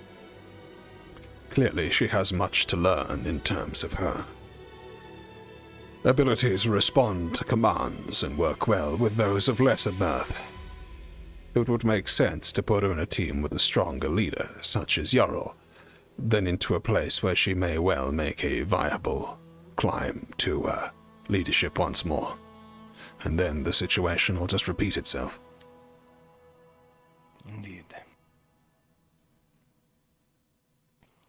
Though I imagine new Captain Ibn Lahan is going to be very good for Team Ignis. You are correct in that I do not think she will listen well to a dirty Drozen Dragon King. However, another from ASIC, such as herself, and a half-elven fellow, I'm sure not too unpleasing on her eyes. That might be another matter entirely. Perhaps. This is definitely something to think about. And if I can find both Octavian and Yoral, something I can speak to them about. Certainly, but once again, my recommendation is purely for Avi. On the matter of Stellar, I can purely muse. Even so, why exactly did you shoot Octavian in the stomach? It is because the longer I spoke with him, the more I realized that Mr. Vorkov was not entirely wrong, and Octavian was not entirely right. They got together like oil and water. See. And so I was punishing them both for their failures. Understandable. Well, in that case, I'm glad to see that he bore the punishment out with due respect and dignity. Hopefully we will not see repeat failures in the future. Good day, Professor Mordred. Professor Mordred. I assume the conversation... It's been a day. I assume the conversation with Nil was alright? Surprisingly fruitful. And only a little bit violent. That's technically on the brighter side of what usually happens, so that's good. He did shoot him in the leg. It was wonderful. I shot him twice. Oh, right. Well, in that case, I shot him up feel all against the that better. wall, and then he wanted, I don't know what the last one was. I think he wanted to help, I don't know, prove a point to Octavian. He came up to me, asked to be shot again, and I didn't even hesitate. I just felt like it was right. It was. Oh, immediately. It was like a quick shot. My hand was moving before I even knew what was I happening. feel a renewed faith in your hasty and sound judgment, Chancellor. Thank you very much. So, I shouldn't be expecting a open slot from Umbra, yes? They did dig a grave. A mass grave at that. Is it at least in the... Oh, that weird big hole down by the wall. Yes. Or is this a new grave? No, just that one. Oh, you knew about that? You could fit all of them in there. Could fit all of that. So, Kneller, just to clarify, when Lucas said I gave them permission to dig, it was... He meant to... He should have said permission to build a pond instead of digging. You see, it's very clear to me when people are lying to me on certain occasions, and Luca was lying to me. Yes, you could tell because the rest of his team reacted inordinately differently. He had the air of a man trying to cover for people, while the rest of his team hung their heads in despair and, well, didn't exactly look like people who didn't have something to be guilty about. It was a rather comical scene, I assure you. Oh, did Angelo clarify his running incident? He did indeed clarify it. He said that you had given him permission to dig. Angelo? Yes. Oh, yes, yes, that's true, but I was referring to when he ran away from me. Yes, why would he run away from me if he had permission?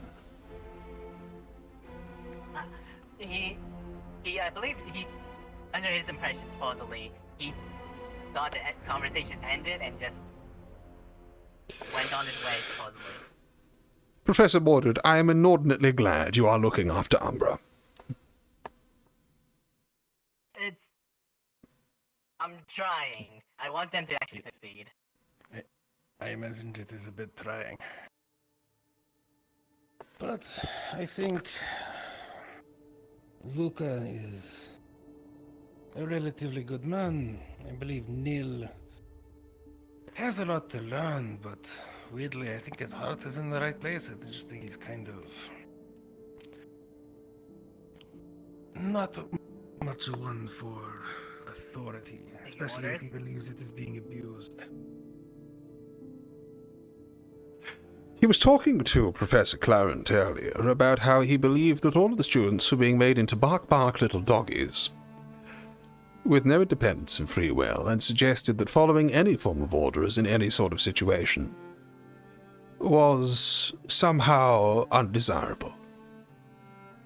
He asked Professor Clarent directly whether or not he would ask a student to kill another student, whether they were expected to be able to mete that sort of punishment out.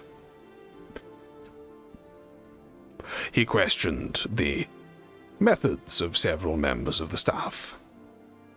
He, once again, had that strange sense of feeling like we owe him something about him. What are Nil's strong points? Apart from his heart being in the right place. His strong points. Currently, he is showing a surprising amount of loyalty to his squad. In fact, the one thing that I will give him is that most of his argument was he was very much against the rest of his team being punished for his wrongdoing.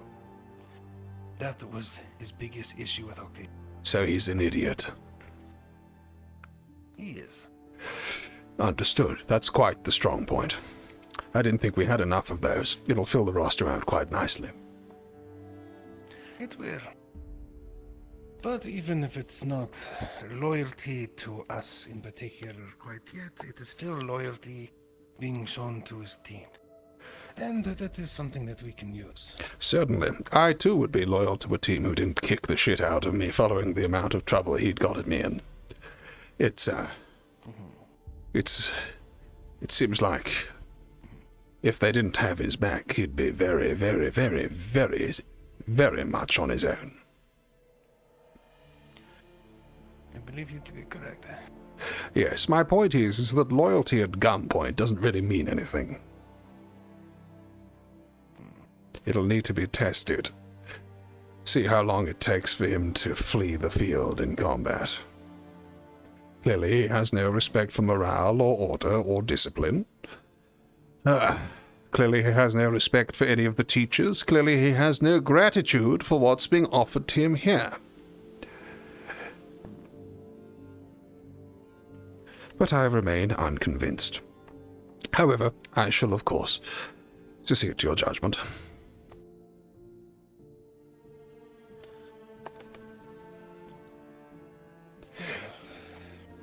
What of this fellow from Palvindor, then? I unfortunately wasn't able to spend a lot of time with him, but I know Acteris as well as the Gaiet spent a significant amount of time with him. Yes, they did. Speaking with students as well. Very good. Well, in that case, I will be curious to know his response. Is he staying the night within the castle, or? I believe he is supposed to be staying the night in the castle, and that he will be leaving in the morning. So I don't know if he's already gone to bed or not. Very good. I have asked the Madari to arrange for Avi to stay the night within one of the chambers upstairs. It did not seem wise to send him back to Aquadorm at this point.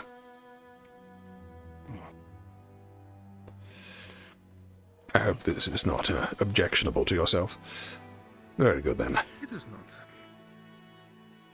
Well, in that case, I have a patrol of the grounds to attend to, and then much work to attend to within the lab. Curious. It was inspiring to see so many minds so eager to learn the etheric sciences. I dare say we shall find out the secrets of magic yet. Do have a pleasant evening, all. You as well.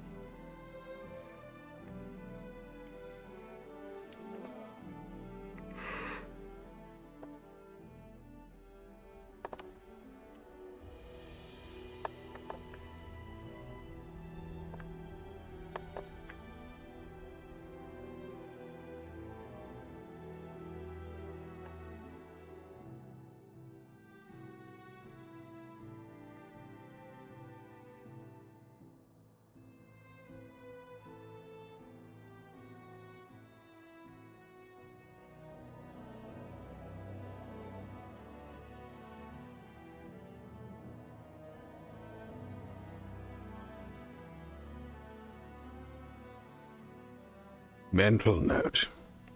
Malik finds it perfectly acceptable to shoot students in the leg as a form of punishment.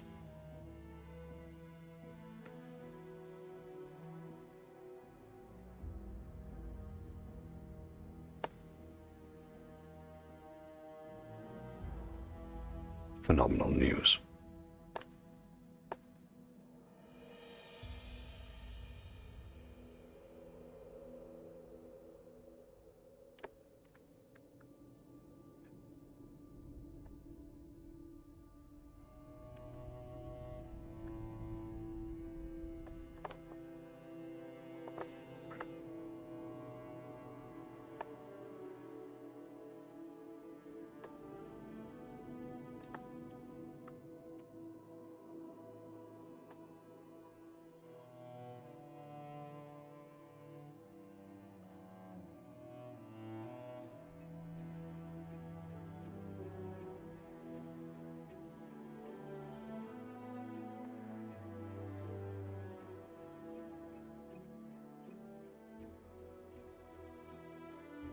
Thankful anybody.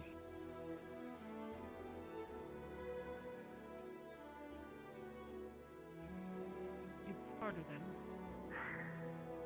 to learn another after.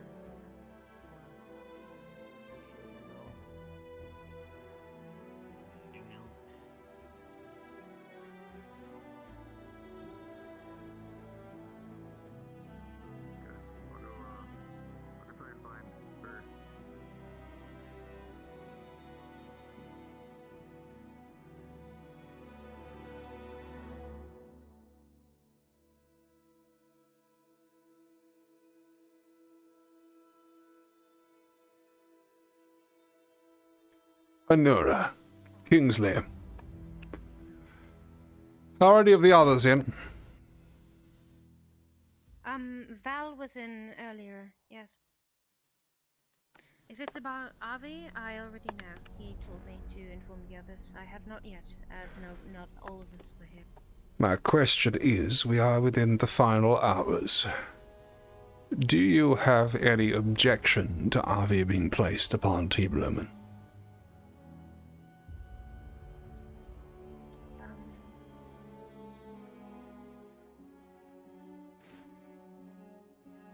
I don't know.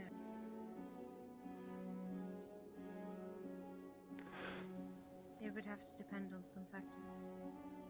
What factors would those be? Why? Why he wants to join our team, what he did there, and if he can behave himself at all.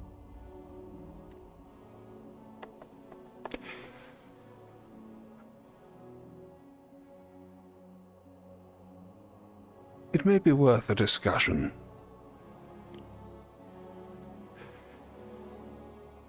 May I have an audience in your lounge area? Of course, Professor. Very good. You do. Distance. Very distance. Do you need me for this? If you wouldn't mind, I would prefer not to, well... Thank you. Oh, no, I meant like for this audience thing. Oh, no, you should be quite all right. I've had a discussion with Malik to that effect as well. Thank you.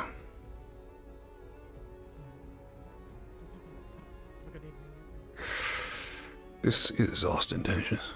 Good lord.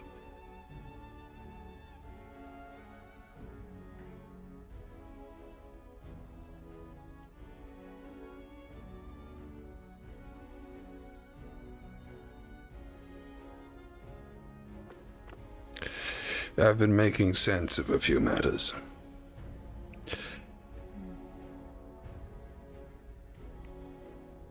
Before long, it will no longer be safe for Stella to be upon your team.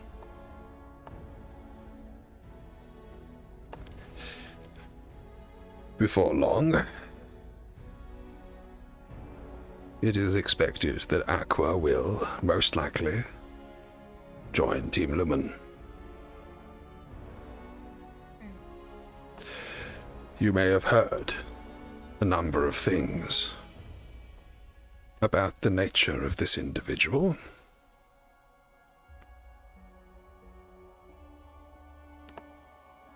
And what I have to tell you now must be kept and retained in absolute secret. Am I understood? Yes. Avi has just made his first steps down a dark and terrible path.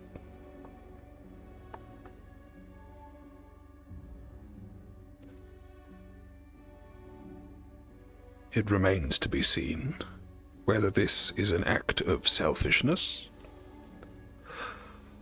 or an act of genuine courage and heroism.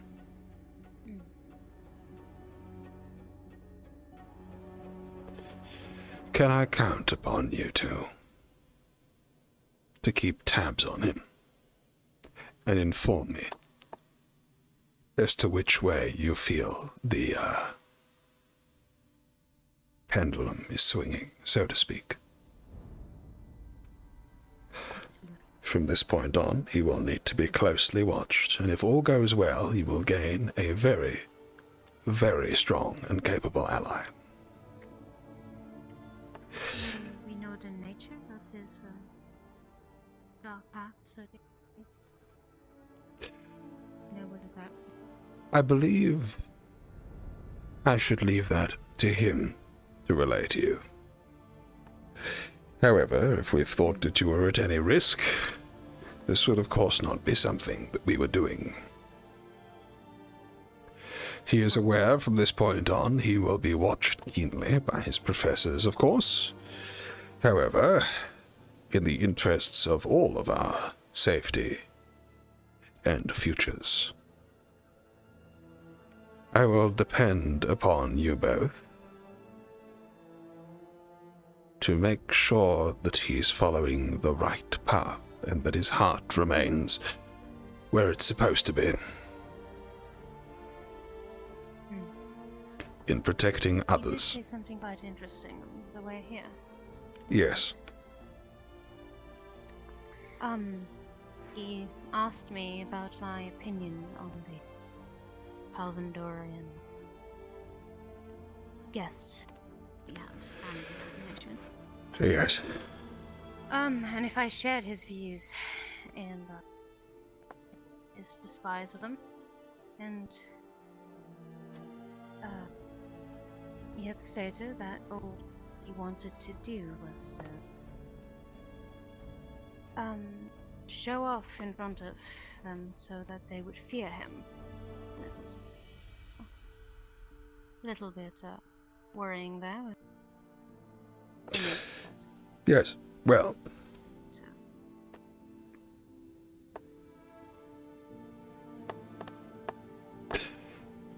I dare say he has the right way of it. You shouldn't need to be concerned about that. Have a very pleasant evening, both. Thank you for your time. Also, Professor. Yes. I keep missing you throughout the day, or run into you when you're busy. But for the next couple of minutes, I would like to speak to you more about a scrying check. Scrying. Yes. Certainly. Have you attempted scrying before? I believe that I have actually something quite similar to it. Indeed. Are you not able to speak of such matters in front of Kingsley, or? I should. I can sense, although it's not very developed, I am able to sense the mana signatures of living beings around me. Although it doesn't reach very far, and I'm not able to distinguish yet between people, creatures, just size. Well, that is very promising indeed.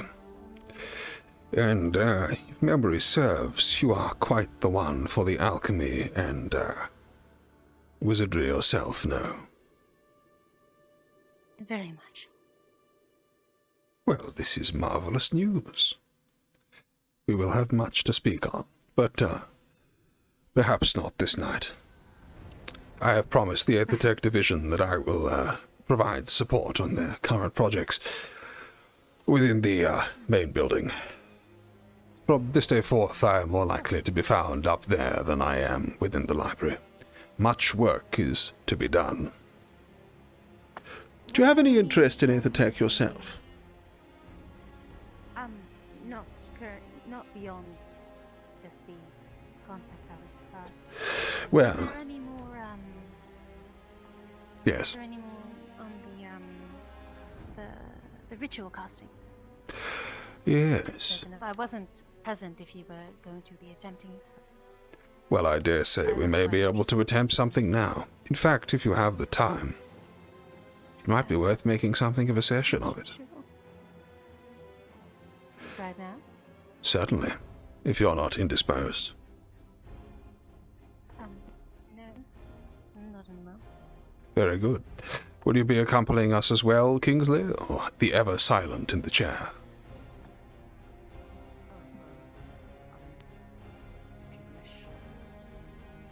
Very good, then. In that case, Indora, if you would follow me.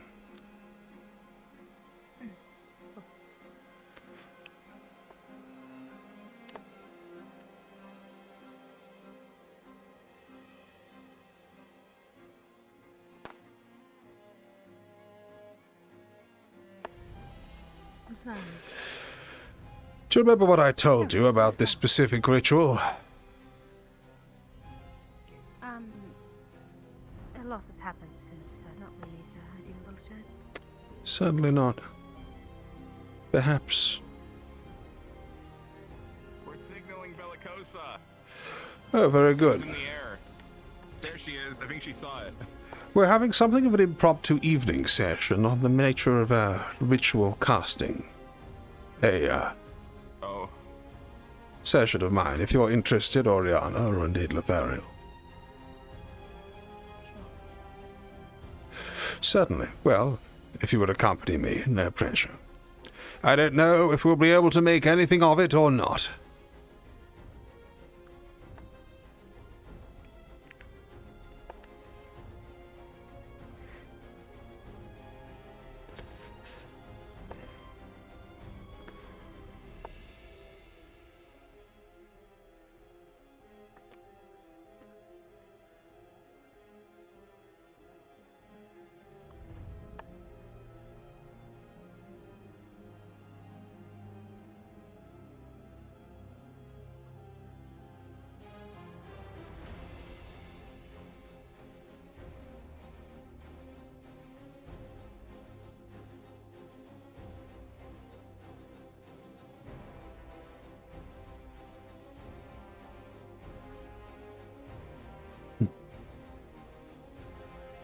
Yes, perhaps there'll do.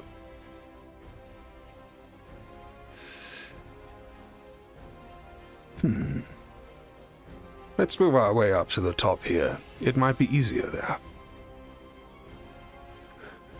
It will be for me, anyway.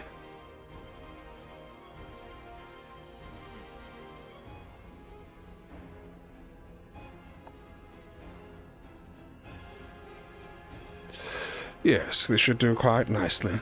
You can feel the wind on the rocks. In that case, be seated if you would. What we'd like to talk about today is a little thing I've been reading into. A legend, Feviran in nature. They spoke of strange rituals. The ability to open oneself up. To breathe mana, such that you are able to restore yourself to strength. We do not have any records of such arcane techniques today, not in practice to my knowledge. However, the more I read around the subject, the more it would show up again and again. The story of Feviran mages, who, within a short ritual practice, would find themselves renewed, reinvigorated, able to cast again. How much do you know of the content of ritual casting? What exactly happens? Well, comes to think of it, a little bit like... How best to explain this? We tend to think of magic casting as rather like breathing. It's easy for us to think it like breathing, because that's something that we're doing all the time. We inhale, take in an amount of mana, and then expel it in a form. We shape what it'll look like with our lips, in much the same manner as that we draw things within our mana gates, and then expel it, shaping it into magical crafts and effects. However, ritual casting comes from the understanding that your mana gate, your mana signature, is not like your lungs. In fact, whilst it can be understood on a very primitive level like breathing, ritual casting isn't like breathing at all. For how can it be? Magic flows through all of us. It is in each plant you see, in the very soil of Australia. It is suffusing us, passing through us constantly. As such, the practice of ritual casting is in many ways like breathing in and out at the same time, keeping a circulatory current going, a continuous effect, diverting a portion of our concentration to continuously drawing in just the right amount and expelling just the right amount, that we are able to cause an effect in equilibrium. Thus we are able to maintain spells for longer lengths of time. Thus, while they will never be as strong as a great intake and exhalation, we are able to sustain continuous magical effects. The mana expenditure, then, is produced over a longer period of time. It is more efficient, but it is also more difficult. Now, whilst that is the very basics of ritual casting, what I suggest nowadays is rather different entirely. You are aware, of course, of mana potions, correct? Who among you study alchemy? In that case, Anora, would you mind telling us how exactly it is that mana potions work? A mana potion forces you to inhale more mana than normal. Absolutely. Which is why you can't, by taking it on without expending any, get mana poisoning. Certainly. What you are doing is altering your mana signature such that you are artificially heightening the rate at which you restore your passive mana reserves. We are not ingesting a portion of mana that suffuses our beings. We are instead altering our mana gate such that it tires itself out, running at a heightened expense. Whilst we are able to use these fairly safely on a day-to-day basis, if we are to use too much of these, well, it can have all manner of effects, which is the mana sickness which it indeed incurs. So, how do we combine these two things together? How do we combine the practice of ritual casting with the intended effect of a mana potion?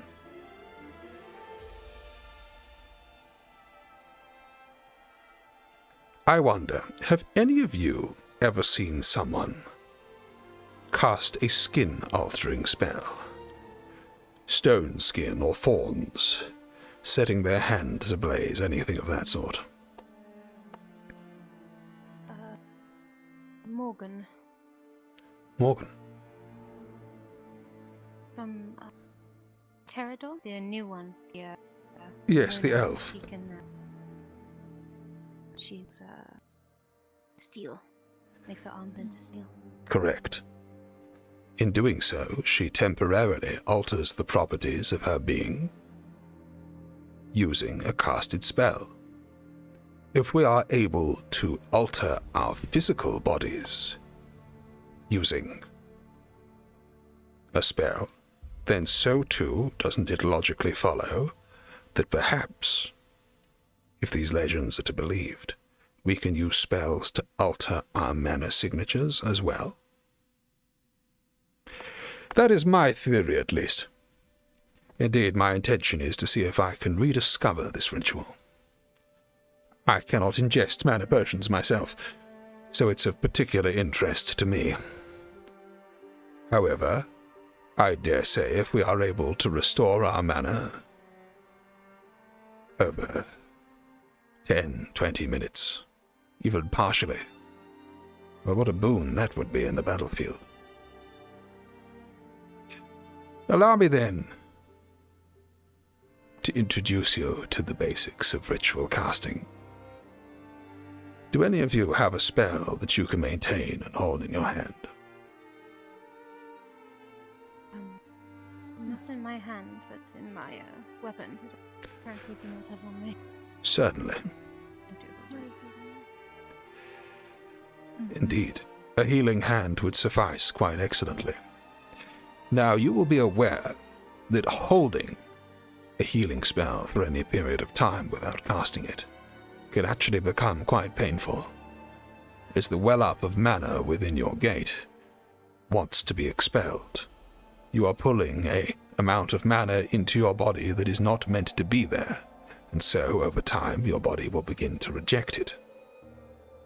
With ritual casting, then, we need to create smaller effects, starting small at first, to be able to hold, maintain, keep it in, keep it out.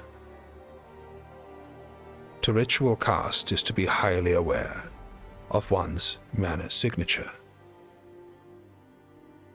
It is to be, how shall we say,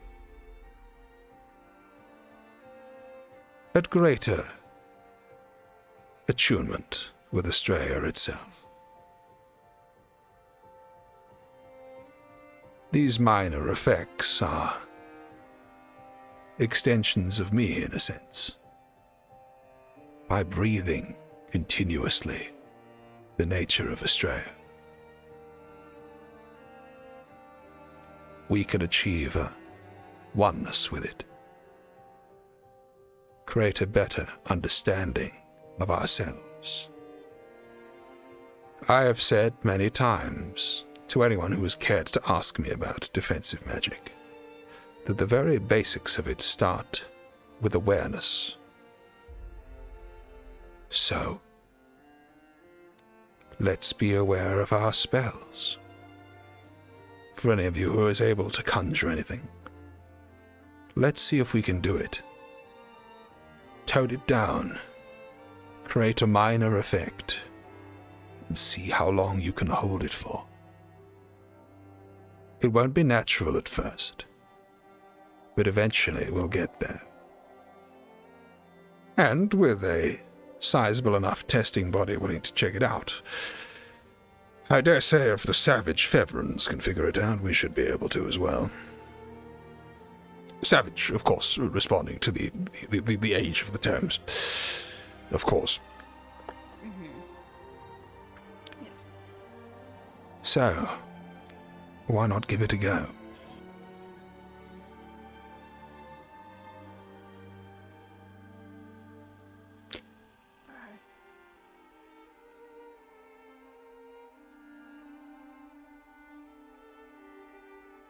Let me make sure I've understood correctly, sir. While we are to cast our spell in a way, it's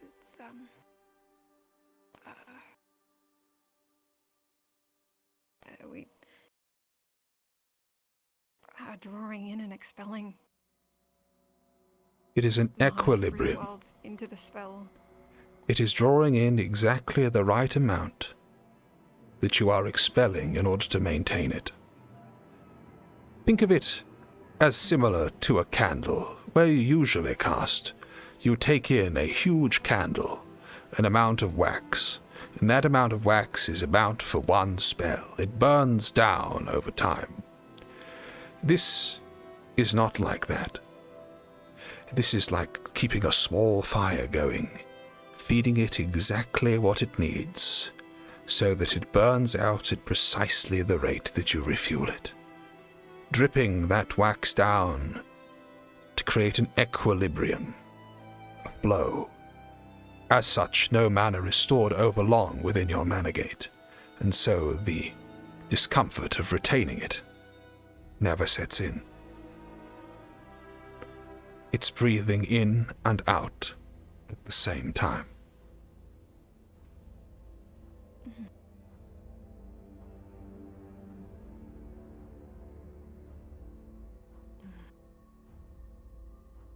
I'd be willing to try, but I don't know how much I could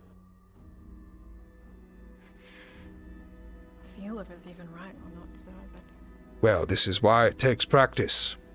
Nobody gets it right the first time, Lothario. You need to try and see if you can feel it out, sense it.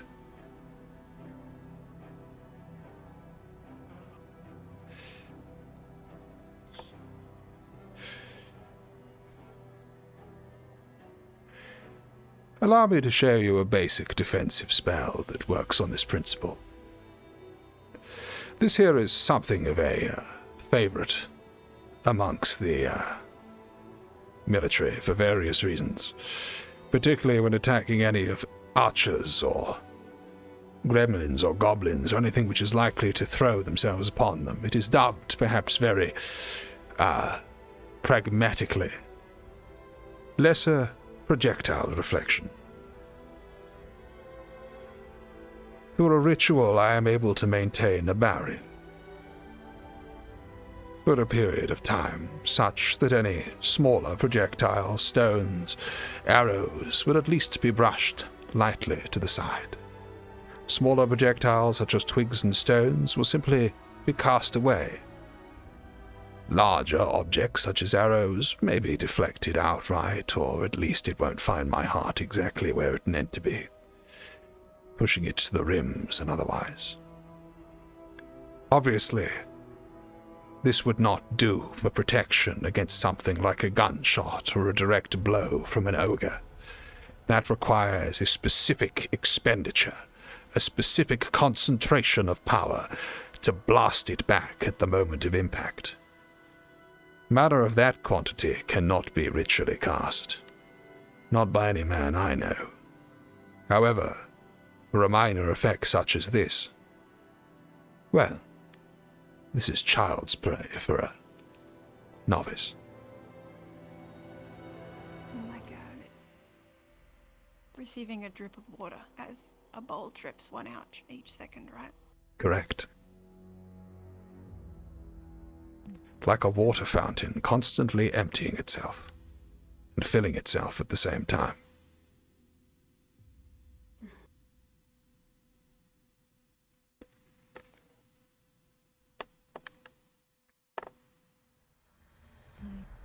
I mean, I could try, but Professor, would the spell discussed previously work as well? Why, yes, it would. Of course. The range to which that would extend depends very much on the development of your mana signature, and that is a harder spell. But I dare say, with due practice, it can be held for significantly longer lengths. This is the difference between throwing a stone as far as you can and throwing a stone exactly 20 paces reliably. One is significantly harder to do than the other. But of course the practicality of it is well worth the investment. And once you've started doing it once, well, then it's exponentially easier to learn to do it for the next spell and so on. With varying complexities, of course.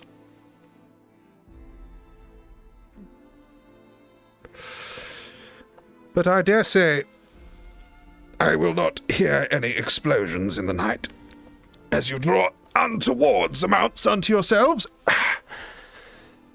This is the sort of thing that you may wish to practice in your bedroom, perhaps at the end of the day, when the day's training is over, should you have anything remaining in your reserves.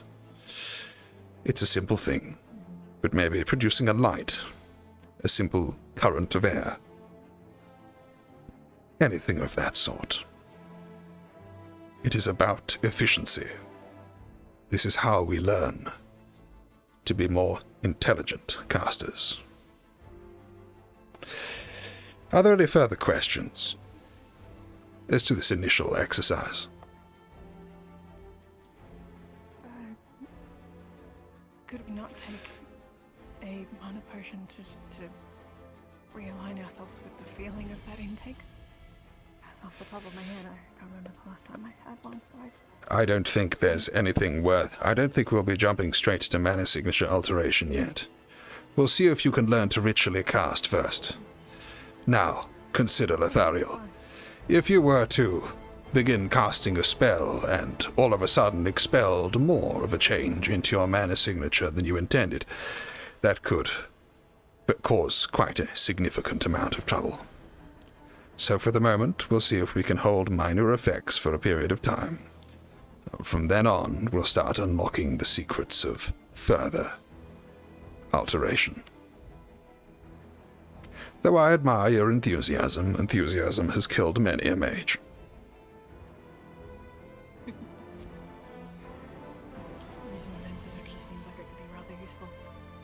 something in particular, so... Is there something particular you need this mana potion for besides this project, Lothariel?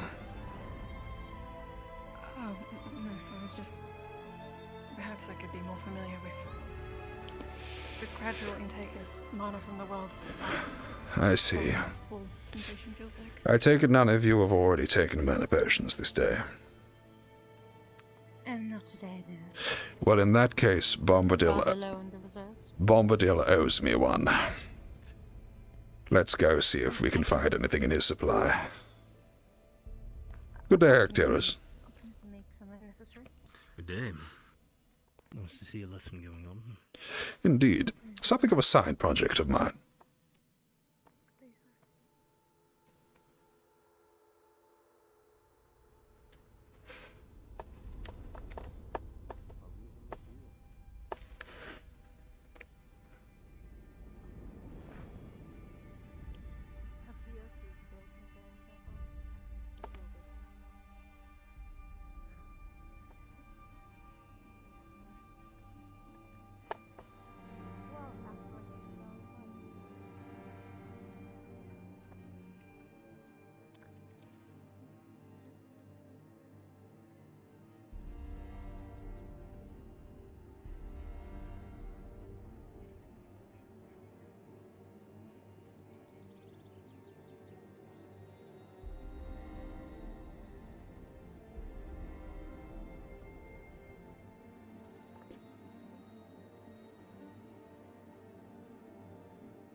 Honora, you have a better idea of Bombadil's supplies than myself. Do lead on. Alright. I suppose you have the lock to his door? Yes, absolutely. Are able to pick a lock if necessary? Alright. Something of that sort. I do not have access. Yes, well, Professor Bombadil has been rather cryptic with me recently, so I'll be quite plain with him. I might be able to help with that. Nope, this will do quite fine. Okay. Yes, I dare say that sorts everything out, doesn't it? Very good. Let's go in, shall we? Let's go.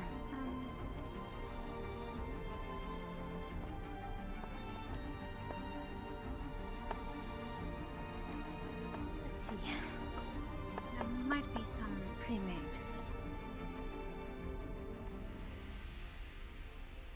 Pieces.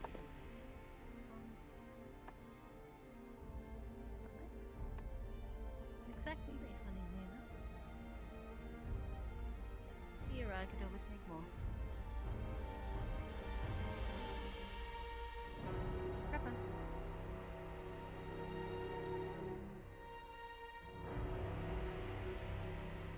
I don't suppose you'd mind taking one of those healing potions as well, would you? Not to drink, of course. Of course. Good. In that case, we all agree we broke in because there was a medical emergency. Of course, sir. Very good indeed. Dispose of it somewhere else. Would you like me to take this with me? Or? Yes. Sure. Good. We'll come up with something. Malik has been shooting people after all. Oh, yeah. Why has he been shooting now? There is such a thing as a stupid question, Honora. Honestly. Now, if you would mind, try focus in on yourselves. And try and sip this down. The slower it will be, the more time you will be able to have to focus on those subtle changes that takes place in your body. One thing at a time. Enhancing the feeling of our mana intake so we can find it again. Slowly does it.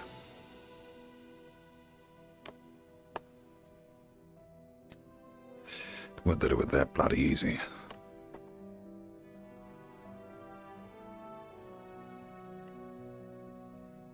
Those of you more keenly aware. Ooh! Honora.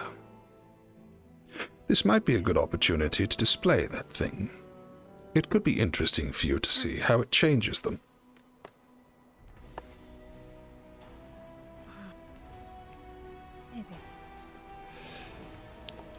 Detecting differences such as noticeable as these should be able to help hone in that extra sense of yours somewhat. Let's... Okay. There we go. You are quite bright. Yes. Both of them a lot brighter as well. Focus in around their chests. Our apologies, Oriana. Look not at their bodies, but look at the impression that it has happened around them. It is like a confluence, like water moving down a drain. Observe as the threads draw themselves in, ever more intently, and try to follow those threads back as far as they can go. If you follow them long enough, they'll go around the entire of Australia. But here, if you can make out a few feet, that should be all right. Are they detecting that movement of mana? That they are. It's the fundamental basis of scrying. So hard to focus. Don't move too much.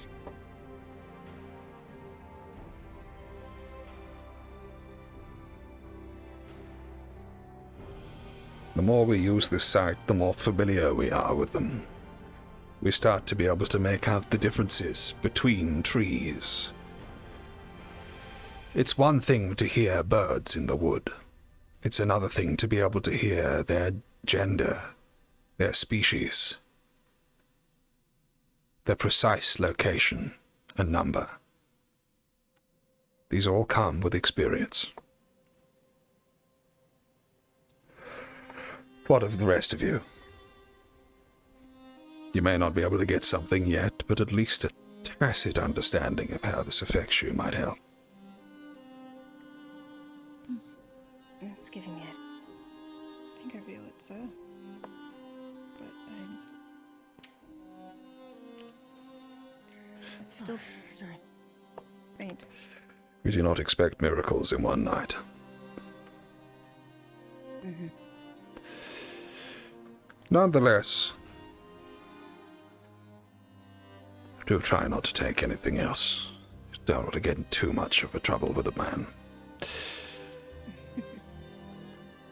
I usually don't need to go to the supply, but for mana potions, I don't think I have access to gold. No. Do you think you could make 3 replacements in reasonable time? Hawk was getting a shipment of gold.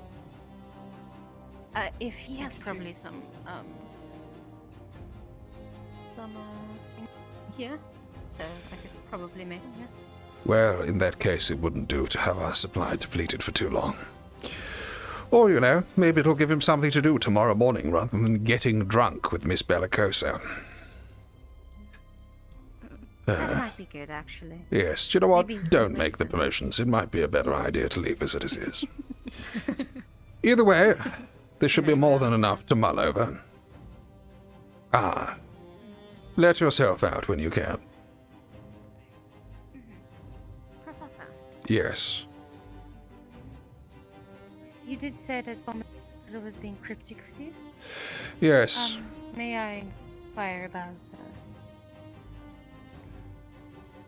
You were there with me in the hut, correct?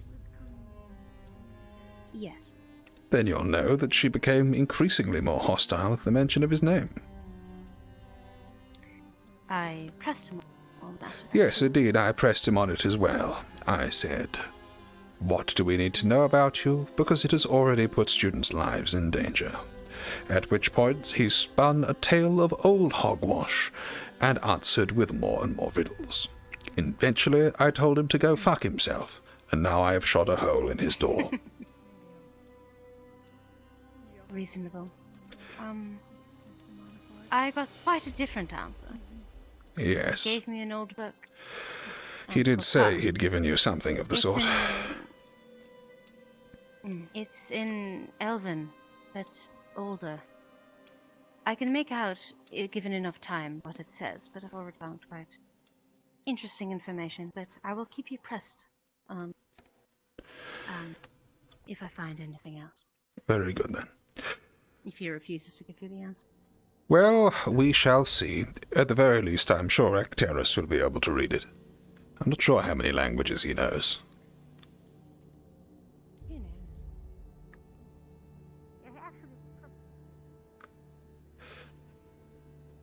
What is it? Did you say something? No, I was talking to myself. Very good. Well, see yourself back to your dorms. I have business to attend to within the etheric research facility. Andorra, you may have interests, perhaps not in Aethertech itself, but it may help you understand the breakdown of magic a little bit more.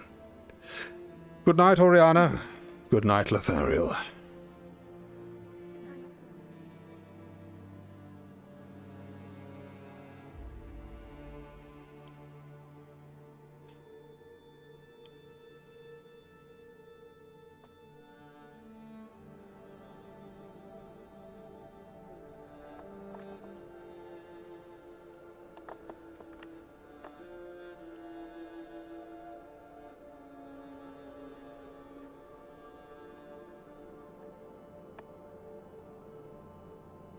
Here we go. Good Lord. The Lunettes did build this place quite cryptically.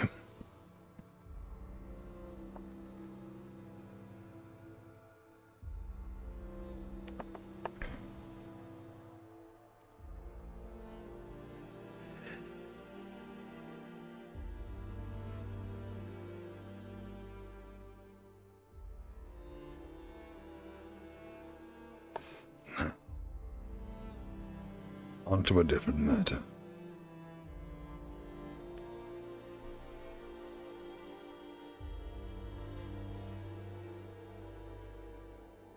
Remember them now.